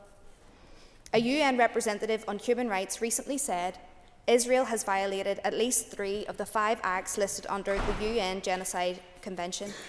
So regular are such these atrocities that the acronym WCNSF, Wounded Child No Surviving Family, has become a medical first unique to Gaza. And surely this implores all those with a voice to condemn this genocidal campaign by Netanyahu and his supporters.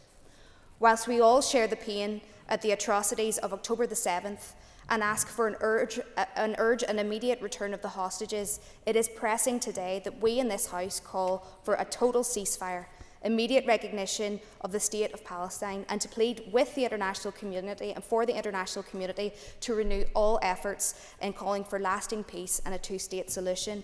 And I would query what in God's name is divisive in asking for this House to condemn war crimes, to condemn starvation of innocent children, to condemn the bombing of hospitals where people are injured and can't get up out of bed to flee being bombed. I would ask every and any elected representative in this House to truly dig down deep, ask their conscience, take a long hard look in the mirror, support this today, and if you don't, I'm really very concerned about your morals, quite frankly. Thank you. Now call Mr. Paul Frey. Mr. Frey. You think that a wall as solid as the earth separates civilization from barbarism? I tell you the division is a thread, a sheet of glass, a touch here, a push there, and you bring back the reign of Saturn. Mr. Speaker, that's an extract from a 1916 novel named The Powerhouse. And it illustrates perfectly what war is. We can take peace so much for granted, but yet there are people all over the world who are suffering war. There's 35 armed conflicts currently in Africa, 21 armed conflicts currently in Asia, 7 armed conflicts currently in Europe. I would suggest some of us would struggle to name them. 6 armed conflicts in South and Central America. And as has been already mentioned, the Yemen war since 2014, according to the UN,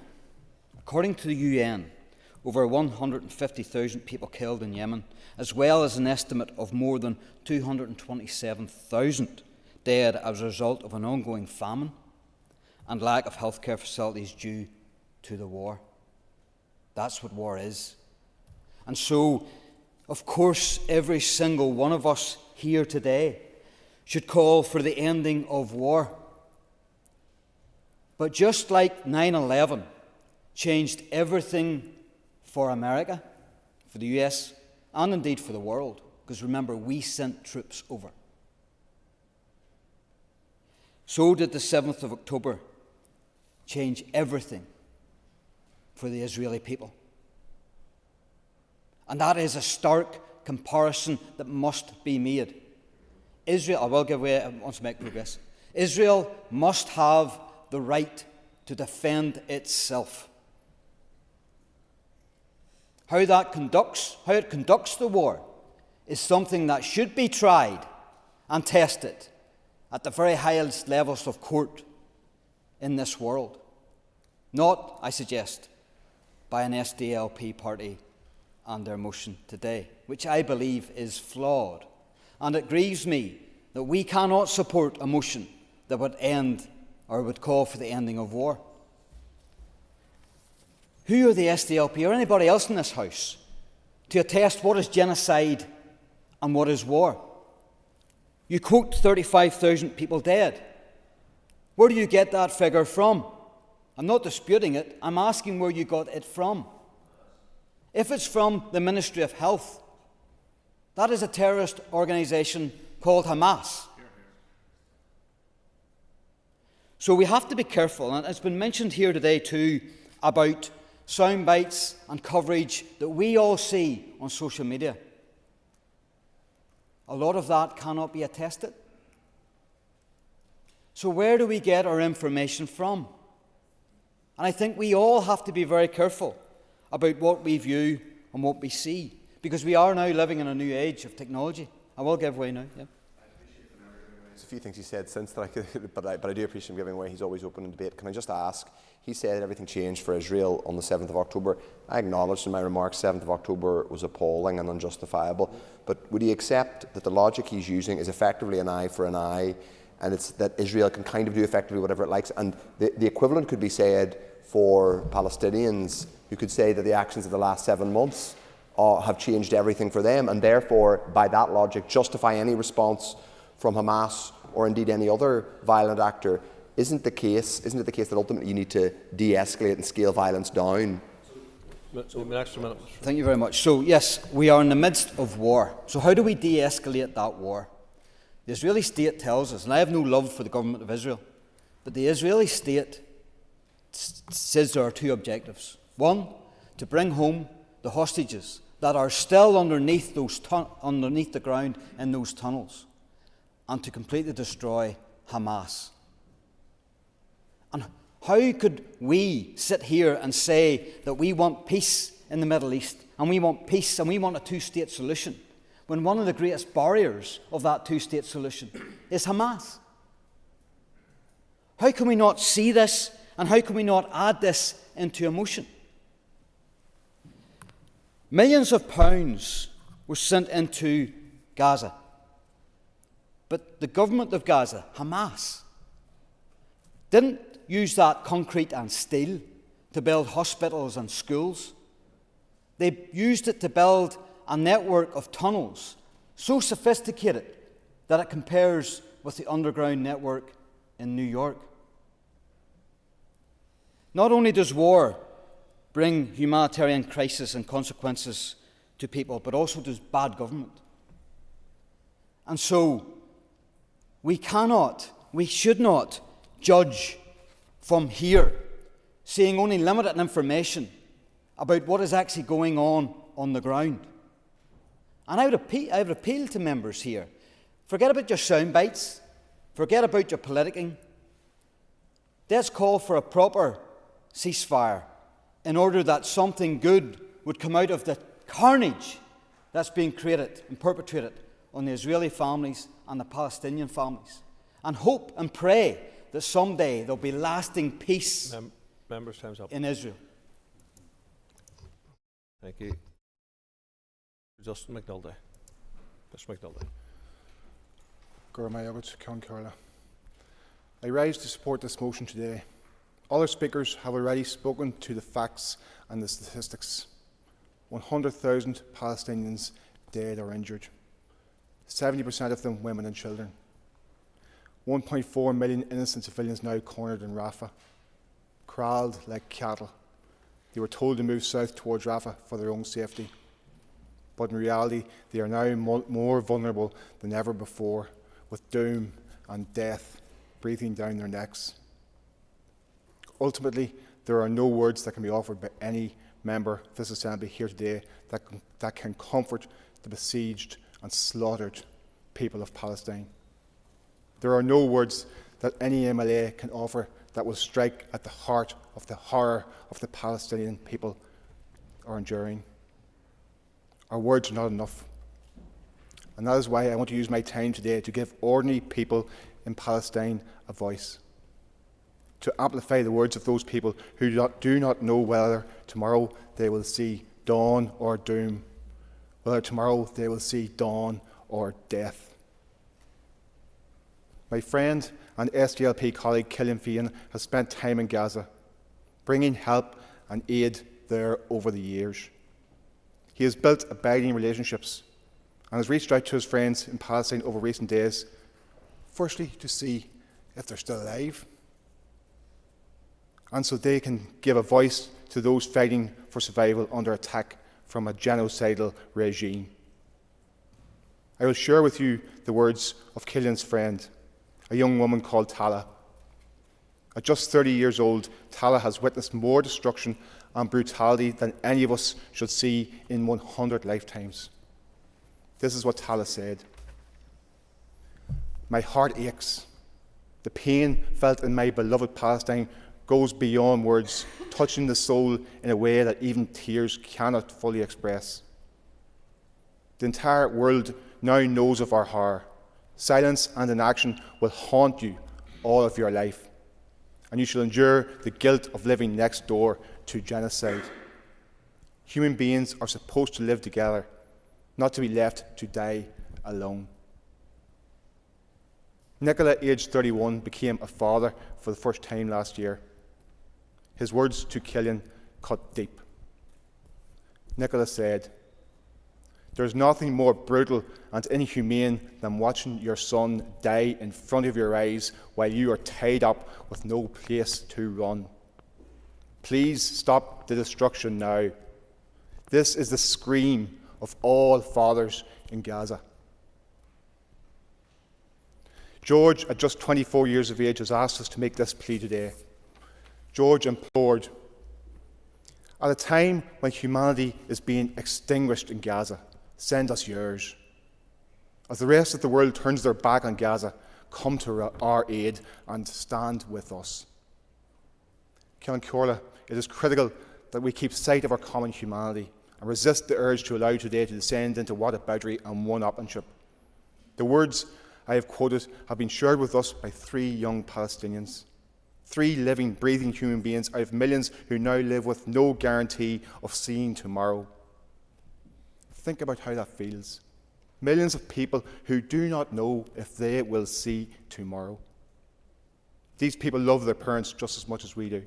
They love their children just as much as we do. They yearn for the same things that we do: food, shelter, safety, peace, dignity, and the freedom to build a better future for themselves and for those around them.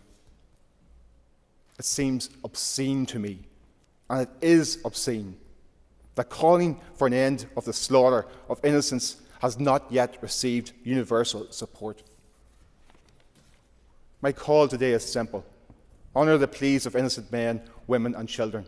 Do the right thing. Demonstrate your humanity. Demonstrate your morality. End the genocide.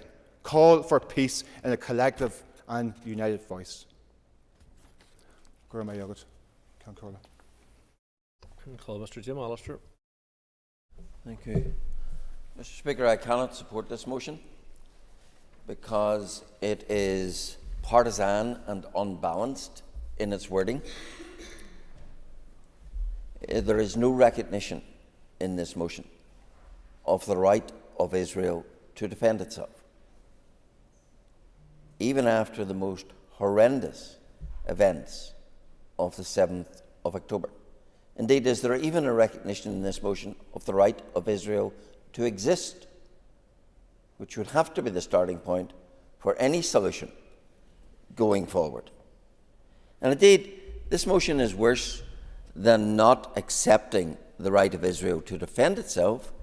It in fact expressly wants to deny Israel the right to defend itself, because it tells us that it calls for an end to arms sales to Israel. How is Israel to defend itself if this House says you shouldn't get any arms? So the inference inescapably of this motion is that those who tabled it thinks that Israel should not be able to defend itself. Yes, I'll give away. First of all, in relation to defending itself, I don't think any, as I said in my remarks and others have said, the scale of what Israel have done in the last 7 months goes way, way beyond any concept of defending oneself. But just in relation to, he mentioned about Israel existing, obviously if he reads the text of our motion, it affirms the support for a two-state solution.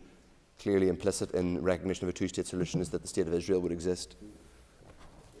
Members, an extra minute. A word of rebuke for Hamas, not a word of rebuke of their actions since the 7th of October, not a word of rebuke for the thousands of rockets fired into Israel. Yes, a call, stop arms sales to Israel, but not a word of rebuke for Hamas bombarding Israel with rockets night after night after night. No call in this motion for Hamas, a terrorist organisation, to give up its assaults. No call in this motion for Hamas to give up its dogma of dedication to the annihilation of Israel. No call to recognise the state of Israel. Rather, a quite partisan approach to this whole issue. A partisanship which was carried further, of course, in the single Sinn Féin contribution. A contribution which didn't manage to make any mention of condemnation of Hamas. Not a word of condemnation. Not a word of condemnation of hostage-taking. Maybe no surprise for a party which apologises, which doesn't apologise but supports the actions of the IRA in taking hostages. But not a word, couldn't even bring themselves to condemn the hostage-taking or to call for the release of hostages. And then those same people talk about morality and lecture those of us who would dare to speak against this motion, and in the words of Ms Hunter, question our morality. Oh, sorry, morality cuts both ways. And this is a motion crying out for the insertion of some morality in recognising the right of Israel to exist, the right of Israel to defend itself, and the unbridled condemnation that it should contain of Hamas. And the absence of all those things, this is a tawdry motion not worthy of support. Call Mr. Carroll. I think it's important that this Assembly has a chance to discuss the urgent and pressing need for a ceasefire to be implemented to stop the Israeli killing machine. Despite all the declarations from this place about peace and peace processes, it's really unforgivable that it's taken this long to have that debate and that discussion about condemning genocide and the actions of Israel. It's long overdue for the executive to call for a ceasefire, and rather than cozying up the states and governments who are funding the slaughter and the apartheid state, this executive should be calling for a ceasefire, no engagement with the apartheid state and the expulsion of Israeli diplomats from these islands, and so far it has refused to do so. The scale of what has been taking place is horrendous and unimaginable. One can only imagine what it is like for Palestinians trying to live through what is probably the first live-streamed genocide in our times. Although the scale is grotesque, it's not an aberration. The violence didn't begin or start on October 7th. There's been an October 7th every other month or so for Palestinians who've been living under terror occupation and apartheid since at least 1948, and before it, if you include the violent British mandate system imposed on Palestinians.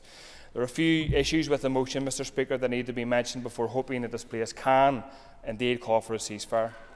The first is that it equates the violence of those living under brutal occupation with those who are seeking to resist and push back against it. People often say, what about peaceful protests? Of course, this is always the preferred and usual way that folk can and do stand against war and slaughter. However, when people tried to march peacefully for an end to Israeli occupation and violence, what happened? The Great March of Return was an attempt to do so. Palestinians with flags and banners were mowed down like dogs. Hundreds were killed, but no outrage from most Western states. Note the different reaction from states and governments. We live in a cruel world, and one in which some lives matter more than others. In that cruel world, in the eyes of governments, most governments, Palestinians are always bottom of the pile. Their lives don't count. Their stories don't matter, but they do matter to the millions of people across the world and across these islands who have marched to condemn the slaughter, to call for a ceasefire, to implement BDS and to expel Israeli ambassadors. Palestine is a litmus test for the world. It's a litmus test for humanity. The people are meeting that test. Most governments across the world are failing that test, including in the Middle East and elsewhere. The EU, Britain, the US are complicit in that slaughter. They're not even turning a blind eye to it, which would be bad enough. They're up to their necks in funding and backing it. Shame on them all. But the people have still marched and taken to the streets, and I want to commend all those people who have done so.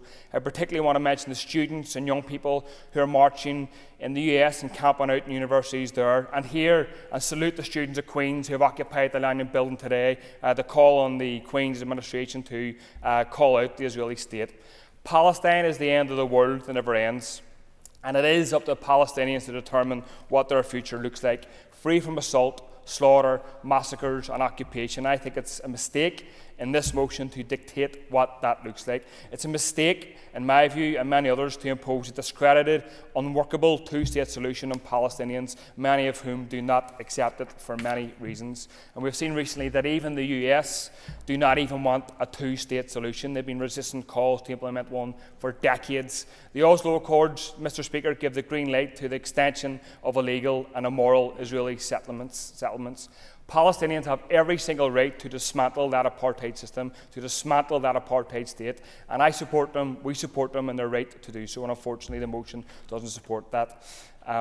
Because Israel has to be seen as a settler colonial apartheid state, which growing numbers of people do see it, then logic should follow, as it did with South Africa. That state, that system should fall.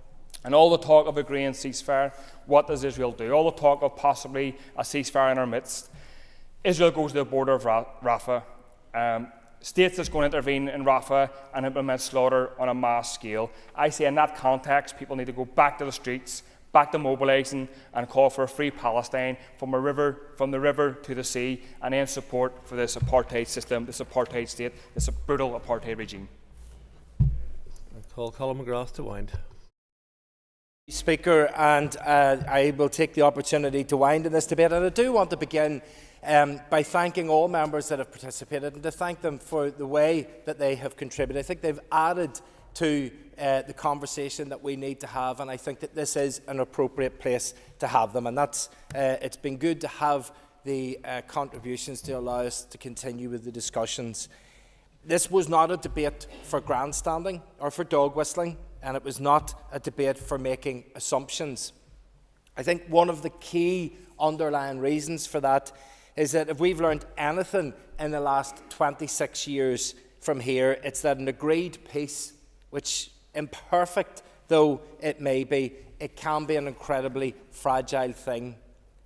Peace has to be the ultimate goal, and it can never be won by a military operation alone, or through violence, or through subjugation of another, but rather it is through negotiation, it's through agreement and reconciliation. Now, I've sat and I've listened to the debate today, and as I say, most of the remarks I would agree with. There are some I feel are a little bit off the mark, and some are just rather typical. But, Speaker, the last 24 hours have been very turbulent for the future of Palestine. We have heard that Hamas has accepted a deal negotiated by Egypt and Qatar that would allow for a 40-day ceasefire. We have heard that Israel's Prime Minister, Benjamin Netanyahu, has said that it falls short of Israel's wants. Although one would have to question what are the wants that he is looking for. Is it the future of Israel, or are his actions maybe about holding on to power and remaining as Prime Minister? Amidst all of that, we have heard that following Israel's strikes against Rafah overnight, 5 people have been killed. That's just overnight in one event. 5 people, 5 civilians have been killed. And what would happen if that was here? What if we woke up this morning and found out that 5 people from here died as a result of actions that took place? There would be an outcry in this room from all parties. There wouldn't be anybody coming in here to defend the actions of one or the other. If 5 civilians lost their lives, there would be an outcry from everyone.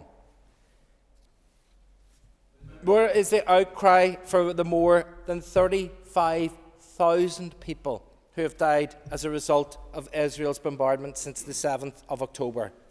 Where is the outcry for the 14,000 children whose lives have been taken since the 7th of October? Don't their lives matter? Don't they breathe the same air as the rest of us? Don't they bleed the same blood as we do? Didn't their lives have the same potential as any child that was born here in Northern Ireland? These were children, but to some people in power, they were nothing more than collateral damage in a conflict that has been raging for hundreds of years. Their lives are now gone, and that cannot be undone. But we do not support the actions of Hamas. That is written clearly in the motion. We do not agree with the taking of hostages or hiding behind women and children or behind international workers to achieve your aims. We do not agree with any of that. But likewise, we do not agree with the IDF's carpet bombing of schools and hospitals to achieve their aims. We do not agree with the murder of innocent women and children. And consequently, we do not agree with the United States earning $4 billion a year in exporting arms to Israel, or to the United Kingdom exporting nearly £600 million worth of arms since 2008.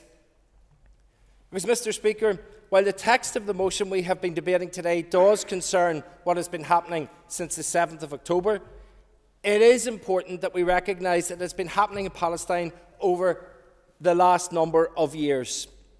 And what has been happening is a genocide. It has been the ethnic cleansing on a scale that is unsurpassed. In the last 70 years, there have been hundreds of thousands of Palestinian people dispossessed of their land, their properties, their jobs, and their homes. Those people who were forced to leave their homes and families have never been able to return. Of the 9 million Palestinians worldwide, only a small number of them actually still live in Palestine. The lives they live are now constricted and controlled by the Israeli government. Walls have been built to keep Palestinians out. Their water and electric supply is restricted. If they want to enter Jerusalem, they must request a special permit. If they want to avail of health care, they often have to travel to another country to do so. Can any of us imagine if that was us and our lives and how we were being asked to live it? This deliberate killing of such a vast number of people from this nation and ethnic group with the aim of destroying that nation is the actual dictionary definition of genocide. It's not just something I'm saying, it's the actual dictionary. Go off and check it. It's there, and it is clear to see. But, Mr. Speaker, what about the solution? How are we to find peace? Well, the first step must be, and can only be, that we stop the killing. Somebody has to step forward and interrupt the cycle of violence, or otherwise it's just going to roll on and on. that each of us here today is able to debate and discuss this matter is a testament to what can be achieved when we stop the cycle of violence, of bloodshed and of killing. And we know that it took time. We know that it was and is a painful process. However, the pursuit of a lasting peace is never easy, because within that process there has to be an acknowledgement of the hurt and pain that has been handed out. So we must see the recognition of the state of Palestine. Only then can the people of the Middle East begin the process of becoming neighbours to each other. And some have referenced about us not acknowledging that Israel has a right to exist. We clearly state that there should be a two-state solution. It's implicit in that it includes Israel. So nobody is saying that they shouldn't have their place either. Other remarks that were there was some that were saying that we have been ignoring what has been happening by Hamas. As I've said, it's clearly there in the text of the motion, and I have clearly stated that that is nothing that we support. There is reference as well to the fact that there are other genocides that are taking place in other parts of the world, and that is correct. But this is a motion that is about Gaza and about what is happening there. It has unique features that make it more relevant to people here. We have been contacted. I would suggest, if others are like myself, you're being contacted more about this than you are in other disputes that are in the world. But another important thing is that if we permit what is currently happening in Gaza, then we're also giving permission for other genocides that are taking place in other parts of the world. So surely we can teach the world what it is to overcome violence and become good neighbours. That's what we've got the experience of from here. If we cannot even do that, then what is it that we are doing here? I would urge all members to stand up for peace and for humanity, to join in this call for an immediate ceasefire, and to support our motion as presented today. Thank you. The question is that the motion standing in the order paper be agreed. All those in favour say aye. Aye. Contrary, no. Clear the lobbies. The question will be put in 3 minutes.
Order.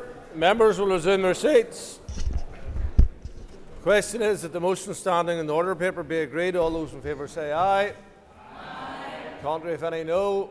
No. Do we have tellers?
Clear the lobby.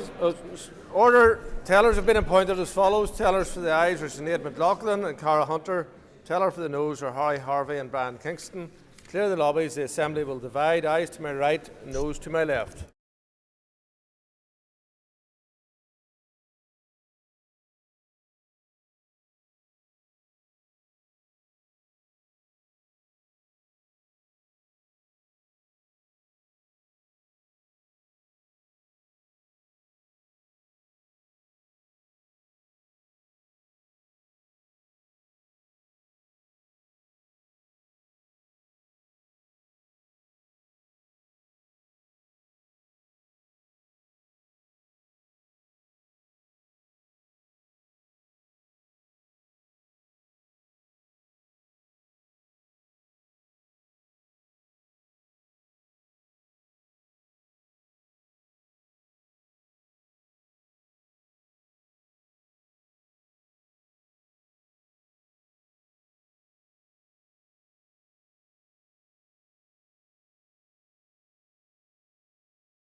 Secure the doors.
Clerk, read the result. 70 members voted, 44 members voted aye, 26 members voted no. One member who voted in both lobbies is not included in the results. The motion is carried.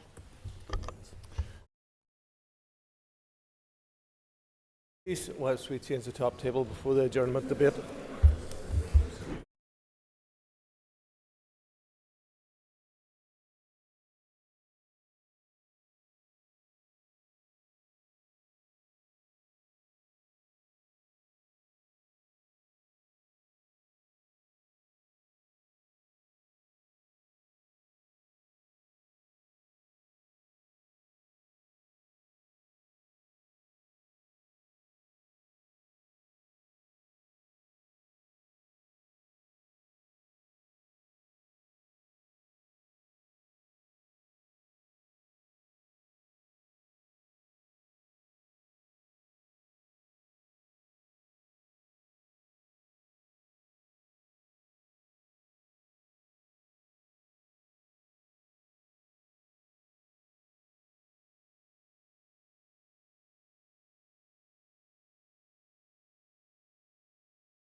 Members, item 7 on the order paper, the adjournment.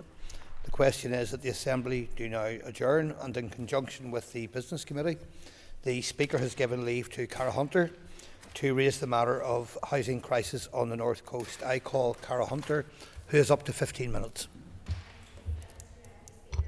And I'd like to thank all of my constituency colleagues and the Minister, of course, for being here today. I've submitted this adjournment debate here today in good faith, Minister, to work with yourself, to work with your department, and to work alongside both constituency and other party political representatives. Today we'll get the chance to highlight the undeniable, unbelievable need for housing in the constituency of East Derry or East Londonderry, whatever you want to call it. Minister, in my past few years being elected rep, coming up on 5 years now, housing continues to be the #1 issue that I see.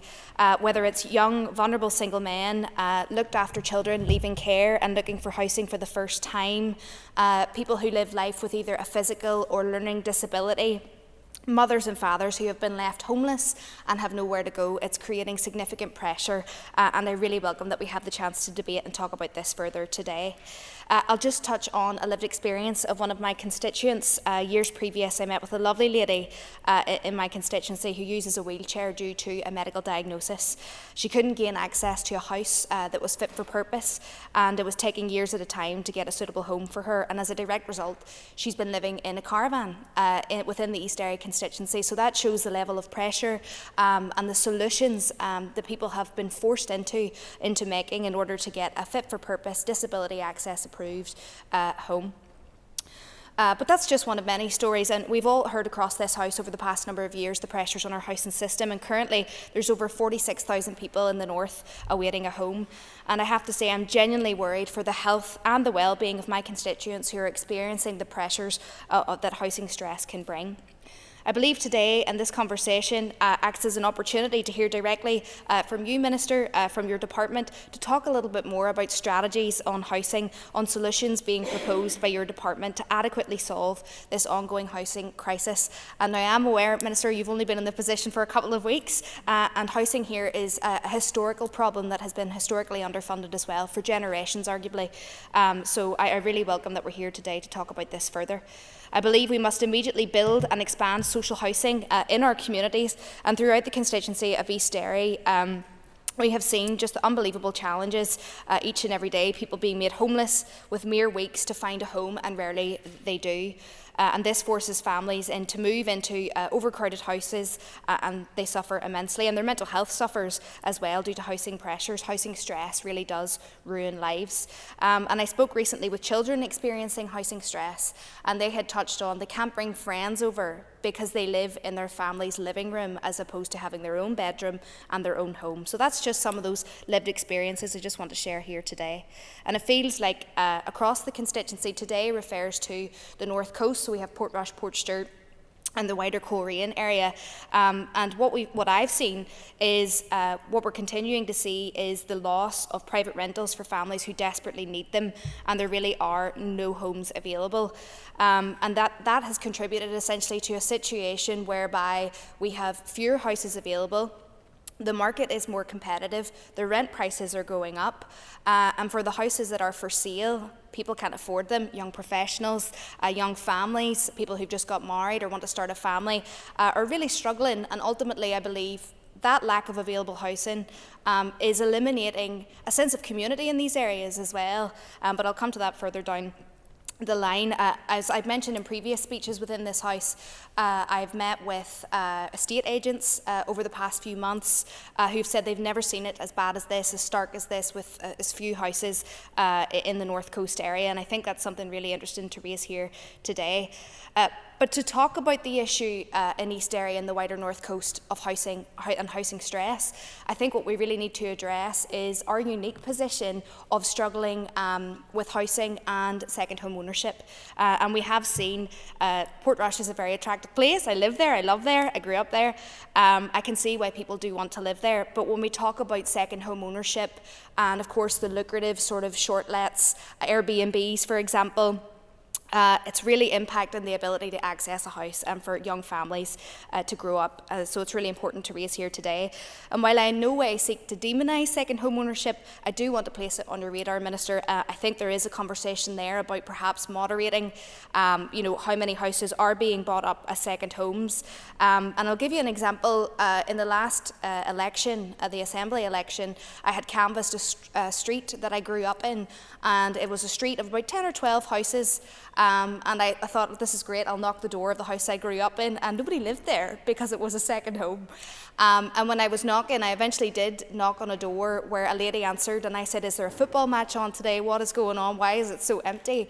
And she said, there's 3 of us, 3 families in this entire street, and the rest are all second homes. And I was like, this is such a transformation from when I was a child about 20 years ago. So I just thought that was interesting to talk about the cultural change, the community change in Portrush. And I know other members will have canvassed areas, even like Port Ballantrae, where up to half of the properties there are essentially second homes. And I do welcome that the Causeway Coast and Glens Council has done a little bit of research on this in local area planning. And I had touched on these statistics previously, which is around Portrush has roughly anywhere an estimation between 16 and 24% second homes. Port Stewart has anywhere from 15% to 23% second homes. And Minister, that's why I'm putting this on your radar today. It's the lack of sustainability for housing in this area, and people really do feel hopeless. When I've spoken with mothers and fathers, they just said, you know, I know that this is not going to go the way I want. I know I'm going to be waiting anywhere up to 5 and 10 years at times. So we talk a lot in this House about mental health and supporting families in early years, and I think if we want to support families and give children ultimately the best go at life and supporting them in their early years, the best way to have a happy life is have a happy and stable home. So I really welcome the opportunity to bring this to the House today. I know sincerely that the members across this House genuinely care about this issue and would work very hard within their parties and within their positions and reps, councillors, etc., to House constituents. For me, this is not a party political issue. This is about ensuring we can get the best standard of life, opportunities and success for our constituents to live life and have a happy, stable home. So Minister, in your response today, I would just really welcome if you could touch on some of the strategies or targets, perhaps conversations that you're exploring, particularly looking at second home ownership and Airbnbs, because I know it is such a lucrative sector, but undoubtedly if it's negatively impacted by constituents, because what I have seen is a trend of housing executive houses being bought. They're turned into, a year or two down the line, turned into Airbnbs, and then local families are knocking on my office door saying, like, what do we do? I have no access to a house. So that's why I'm here today, raising this with you, Minister. Again, thank you to all across this House, and thank you for being here. Thank you. All other speakers, members will now have approximately 7 minutes, and I call Alan Robinson. Thank you, Mr. Deputy Speaker. I will begin my contribution today in a very positive light in highlighting the picturesque retreats that dot our north coast. There is no doubt that the coastline and the towns and the villages that we represent in East Londonderry are truly stunning. They are world class and are highly sought after to visit and to live on.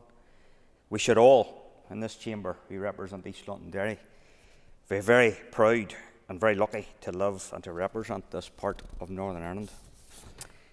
The North Coast certainly has its seasonal patterns, and it is safe to say that some businesses have had their economic struggles because they have thrived in seasonal trade, interspersed with semi-redundant accommodation. Their owners absent for large parts of the year, and therefore contributing to the local economy only sporadically. However, I must say that the many wealthy second homeowners contribute handsomely to the local area. I do know some of them, entrepreneurs who have created multi-million-pound businesses and generating wealth in Northern Ireland. And when they visit our region, they shop, they dine, and indeed the maintenance industry are reliant upon second homeowners with builders, carpenters, plumbers and electricians finding steady work and maintaining these properties. But with the abundance of second homes comes many challenges. It is safe to say that the empty homes outside peak seasons leave some of our towns and our villages feeling empty.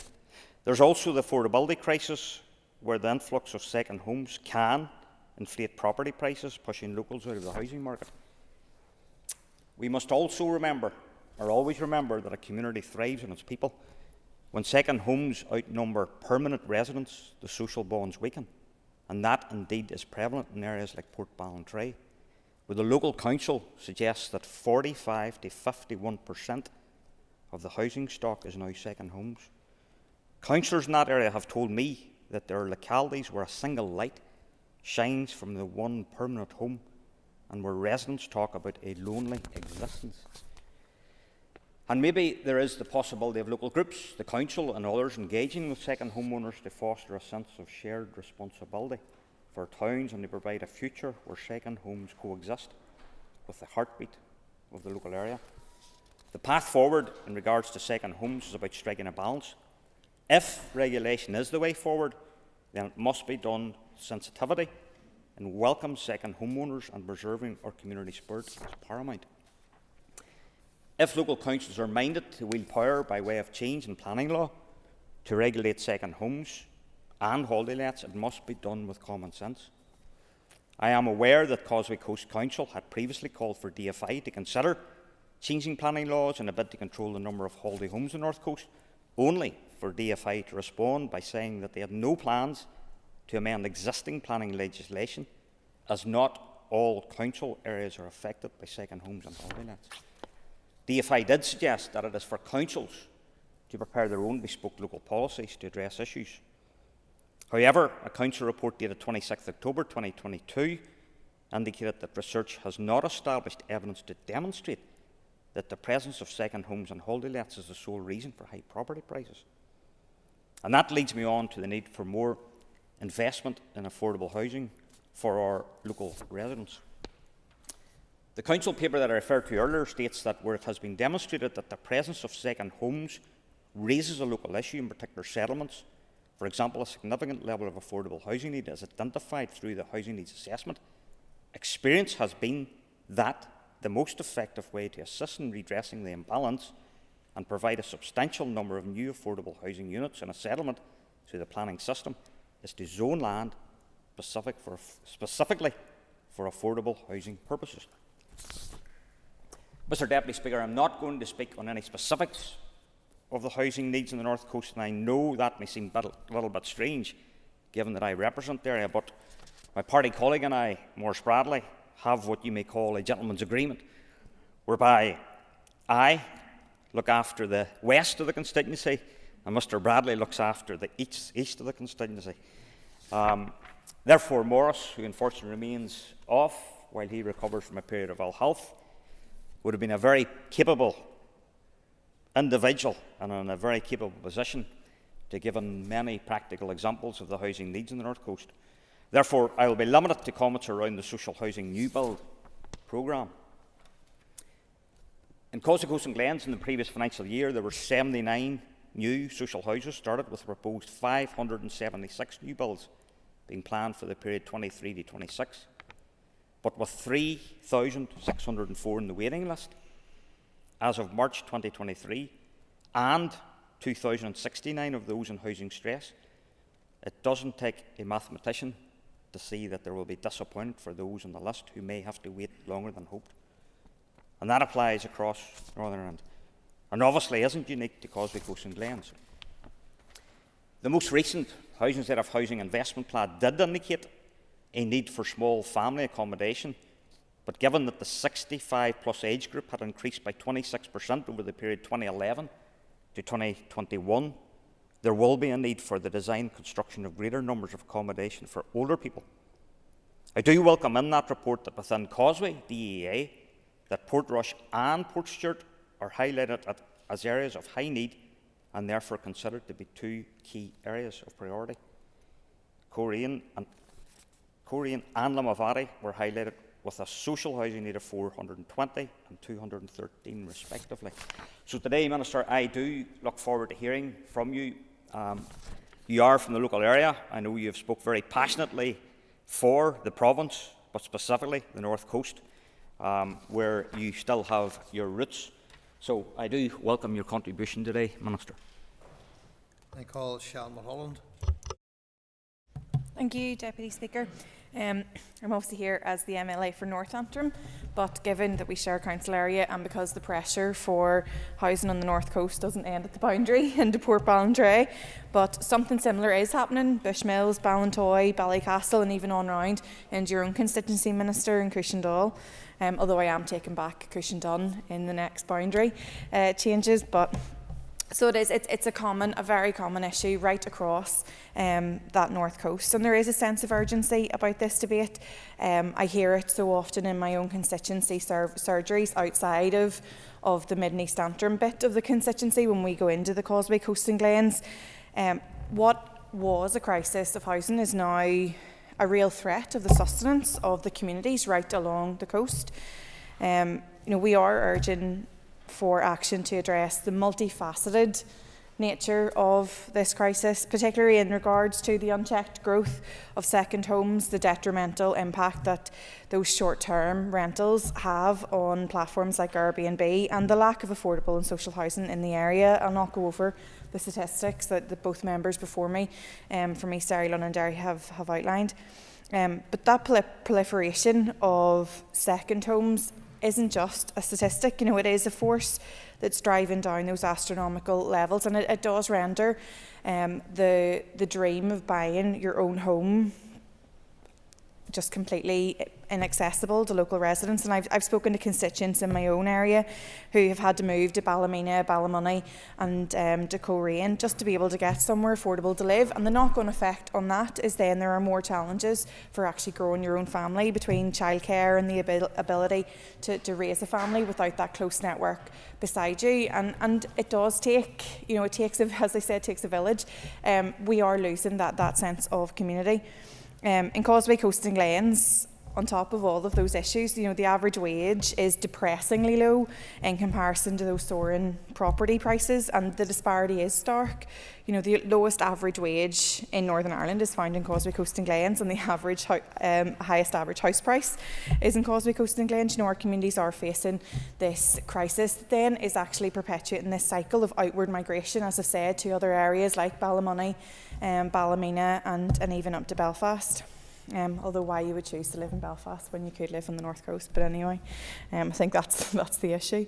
But for those who are unable to buy their own homes, it doesn't get any easier because the rents charged to long-term tenants are rising faster in those areas than any other region. And the rise of Airbnb has just exacerbated that, as we've said. Property owners are, if you think that you can get up to 8 times what you can get for a long-term rental with a short-term let, more and more people are choosing that way, which then just underscores, I suppose, the urgency of that situation. According to those figures, 3,000 new self-catering units registered since 2019. That's a staggering 163% increase in self-catering accommodation, with nearly 40% just in Causeway Coast and Glens. And that's the ones that are properly registered, of course, because, as we know, there is a proliferation of those that are not registered, and that's something that we hear anecdotally in the office in terms of places in Ballintoy, Ballycastle, right across the north coast. The Department for Economy's recent report recommends trying to regulate those short-term rents and the online booking platforms to try and restore balance. And we would welcome that. There has to be some kind of oversight to the percentage of homes that are either second homes or short-term rentals. And the consequences of the crisis do extend much more beyond economics. Our communities are suffering, as I've said. Local businesses falter during off-peak. Populations dwindle due to the lack of affordable housing. So schools close, services vanish, and the fabric of those communities fray. The issues around social housing aren't unique just to our region, as Northern Ireland as a whole grapples with the same challenges, especially in the absence of a housing supply strategy. So we would love to see that urgently. And as we map that market and the need and analyse the numbers, it does become clear that this is something that we need to take action on as quickly as we possibly can. We can't allow those communities to wither away, because if you are not having young people able to grow up in that community and you continue to have more and more transient populations, then, as I say, there's nowhere else for those communities to go. And we want a future where housing is a right, not a privilege dictated by economic disparity. Thank you, Mr. Speaker. Deputy Speaker. Thank you. I call Claire Sugden. Thank you, Deputy Speaker. Just first, I want to give my best to Mr Bradley. I wasn't aware he was unwell, and I appreciate he does take care of the East and you take care of the West. As a lady, we take care of it all, but hopefully we'll try and commit this to the contribution. I also want to thank Ms Hunter for raising the debate. I just want to say her contribution was fantastic. She has really articulated the issue so diligently, and I think certainly gets to the crux of the issue. I myself have been highlighting this problem for several years, so I do appreciate the attention that it is now being given in this Assembly. I also appreciate the fact that the Minister is here. He is a North Coast boy, so I'm sure he has an interest, but I think this issue does. It isn't just limited to the North Coast. I'm sure there's other areas of Northern Ireland that are affected by it, and indeed other areas outside of Northern Ireland that are affected by that, which we can talk about later. It is an important issue, and it is having a severe impact on those affected, and we've already heard from other members of how many that is. Having a home is a fundamental part of our lives. It creates stability, it enables community, and it is connected to our children's education, health, our ability to work and earn a living, and our emotional well-being. And I appreciate that there are many areas across the region with housing challenges, and I would expect every MLA to say it, as Ms Hunter did, that it is the most common issue that is presented into our constituency offices. Undoubtedly, Northern Ireland in itself is experiencing a housing crisis generally. And acutely, we are seeing this on the North Coast for the same reasons as other areas, but compounded by issues related to second home ownership. And I do take Mr Robinson's point that this isn't about demonising second homeowners, it's about trying to find that balance so that we can benefit from the economy that's stimulated from second homeowners and other people that come to the North Coast, but equally that we can provide enough homes for people who want to live and work there, because maybe they have grown up in that area and it's what they want for their families and children as well. The impact of the housing crisis is wide-ranging, and it does have a profound effect on individuals, communities, local services and the economy. An immediate consequence is an increase of homelessness, and people are being forced to live in shelters, overcrowded accommodation, they're sofa surfing, or they're placed in temporary accommodation, which is hours away from the community, their child's school or their job. Imagine having additional challenges, such as fleeing a domestic abuse situation, a child with special educational needs, or an older person who already feels isolated, to then be offered temporary accommodation miles away from the area that they call home. It is shameful, and it does feel like this is not a priority for our government, and I look forward to hearing what the Minister has to say on this, because if it's the #1 issue in every constituency office across Northern Ireland, then that tells me that that's an action that needs to be prioritised, and I would expect to see it in our next programme for government. Housing affordability is also becoming a significant challenge during a housing crisis and in the midst of a cost of living crisis. As demand outstrips supply, housing prices and rents increase to unaffordable levels. So many are now finding themselves in financial hardship simply to keep a roof over their head. And those who cannot afford the rising costs will move on, and those who can afford it will move in for the weekend. Long-term residents and families are being displaced. Young families who wish to raise their own children in the area that they grew up are being priced away. Older people who expected to live out their final years are being evicted, and I have many examples of where this has happened. I wish to talk to the issue of second home ownership because it's one that has gained interest and one that I have spoken about over the last number of years. And it does have an impact. They can drive up property prices in areas with limited housing supply, which is making it difficult for local residents, particularly those with lower incomes, to afford housing. This phenomenon, as many of you will know, is known as gentrification, and it can lead to the displacement of long-term residents and change the character of communities. There are seasonal fluctuations. Many homes are primarily used as holiday homes, leading to seasonal fluctuations in population. And we've heard that perhaps in the winter months there's maybe only one family living in a house in a street, and 100%, if you look even on our electoral register, you don't have to knock the doors to know that in a street of maybe 10 houses there's only one family who's registered there. That's very definite data to suggest the problem that we are experiencing in the North Coast, and maybe it's something the Minister can review and look at to see how prevalent this is. It can also strain local infrastructure, leading to issues with waste and water management. And that even comes back to the issue of actually just building more homes. And the Minister will be familiar with that we can build as many homes as we like, but the first hurdle is getting planning permission for that. Yet our infrastructure is not able to cope with that. So this is such a cross-cutting issue as it seems everything is, and it's something that we really do need to give proper focus on. Other impacts, members have talked about, but I think it's important that we look toward the solutions. And it is a really difficult issue. We only need to look at other parts of the UK, Cornwall, for example, I think Pembrokeshire and Wales, to see what solutions they have taken. And they haven't always been successful. And some of those are council tax premiums, and whatever the equivalent might be here. But some would argue that if you can afford a second home, you could probably afford that particular increase. So how much of an impact will it really have? I think there's a lot more to be done in empowering the local authority, the councils, to look at their planning policies, to see how we give status, I suppose, to second homes, and if enforcement's actually happening, because sometimes these things are already in place, but the council's not enforcing it. Other opportunities are affordable housing requirements, change of use restrictions, community land trusts. I don't know if that's a direct translation to Northern Ireland. I'm sure the Minister can look into that. Tourist taxes, we see that in other parts of the world.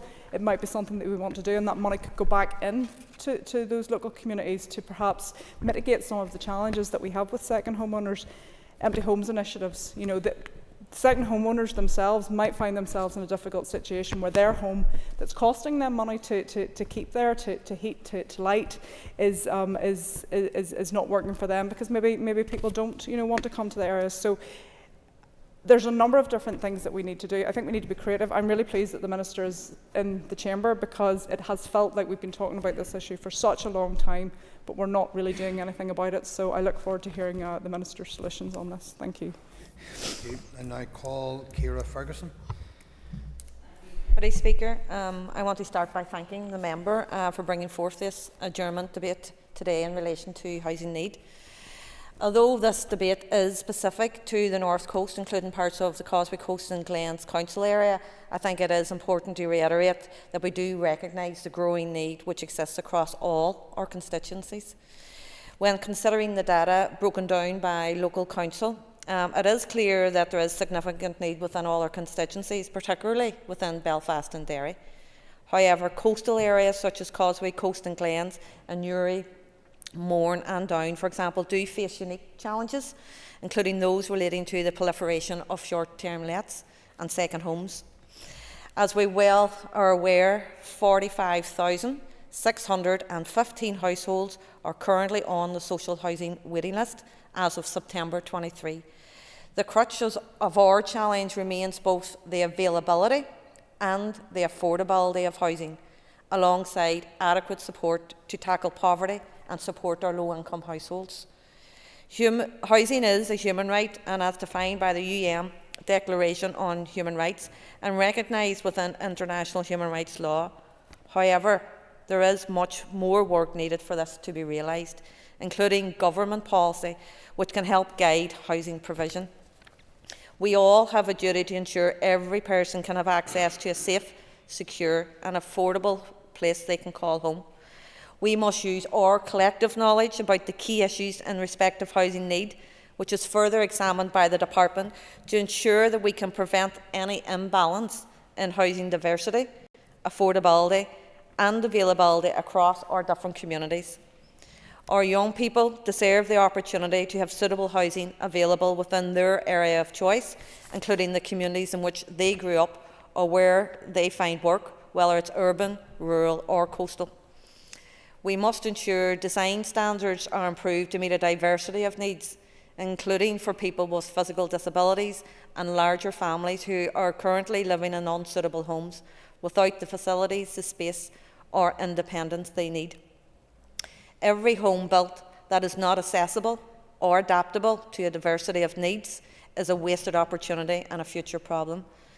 It's also important that we can and must deliver a more regionally balanced economy, unlock the full potential of our tourism sector and coincidentally resource a long-term plan for building homes, both for social rent and to be made available also for our homeowners. We must see urgent developments made on the Housing Executive Reform project alongside improvements on housing standards and energy efficiency. Additionally, we need to see enhanced regulation of those involved in house letting. In order to provide a long-term framework to work to across the four-party executive and the opposition, I want to ask the Minister for Communities to publish the housing supply strategy with a sensible timeline for delivery, and also to ensure that housing is a priority and will remain a priority within the forthcoming programme for government. I think achieving housing for all will have positive implications for the health and well-being of every generation, and our communities and families cannot wait. Thank you.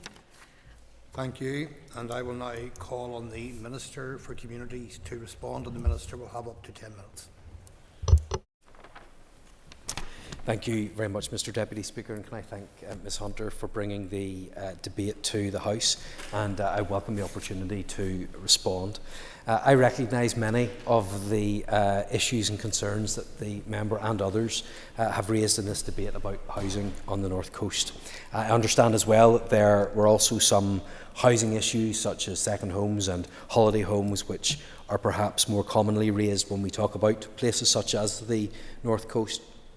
However, the reality is that many of the issues experienced are replicated throughout the country, and Ms Ferguson's contribution today reminded us that it is not limited to any one area, and the solutions required to address them are the same. As Minister for Housing, I spoke recently in this Assembly about the need to accept that these issues and concerns aren't just faced in one constituency or in one area. In our cities and in our towns, urban and rural, demand for good quality, affordable and sustainable homes continues to grow. I will reiterate that housing in all places is a priority for me, and it needs to be a priority across the executive.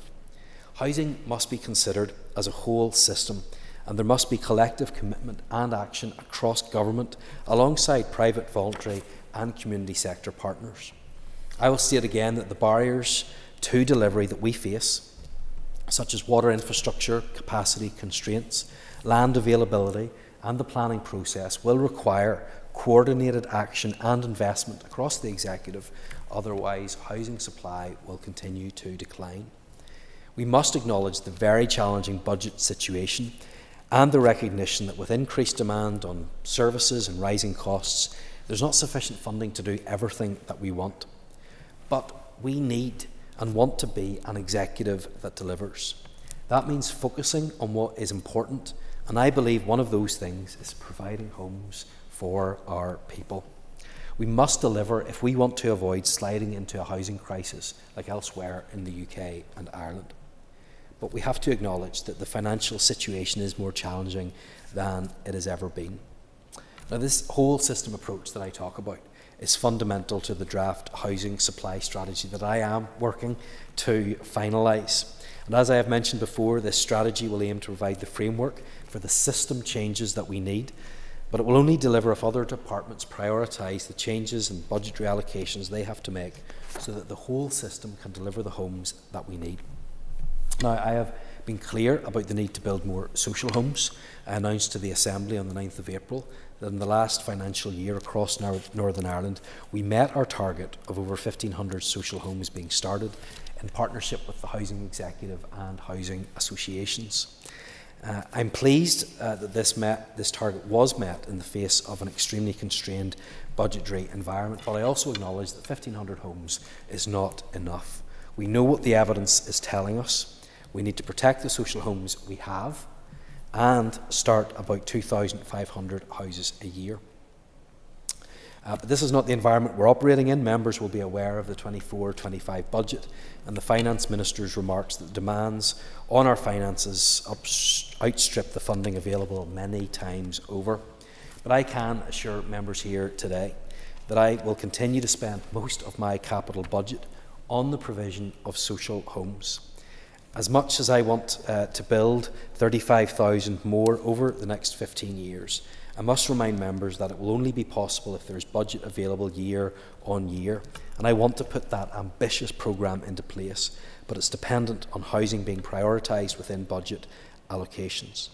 The commitment to social home delivery can be seen across the Causeway Coast and Glens area. Between financial years 19 and 24, 505 social homes were started and 361 completed in the council area. And over the next 3 years in the constituency, subject to budget, 463 social homes are programmed to start as part of the social housing development programme. I also intend to take action to protect our housing executive so that it can continue to provide decent homes for our households and families. I have highlighted recently the very real warning from the housing executive, due to the current state of its houses and its rental income, that some of its houses might become unfit to live in, and we simply cannot allow this to happen. That would have a catastrophic impact on our communities and the tens of thousands of people who would never get a social home. Now, the housing executive is a significant landlord in its scale and its provision of services to its tenants, and I want to make sure that it remains so for generations to come. And prioritising finding a solution which will place the housing executive on a sustainable financial footing is a top priority for me. As I mentioned at the start, holiday lets and second homes and the potential impact that they may have on local housing markets and communities are of particular interest in the North Coast. There are people looking for homes, not able to find them, so it's obviously hard for them to see houses in their communities sitting empty for most of the year. Houses once rented out to tenants are now Airbnbs, houses they could live in only being used in the summer or for a few weekends. Housing developments where local working families feel priced out because people from outside are buying houses as holiday homes. And obviously this is a challenging issue, and there's very limited data available on second homes, and it's sometimes conflicting as well. And because of this, it can be difficult to establish the extent of second homes, their location, and the impact they may be having on local housing markets. As an example, the latest census for Northern Ireland showed that 6% of all houses had no usual residents. And there are a range of possibilities for this, including them being truly vacant, being renovated, self-catering, short-term lets or second homes. It's notable, however, that in the Causeway Coast and Glens area, the proportion of homes with no usual residents are more than double the Northern Ireland figure, 13%. Now, some of this is unavoidable, but obviously if there are more holiday homes or holiday lets, this could distort a housing market, especially if there's a rapid change in the amount of these. So I can say to members today that my department and the housing executive are therefore carrying out research on second home ownership to improve our understanding of what has gone on. And at a very basic level, the local council needs to know the extent of second home ownership in order to properly understand the need for new housing and to make provision for that in their local development plans. So of course this is going to require all of the executive to work together, and DFE has a role there as well. The provision of tourist accommodation in Northern Ireland is regulated by TNI, and I know they're currently undertaking a review of current legislation relating to the provision of tourism accommodation, and this will allow them to consider the necessary changes required to the regulatory environment in its totality to ensure sustainable growth in the future. And there have been reforms that have been made in England. That's something that the Department of Infrastructure could look at in terms of the Welsh Government. They have introduced powers for councils to charge up to 300% council tax premium on second homes. That will obviously require consideration by colleagues in the Department of Finance. But as you can see, this does take a genuine collaborative approach because it impacts upon departments right across the executive. And on the housing supply strategy, I can say that I will be writing to executive colleagues in relation to that shortly, and I hope to have an early discussion around those issues. Just to touch briefly on some of the comments that have been made. The proposer was absolutely right to say that this is the most pressing issue that I'm sure all of us get in our constituency offices. It's why we need to make sure that we address it. And as Alan Robinson said, or should I call him the member for West East Londonderry, he was right to highlight that this should not be about pitting second homeowners against those who are living in the area full time. What we need is additional supply to deal with the demand, and that's at the heart of what we are trying to do. Because we don't want to be in a position, as Shan Mulholland has said, that people are moving away. That creates a huge sort of sense of problems for that local community. Lack of services then as well that can be damaged as well, and those families that are moving out. The member, Ms Sugden, was absolutely right to raise the issue of homelessness as well, because we know the instability that creates in a family's life, and for children in particular, to be moving about and not have that stability. It's why absolutely this needs to be raised. So in closing, I am committed to a genuinely ambitious and strategic programme of work that will deliver for everybody. I recognise these issues face people right across the country. It's going to require a cross-executive approach.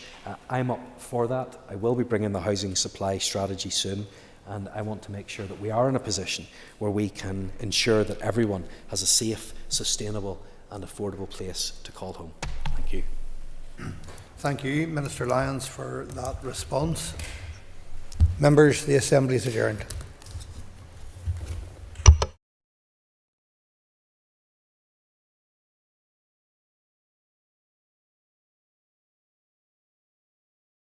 Assembly Chamber.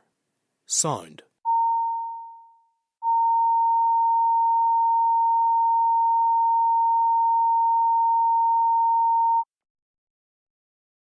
Assembly Chamber. Sound.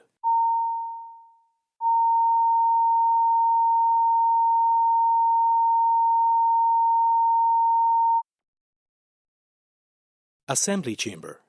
Sound.